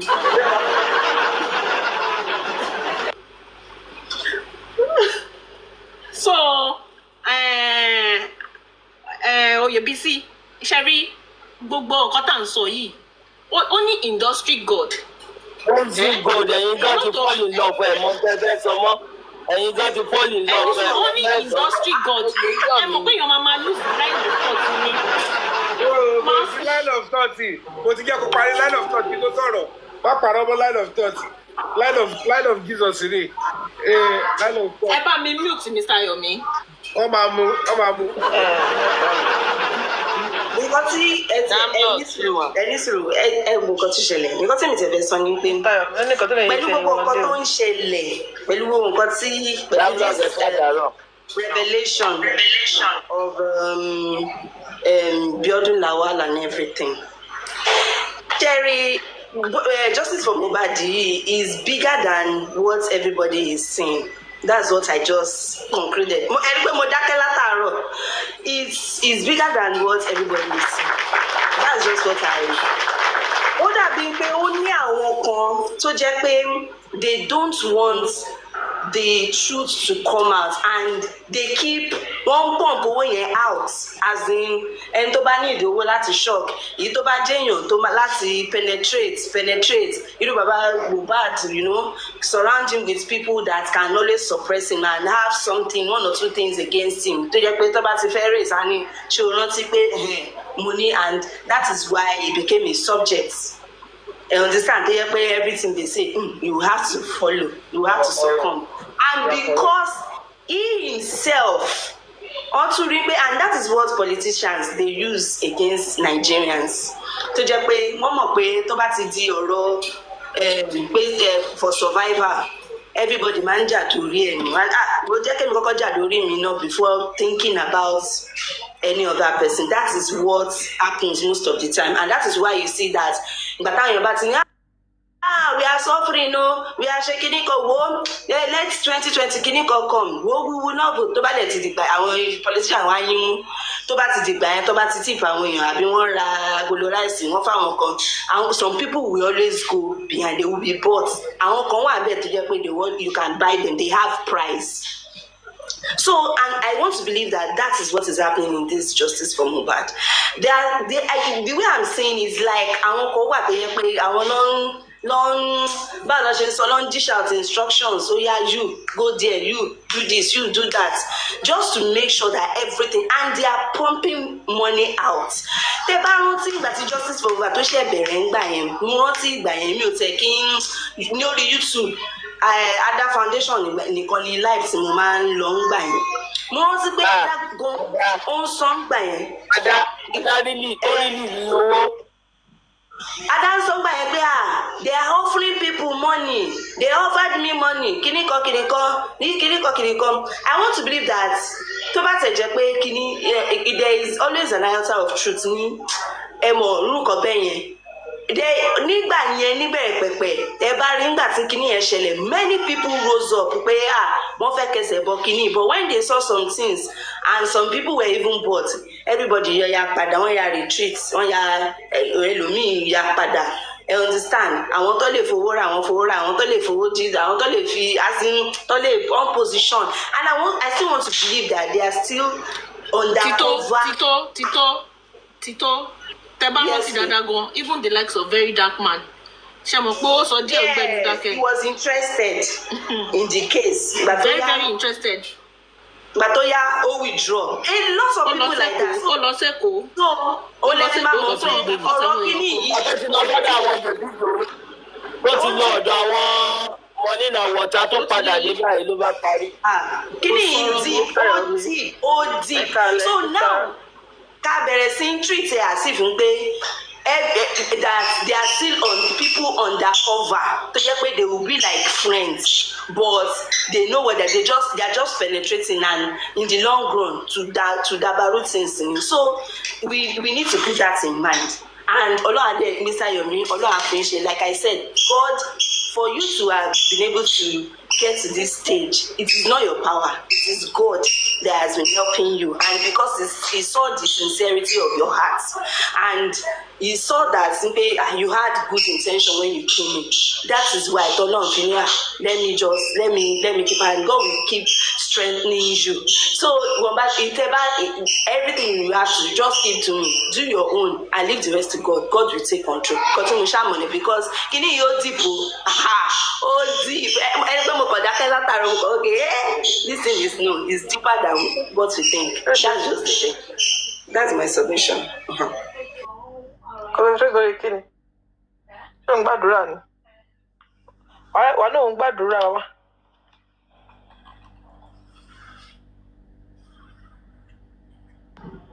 Ọ̀rọ̀ ti já pọ̀ ta ló sọ̀rọ̀. Má bínú jàre mi mọ̀ pé mi ò mute. Ọ̀rọ̀ ti já pọ̀. Mr. Yomi èmi fẹ́ béèrè ọkọ lọ́wọ́ yín ni má bínú sá because mo wà lórí ọ̀dọ̀ mo wà ibi tí mo ti rìn gbèrègbèrè kiri mo jáde sọ́dọ̀ young daddy but my native tó wá fún wọn bẹ́ẹ̀ sìn lórí voice note play ní àná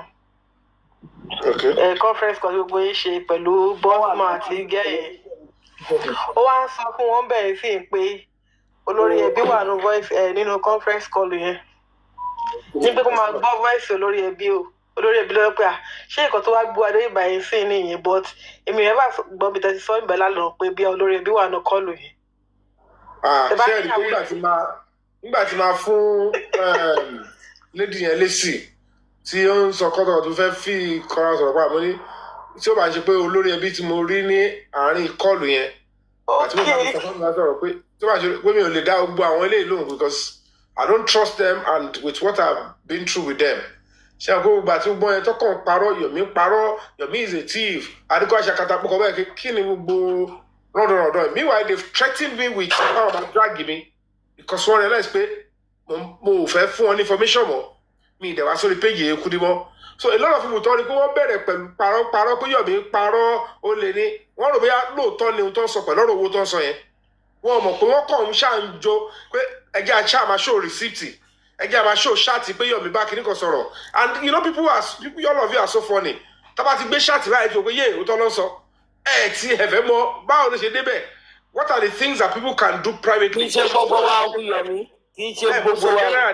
Generally so we were falling for them and that's gimmicks so bẹ̀ni so olórí ẹbí was there because wọ́n lọ fẹ́ pè mí torí mi ò gbàgbà yẹn pé àní CCTV yìí sẹ̀ kí ló dé tẹ̀ yìí tẹ pera yín ní family tẹ̀ fẹ́ lọ wá kí ló dé tẹ̀ ń dá àdúró ariwo tẹ̀mí sì ń pa lórí péjì mi yẹn ó ní wọn lára pé Yomi ń tẹnu mọ́ so àwọn díẹ̀ tó wá rí pé Mr. Fabiyi Yomi Fabiyi sì ń tẹnu mọ́ tó bá dẹ̀ yìí sọ báyìí people will be listening kí la lè ṣe tá lè fi pa Yomi ẹ̀yà lọ ṣe mí sí pẹ̀lú ẹ̀ àwọn àlùbí yàtọ̀ bá gbé gbogbo àwọn bọ́ọ̀sì àbúrò ẹ̀ wá ń gbà yẹn pé makanda mo kọ̀ rí pé ọ̀tọ̀ ni ẹni tó sẹ́ẹ̀lì kọ́ọ̀lù gbà tí wọ́n fi rí tó máa pé sí kọ́ọ̀lù ẹ̀ máa pé àwọn tó wà lórí kọ́ọ̀ yẹn mo kọ̀ rí gbogbo àwọn tí tó ti ṣe yàmàyàmà pẹ̀lú orúkọ mi ni.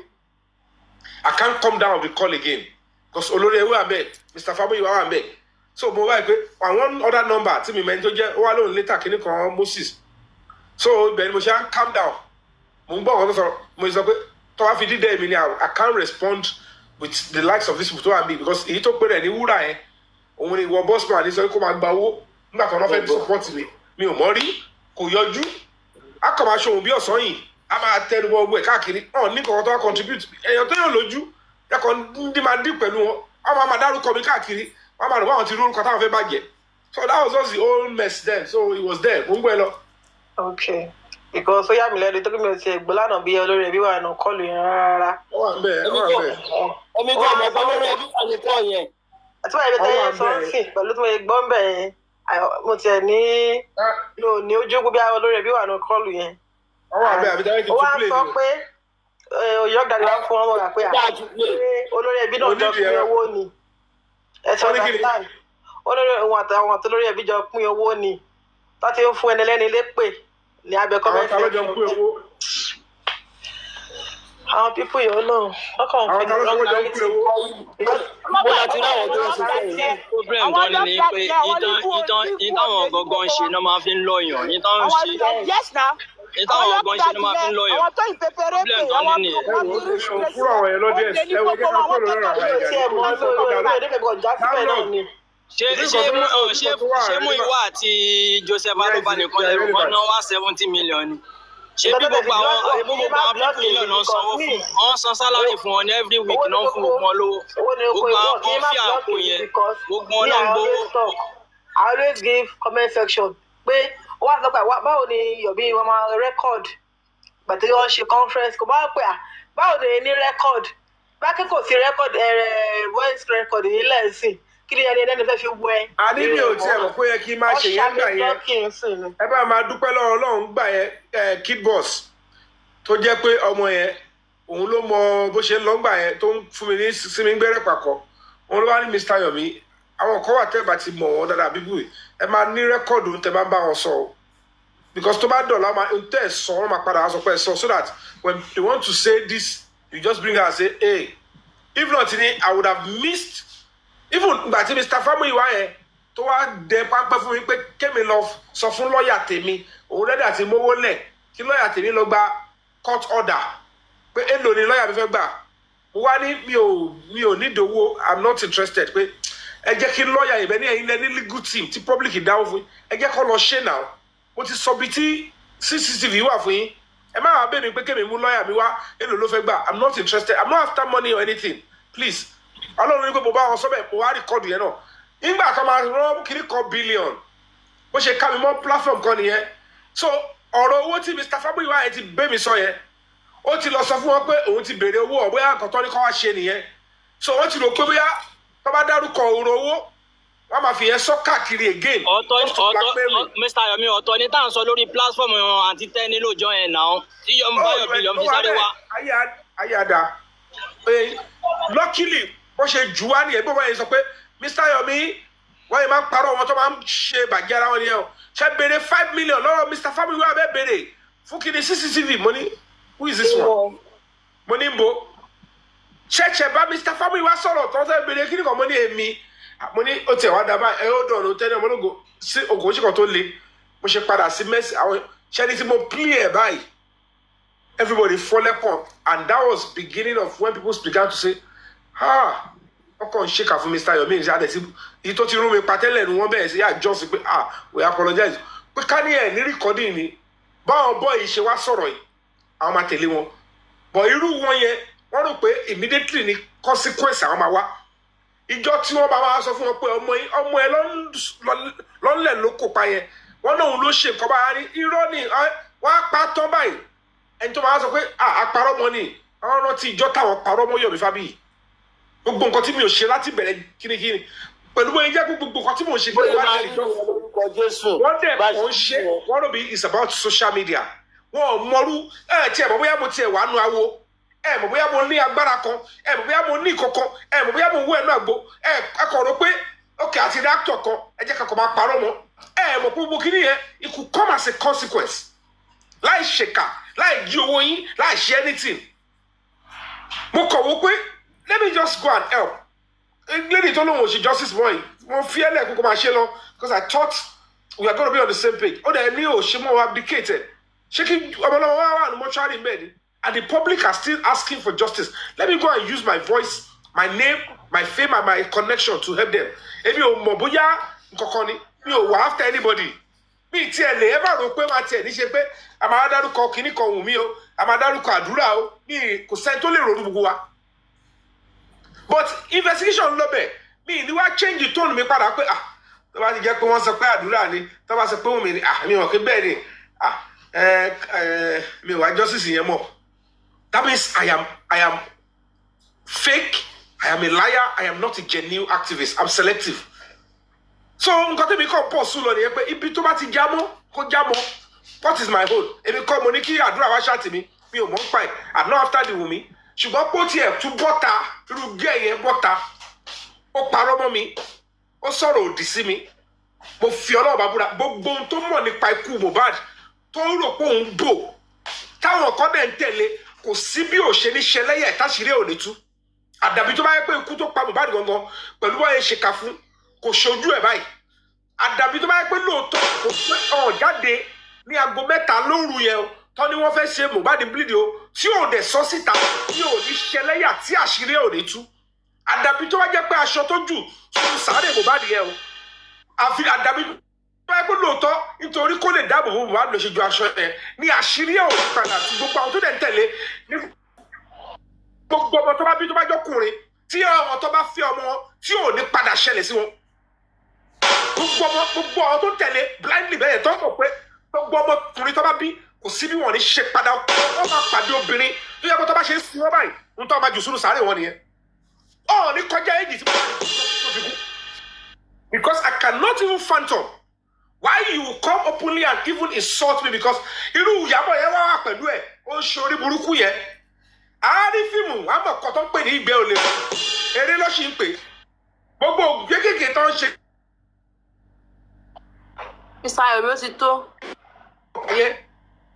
Kóbìnrin tàtọ̀rì kọ́kùnrin tàtọ̀rì tí you really understand the life àwọn oògùn tó ń ṣe fún wọn yẹn ẹ̀ ń fòbò di ẹ̀ ń gba oògùn ẹ̀ mọ̀ pé ẹ̀ ń tọ́ra yìí ni n tẹ́ ẹ̀ ṣe.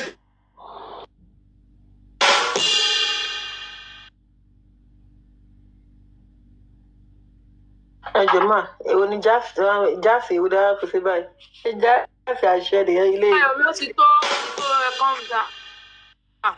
olùkọ́ tv orúkọ rọ́bìṣì ni gbogbo wèrè tó wá ṣe káàkiri mídíà tọ̀ tó ṣe kí ni ìfẹ́ tiẹ̀ kí ló padà ṣẹlẹ̀ ó ti rò pé ó ti escape àwọn tó mọ̀ lọ́bìnrin láwọn babaláwo tó ń ṣògùn fún ẹ wọ́n á sọ fún ẹ pé tó bá dá ifá yẹn fún ẹ gidi wọ́n á sọ fún ẹ pé Mohbad yìí justice for Mohbad is good as gone ó ti rí justice tipẹ́ tó bá sọ fún ẹ sọ pé mi Yomi Fabiyi mo sọ lọ́pọ̀ ìyá tó bí tó jẹ́ ìyá ẹ̀ Mohbad wọ́n á sọ fún mi pé ẹni tó bá yín tẹsẹ̀ bọ́ yìí eléyìí o ẹ kàn try láti buy time ẹni tó bí gan wọ́n ti sọ fún ẹ kàn buy time ni òótọ́ yẹn ń bọ̀ wèrè tó wà lórí ẹ̀ ẹ̀ ń ṣe exercise ni lẹ́yìn ikú sáré ẹ bá wo tí ẹ máa analyse lọ́kàn bá wa ṣẹ̀fẹ̀ lọ when it is time Mohbad máa rí justice for it how it will come ẹ máa rí ẹ̀rí èèyàn tí ó máa ṣẹlẹ́yà ẹ̀rí èèyàn tó èmi ẹ̀ máa bá lọ you will see all of them gbogbo wọn tẹ́lẹ̀ tẹ́lẹ̀ ń pè ọ́ ebi ò lẹ́yìn àti lẹ́nu pẹ̀lú anybody mo ṣe rán dákẹ́ mo rán ṣèkọ́ tèmi lọ ẹ máa lé ẹ̀ lè bá ní láì ṣe gbogbo yín láì ròyìn láì mówó ẹ kọ̀ bẹ̀rẹ̀ sí ń rojọ́ Yomi yẹn parọ́ ni biodun yẹn wá sọ ilé olórí burúkú ó sọ fún yín pé mi ń parọ́ ẹ wá gbàgbọ́ ẹ wá pàdé àpòpọ̀ ẹjọ́ máa pera yín lẹ́yìn ẹ dẹ̀ lẹ́yìn support mi ẹ lẹ́yìn donate fún mi ẹ̀yin náà lè tún jẹ mí lẹ́yìn ẹ̀yin náà lè fẹ́ máa fi owó máa blackmail mi to slow me down. tí Nàìjíríà bá padà da irú yín pọ̀ láwọn ìdílé yín inú ìyá àpáyé kékeré máa wà because ọ̀pọ̀lọpọ̀ yín you are cost to this country. ẹ̀rọ àwọn èèyàn tó ń sẹ́ ìfi life wọn lẹ̀ jà fún ọmọ làkejì ìjọ wo la fẹ́ jí.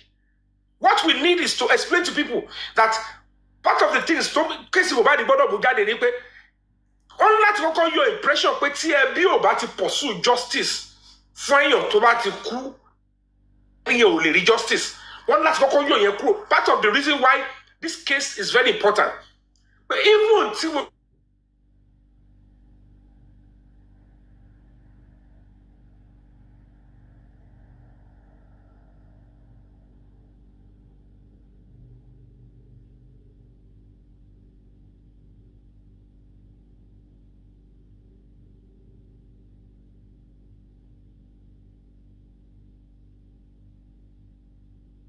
idea yìí la kọ̀ nídò sọ pé kí wọ́n stop àbí kí wọ́n ẹ̀yin kọ́ ànídìí ẹ béèrè àwa máa ṣèwádìí a dẹ̀ máa dúró sórí ẹ̀kọ́ bá jọ ọdún mẹ́ta ni a máa wá gbọ́ nǹkan mi fẹ́ lórí èdè Nàìjíríà nìyẹn nǹkan dẹ̀ gbọ́dọ̀ fi justice for Mohbad ká fi achieve nìyẹn kò ṣe pé táwọn ẹbí ò bá ti wá justice tẹ́lẹ̀ bá kú ọ̀pá mi sìn táwọn ẹbí bá sọ pé àgbà mọ́ àwọn ò ní interest má wọ́n rí àti gbà fọ́lọ́hún ọlọ́pàá náà dẹ̀ máa gbà fọ́lọ́hún gọ́ọ̀mẹ̀ntì tọ́dìbò fún náà dẹ̀ máa sáré gbà fọ́lọ́hún nìyẹn pé tẹ́bí bá kọ́ tọ́lẹ́wò lágbára àwọn oníkọ̀ọ̀kan the justice should still be pursued and that is one of the things we are sacrificing our lives and everything.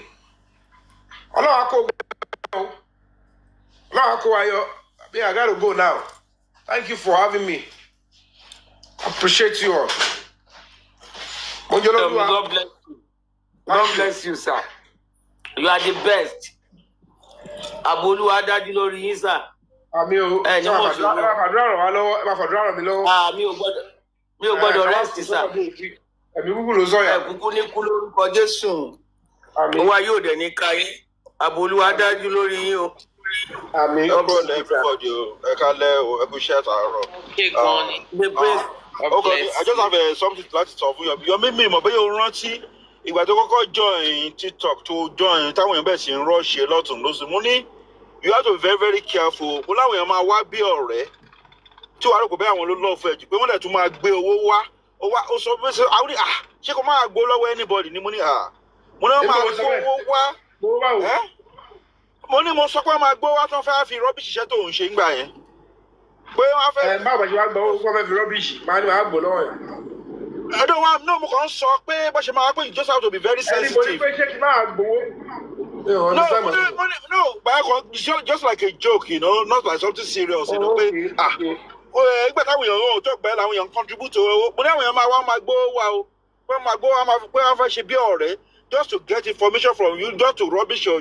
But ìgbà yẹn you are just new to all this. Ẹ̀wọ̀n pàwọn àti wà ń bẹ̀ láti jọ́ sí bọ̀bọ̀ yẹn ti kú làwọn àti àgbẹ̀sọ̀ sọ pé Mohbad kú tó gbé sínú mọ́tò báyìí làwọn àti wà nídìí ọ̀rọ̀ Joseph for Mohbad yìí. Let's wà lórí TikTok. Yeah. Èmi ti wà ẹbí ò tẹ̀ báyìí má pèrè gíga lọ.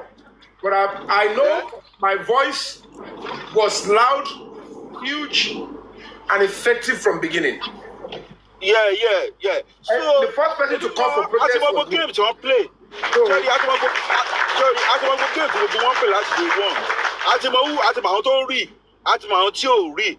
Àtìmọ́ offers that wọ́n ti make táwọn èèyàn ti sọ fún àwọn family pé ẹ̀yin family ẹ relax. Ẹ má náwó kankan. Àwọn tó fẹ́ sponsor kìíní wà ńlẹ̀ so that ẹ máa lè get the true justice. Àdè mọ̀ báwọn family bó ṣe reject gbogbo fàtọ̀ fún wọn yẹn. Mi ò gbọ́rú ẹ̀ rí. Káyọ̀ sọ pé kẹ́ ẹ jòkó pé ẹ má wọlé ẹ̀yin tí a relax. Nǹkan tẹ́ bá fẹ́ wọn bá yín gba gbogbo nǹkan tẹ́ need. Wọ́n máa bá yín wájú. Àwọn family reject ẹ̀. Ibẹ̀ ló yẹ káwọn èèyàn ti máa mọ̀ pé ibẹ̀ làwọn kan ti sún sẹ́yìn pé àwọn ilé àwọn òrùkọ́ àwọn ilé ìfẹ́ justice ọ̀ àwọn ilé ìmọ̀ nǹkan tí wọ́n fẹ́ ọ̀ bẹ́ẹ̀ àwọn ilé understand. But wọ́n ti tẹ́ mi rí ngbà yẹn ni mo máa ń sọ fún any prophet tó máa lọ pé àwọn tó surround the man yìí evil ni wọ́n. Pé àwọn tó surround the man yìí gangan ni problem ẹ̀ wọ́n ti da orí ẹ̀rù wọ́n ti confuse ẹ̀. Ẹ bá ọdún òun náà lè ní títí òun náà lè ní wà títí ẹ̀ lọ́wọ́ o. But at the same time ṣé láwọn tó surround yẹn mi ò rí wa àti dẹ́wà gbogbo àwọn tó surround yẹn wọ́n mọ̀ pé èmi àtàwọn ò sí nínú pé mi ò lọ sórí platform any one of them kí n gòkè báyìí láti gba àtìgbà ẹjọ́ sísì lọ́jọ́ àtìgbẹ́lẹ̀ àwọn ti mọ̀ pé àwọn tó surround bàbá yìí ṣètò àwọn ọ̀rọ̀ tó ń jáde lẹ́nu wọn ìwà tó ń wù ó ti show pé wọ́n nìkan burúkú tó fẹ́ ṣe but ṣé mọ̀ ìwọ̀nba nírú fọ́ọ̀sì irú wọn ìwọ̀nba ló strong mọ́ because àwọn kì í host because àwọn ò ní time láti jókòó sórí platform láti host so àwọn kì í host so àwọn èèyàn ò lè understand ibi tí èèyàn dúró sí wọ́n ti tàjù àṣà àti justice rí náà àmì àwọn tó ti bú wa rí náà pé àwa ń sọ̀rọ̀ sí who is Mr. Lọ́ba tí mi lè sọ̀rọ̀ sí, who is he? Ṣé ó níláárí tó yàn ni àbí kí ló jẹ́ náà tó yàn ni? Ṣé àwọn ọmọ ẹ̀dá táwọn ọmọ tiẹ̀ níláárí ju àwọn èèyàn lọ ni? But àwọn èèyàn ò fẹ́ gbọ́, everybody wà blind tó pé ọmọ ẹ̀kú yes ọmọ ẹ̀kú àwọn náà ti ní experience irú ẹ̀ rí náà but life continue. But wọ́n ti mo rí pé ṣẹ́rí wà àwọn èèyàn àwọn ọ̀rẹ́ bí ọ̀tá pọ̀ gan bó ṣe wà lọ́dọ̀ alọ́ba báyìí ó tún wà lọ́dọ̀ irú someone like you tí wọ́n monitor gbogbo nǹkan tó ń ṣe just to put your effort down just to put your effort down but now máa sọ fún mi pé you have to be very very sensitive you have to be very. Hello, ta ló sọ̀rọ̀. Look at me and pay attention.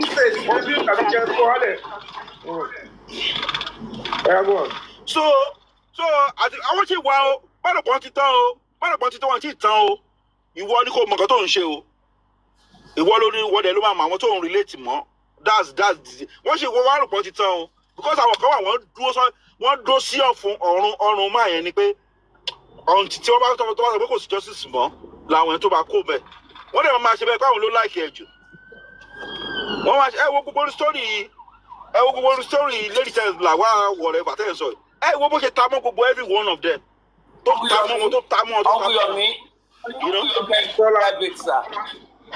Don kan bá yín sọ̀rọ̀ Don bá yín sọ̀rọ̀. Yeah, you can test me. Yeah, go ahead. So what I'm saying is that àti mọ̀ bí náà ó dàbí kí ni ṣe clear sí wa because tó bá clear sí wa bí báyìí ṣe máa effort àwọn èèyàn bó ṣe máa waste ẹ̀ nìyẹn. Now we àti mọ̀ who in this just for Mohbad àti mọ̀ àwọn tí èlé bá ṣe àti mọ̀ àwọn tí èlé bá ṣe in the last few days bá àmọ́ oríṣiríṣi nǹkan tó ti ṣẹlẹ̀ you know.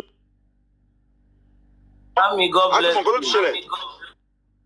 So we just have to be very careful and continue to stay on the truth and do the right thing, you know. God bless you.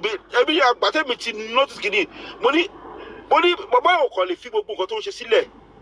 Kó máa parọ́ fáwọn èèyàn. Àìrọ́ ló ń pa owó lé. Mo ní èlò lẹ dá fún gan. Mo sì béèrè kọ́ṣẹ́ pé èlò lẹ dá fún tẹ̀ ìgbésà. Because àwọn tẹ̀ dá fún tẹ̀ ìgbésà fún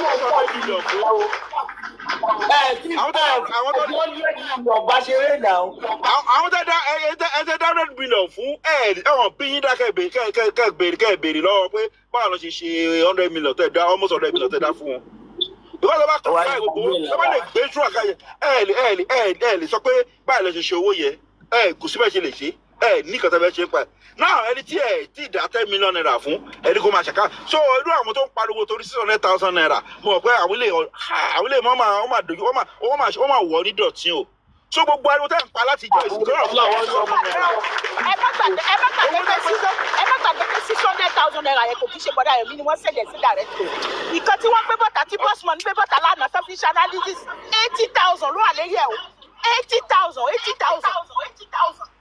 So tí bá gbé $600,000 yẹn kó tá bá jáde ní ìgbà táwọn pàdé mi bá tó bá jáde lálẹ́ ọjọ́ kan tí wọ́n jẹ́ èyí méjì bá jáde ní UK tá wà yìí ẹ máa ná $600,000 yẹn lálẹ́ ọjọ́ kan tí ò tó owó tí ò make any sense. Àbí o bàbá mi. ẹ máa lórí ìjókòó kan tẹ bá jẹ tẹ mú tẹ ṣe fàájì $600,000 máa lọ. Kò ṣe pé bóyá àti ẹ̀ tún fi ṣe kọ̀kọ̀ irun ta fi ṣe àfiṣe tán wọ́n ní àwọn fẹ́ bring me down kí wá ṣàlàyé bí mo ṣe ṣe àwọn ní pé mo ṣe nǹkan $600,000 kí wá sọ gbogbo nǹkan táwọn dẹ̀ rí tí mo ṣe yìí o kò tí bá ti lè sọ the downside àwọn ti rí àpọ̀ ìdílé àwọn bàbá àwọn bóyá àwọn tó ní fámìlì wọn tẹ́bi pa tíṣẹ̀ ń bájà tó bá máa wọ pé irú owó yẹn ló máa jókòó tí wọ́n ní owó tí o kí ni gbogbo rọ́bìṣì lè. At the end of the day àwọn ìlò iṣẹ́ takuntakun tí yóò ṣe lọ. Wọ́n ní wọ́n rẹ̀ sí $10 million fún Mr. Yomi eléribu kí ni yẹn ń dùn mí bí ẹni tí ọmọ ìyá mi ni wọ́n ń ṣe nǹkan fún wa. Wọ́n ní kẹ̀kẹ́ evidence water wọ́n gbé $80,000 water. Àti fi millions báwo èèyàn ṣeré tẹ́ pé gbà tẹ́niyàn ò dẹ̀ lè ṣàkáǹt we let it go. Millions àti báwo èèyàn ṣeré dáadáa tíṣà nìkan tíṣà méjì tíṣà mẹ́ta láwọn fi báwo èèyàn ṣe. Nàìjíríà Nàìjíríà bá fẹ́ da ṣé ń gbọ́dọ̀ mi tí Nàìjíríà bá fẹ́ da ẹ bá ti encourage irú àwọn èèyàn bẹ́ẹ̀ yẹn you are taking the country backwards. Number one, everybody must be held accountable.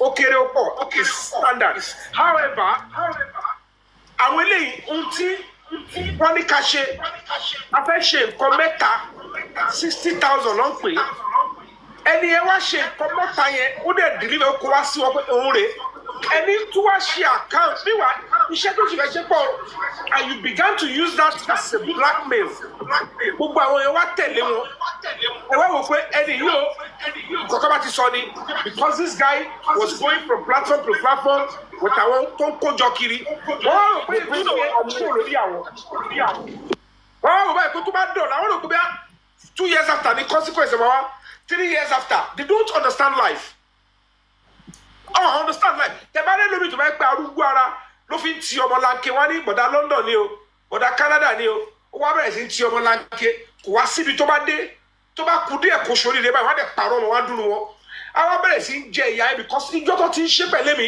lèmi ti bá Ọlọ́run sọ̀rọ̀ nínú òbí pé àwọn ní ibi ìmọ̀ wọn rí èmi ni wọ́n ayé láyé rí eré tó ń sá ni wípé wọ́n fẹ́ bu àbùkù lù mí ṣùgbọ́n mo rí ẹni tí wọ́n fi ìyà jẹ ìwọ Ọlọ́run ló tì mí lọ́gbọ̀gbọ̀ tó ní lọ ṣe inú kan mo fi ṣe tí o bá gbèjà tí ìrandíran wọn ò bá máa jẹ́ lùyà yẹn á jẹ́ kó sí wọ Ọlọ́run ìgbà tí ayé tí bá ti gbàgbé táwọn fúnra wọn ti gbàgbé ìkàtọ́ ṣe because everything is not let's drag let's use social media àwọn òṣèlú òṣèdá ló máa ń gbà torí ibi tẹ́mi gbà ohun tẹ́mi decide láti máa ṣe pẹ̀lú public ó lójú celebrity tó lè fi rẹ̀ lẹ̀ àwọn tó kù yín ignore yín mi ì lè fi iṣẹ́ tí mo ti ń rí owó lẹ̀ kí wá ní máa tẹ̀lé yín kí wá ní 600,000 máa fi máa gba yín sọ̀t when as an actor tí n bá lọ ṣe tó mo kàn lọ ṣe thanks for coming mo kàn jókòó wọ́n fún mi lóúnjẹ wọ́n gbàṣọ léèsì sí wa lọ́rùn pàtí mi tẹni tá à ń lọ yẹn wọ́n á fún wa aláṣọ lọ́fẹ̀ẹ́ wọ́n á gbòtẹ́lì wọ́n á fún wa ní owó èmi dollars lọ́ máa fún wa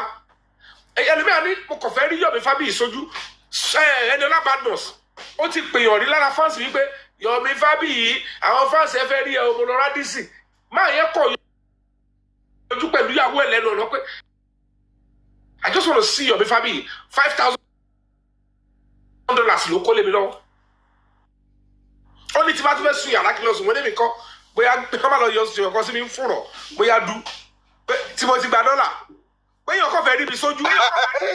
ìdí báyìí ẹni ọlọ́pàá dọ̀ sí ó wà pé Yomi èlò ló gbà kúrò bẹ́ẹ̀ ọ̀gbẹ́ni efele mo dún ní mo yà lọ mo pa fóònù mi ni wípé kọ́mọ̀tì $5,000 láì gbé láìfà fáǹsì nìyẹn mo ti ní ọ̀tọ̀ ní wá kí òun rí mo lọ sábùjá wà gbé báyìí pa gba half a million pa tó tẹ̀lé mi lọ half a million owó mọ́tò ẹni dẹ́ lọ ra tíkẹ́ẹ̀tì bọ̀ hami ló gbé mi wọnú plane wọ́n sì mí lẹ́nu plane mélòó ní ọ̀fẹ́ kà èèyàn ti pè mí kí n lọ Chelsea láti Nàìjíríà one of the top promoters in fact ẹni yẹn mọ tó yà yìí makùn wọ́n gbé mi láti Nàìjíríà wọ́n sanwó tíkẹ́ẹ̀tì kí wá Chelsea ní UK ẹni tó sanwó tíkẹ́ẹ̀tì ìgbà tí wọ́n fẹ́ pa mí níjọ́sí tó deposit half a million nígbà tó fẹ́ pa mí tí mo sá lọ ní last year yẹn ẹni yẹn fan mi ni mo lọ sí Amẹ́ríkà mo kúrò ní Amẹ́ríkà wá sí London ó ti rò pé mi ni máa Chelsea ẹni ó ti ní lánìyàn ó wá pè mí pé Mr. Yomi birthday tó fẹ́ ṣe o mo ní mo ti kúrò ní Amẹ́ríkà ó ní ọmọ mi fẹ́ ṣe o máa ra tíkẹ́ẹ̀tì padà o ó ra tíkẹ́ẹ̀tì padà ó sanwó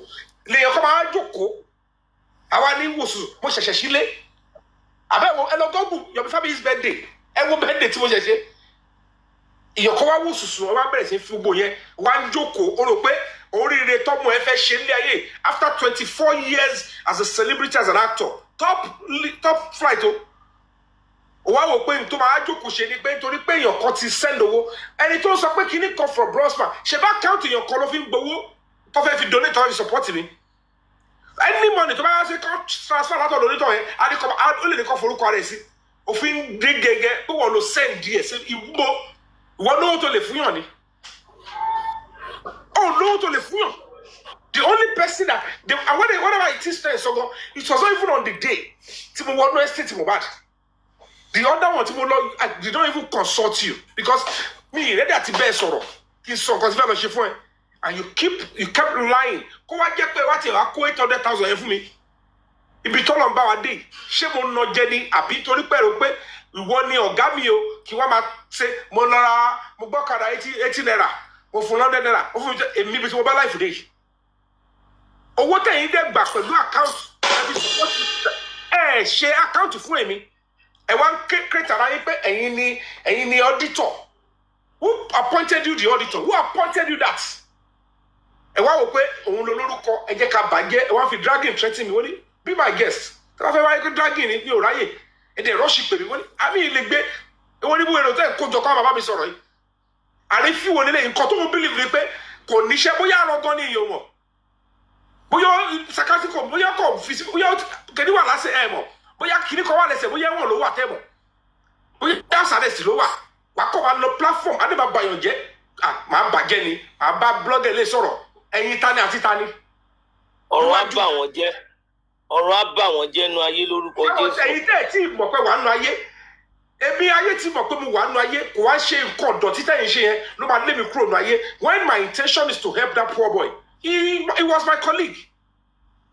Mo wá wá owó kiri mi ìrówó kò ṣe pé gbé ká ní pé owó go for me yẹn lẹ́gbẹ́lẹ̀ sínú àkáǹtì mi lè sọ pé ókè o òun ló jẹ́ kí n máa ránṣọ lọ láti jọjọ́ yìí kò sí owó tẹ deposit tó jẹ́ huge amount in my foundation account and I don't need to even go this route tó bá jẹ́ pé mo ready gidi ni màá ti gba grant lọ ibi tí mo ní level date bá ti kọ proposal lọ Yomi Fabiyi o break the silence foundation orúkọ mi ti dé stage yẹn orúkọ mi popularity mi ni NGO mi máa lò kò síbi tí o fẹ́ gbére tọ̀ ní tẹ́wọ́gbà máa gba grant débi pé mi ti ní tí n fẹ́ ṣe màá kọ́kọ́ proposal lọ màá dẹ̀ máa ṣe màá print human rights letter màá ṣe kiri kan màá máa ṣe human rights mi lọ yẹ́yẹ́ but I don't want my activism to be based on embassy ló gbowó fún mo fẹ́ jẹ ìyà mo fẹ́ fara gbólẹ̀ mo fẹ́ wọ́n ra mi lẹ̀lẹ̀ kí activism yẹn kó strong tọ́ba ń fún mi ní grant nígbà yẹn màá mọ̀ pé okay I am now a full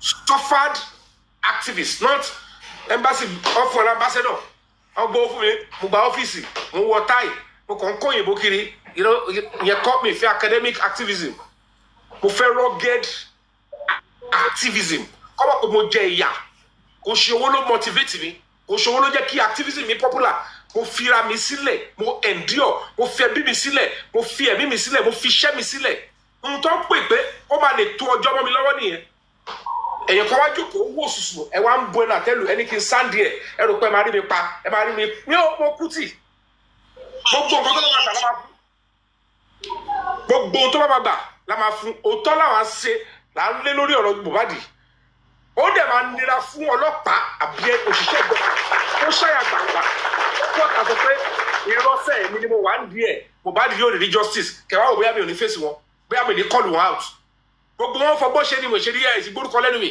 kò sí ìtẹ́mi ò lè gbé rìn tó bá dé stage kan kò sí kan tó ń jẹ́ defamation èyí tó bá ṣe mistake ṣàgbọ̀n jáde pé àwa la wà ń bẹ̀ ẹ̀ wá bóyá mi náà gbádùn nu ayé àbí mi sí bẹ̀ tẹ́lẹ̀ Nàìjíríà ẹ̀ jókòó sórí social media ẹ̀ lẹ́ẹ̀rẹ́ actor tẹ́ máa ń pa ojú lásán rẹ̀ báwọn industry fìfì mílẹ̀ pé Yomi yẹn ó mọ ohun tó ṣe nǹkan tó ti ṣe tó wù láti lẹ̀ ni they know it is what I love to do I love standing in for people kò ṣe pé mò ń kọ́ṣe kò ṣe pé mò ń wá àkọ́kọ́ kò ṣe pé mò ń wó kìkì wòye pé mò ń wówó tí mo ti ń ṣe láti lẹ̀ ni I love standing in and taking people's problem as mine Ọlọ́run tó dẹ̀ ti dá mi bẹ́ẹ̀ kò ní jẹ́ ń kú sí díẹ̀ kò ní jẹ́ ń jẹ̀bí díẹ̀ not that ti pàdé lórí TikTok owó orúkọ tó bá bàjẹ́ go and build a name kò tó mọ̀ kó tó ń pè lórúkọ ò ń ṣe tẹ́ ń pè káàkiri tẹ́ ń pè lórúkọ wèrè a máa fira yín wé nonsense gírí kan Yomi òun náà ní frame èmi náà ní kíní kan àjọ lórúkọ ẹ bá ń wá fans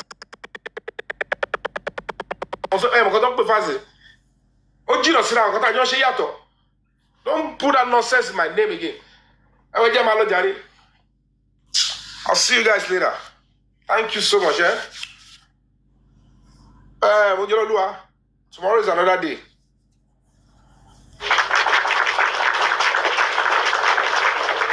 But don't worry, guys. God bless you, sir. Going to get justice. We love you. We all get justice. Efokobale.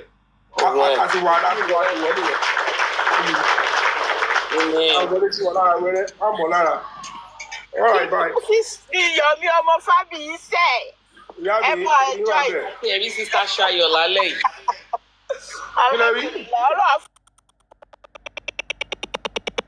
Ní àrí sísá Ṣayọ̀ lálẹ́.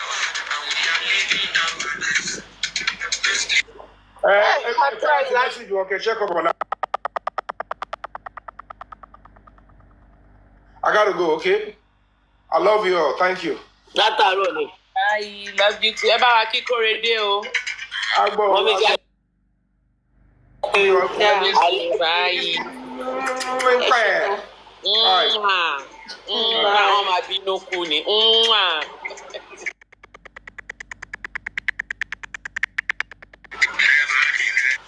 Oh, wow.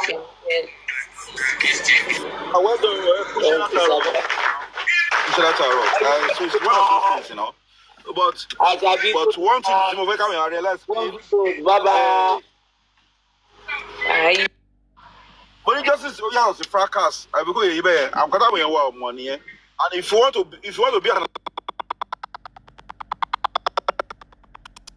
activist, Obudawa, trust and lawyer to justice, so that. Then I won't need it.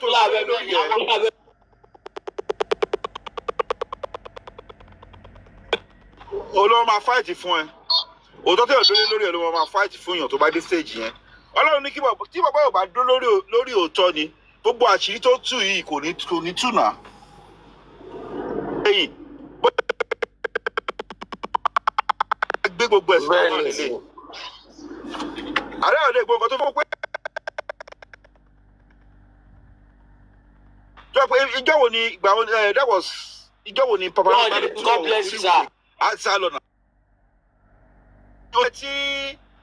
Tí bàbá rẹ̀ pé kí ló dé tí gbogbo yín fight Yomi àṣé gbogbo iṣẹ́ ọmọ làwa yẹn ni. Àṣé iṣẹ́ tí gbogbo wọn ń ṣe lábẹ́lẹ̀ ni kí ló dé mo rò pé mo ní kí bó tọ̀ bọ̀bọ̀ ẹ̀ ń wá. Níbi kan tẹ́ ẹ̀ bá kàn láìkì kan tó tẹ́ ẹ̀ bá láìkì Yomi ẹ̀yin ṣe ti lọ́tọ̀ kóhùn ṣe ti tiẹ̀ lọ́tọ̀. But you guys just fight him left and right center. Àbí o.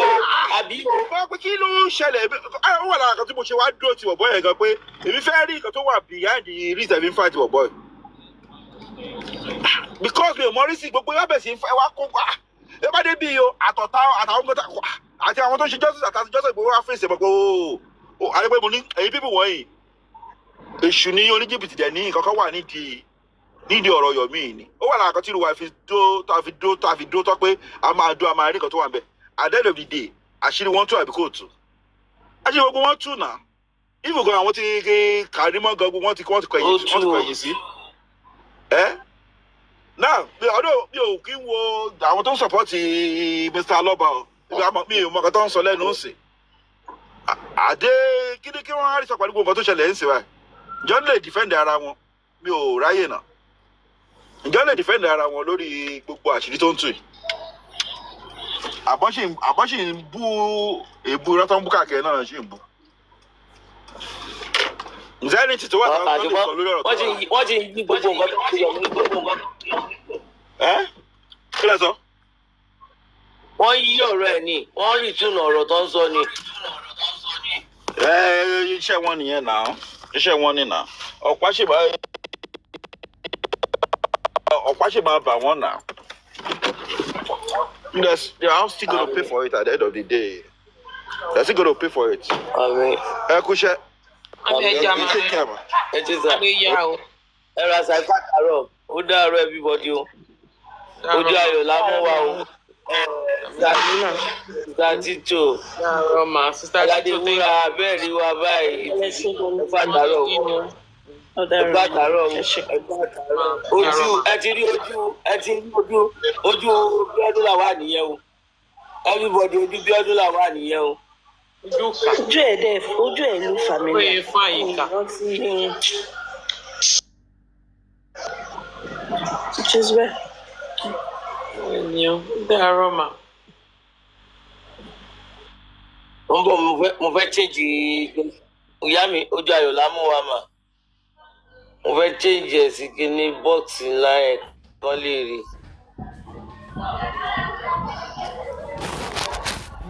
Bíọ́dún là wà nìyẹn o. Everybody Bíọ́dún là wà nìyẹn o.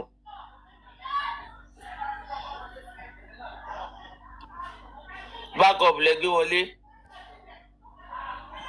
Mọ́mí Bọ́líntì ẹ ṣe ẹ̀kú àtàrọ̀ daughter of God. Ó dàárọ̀ ìyá.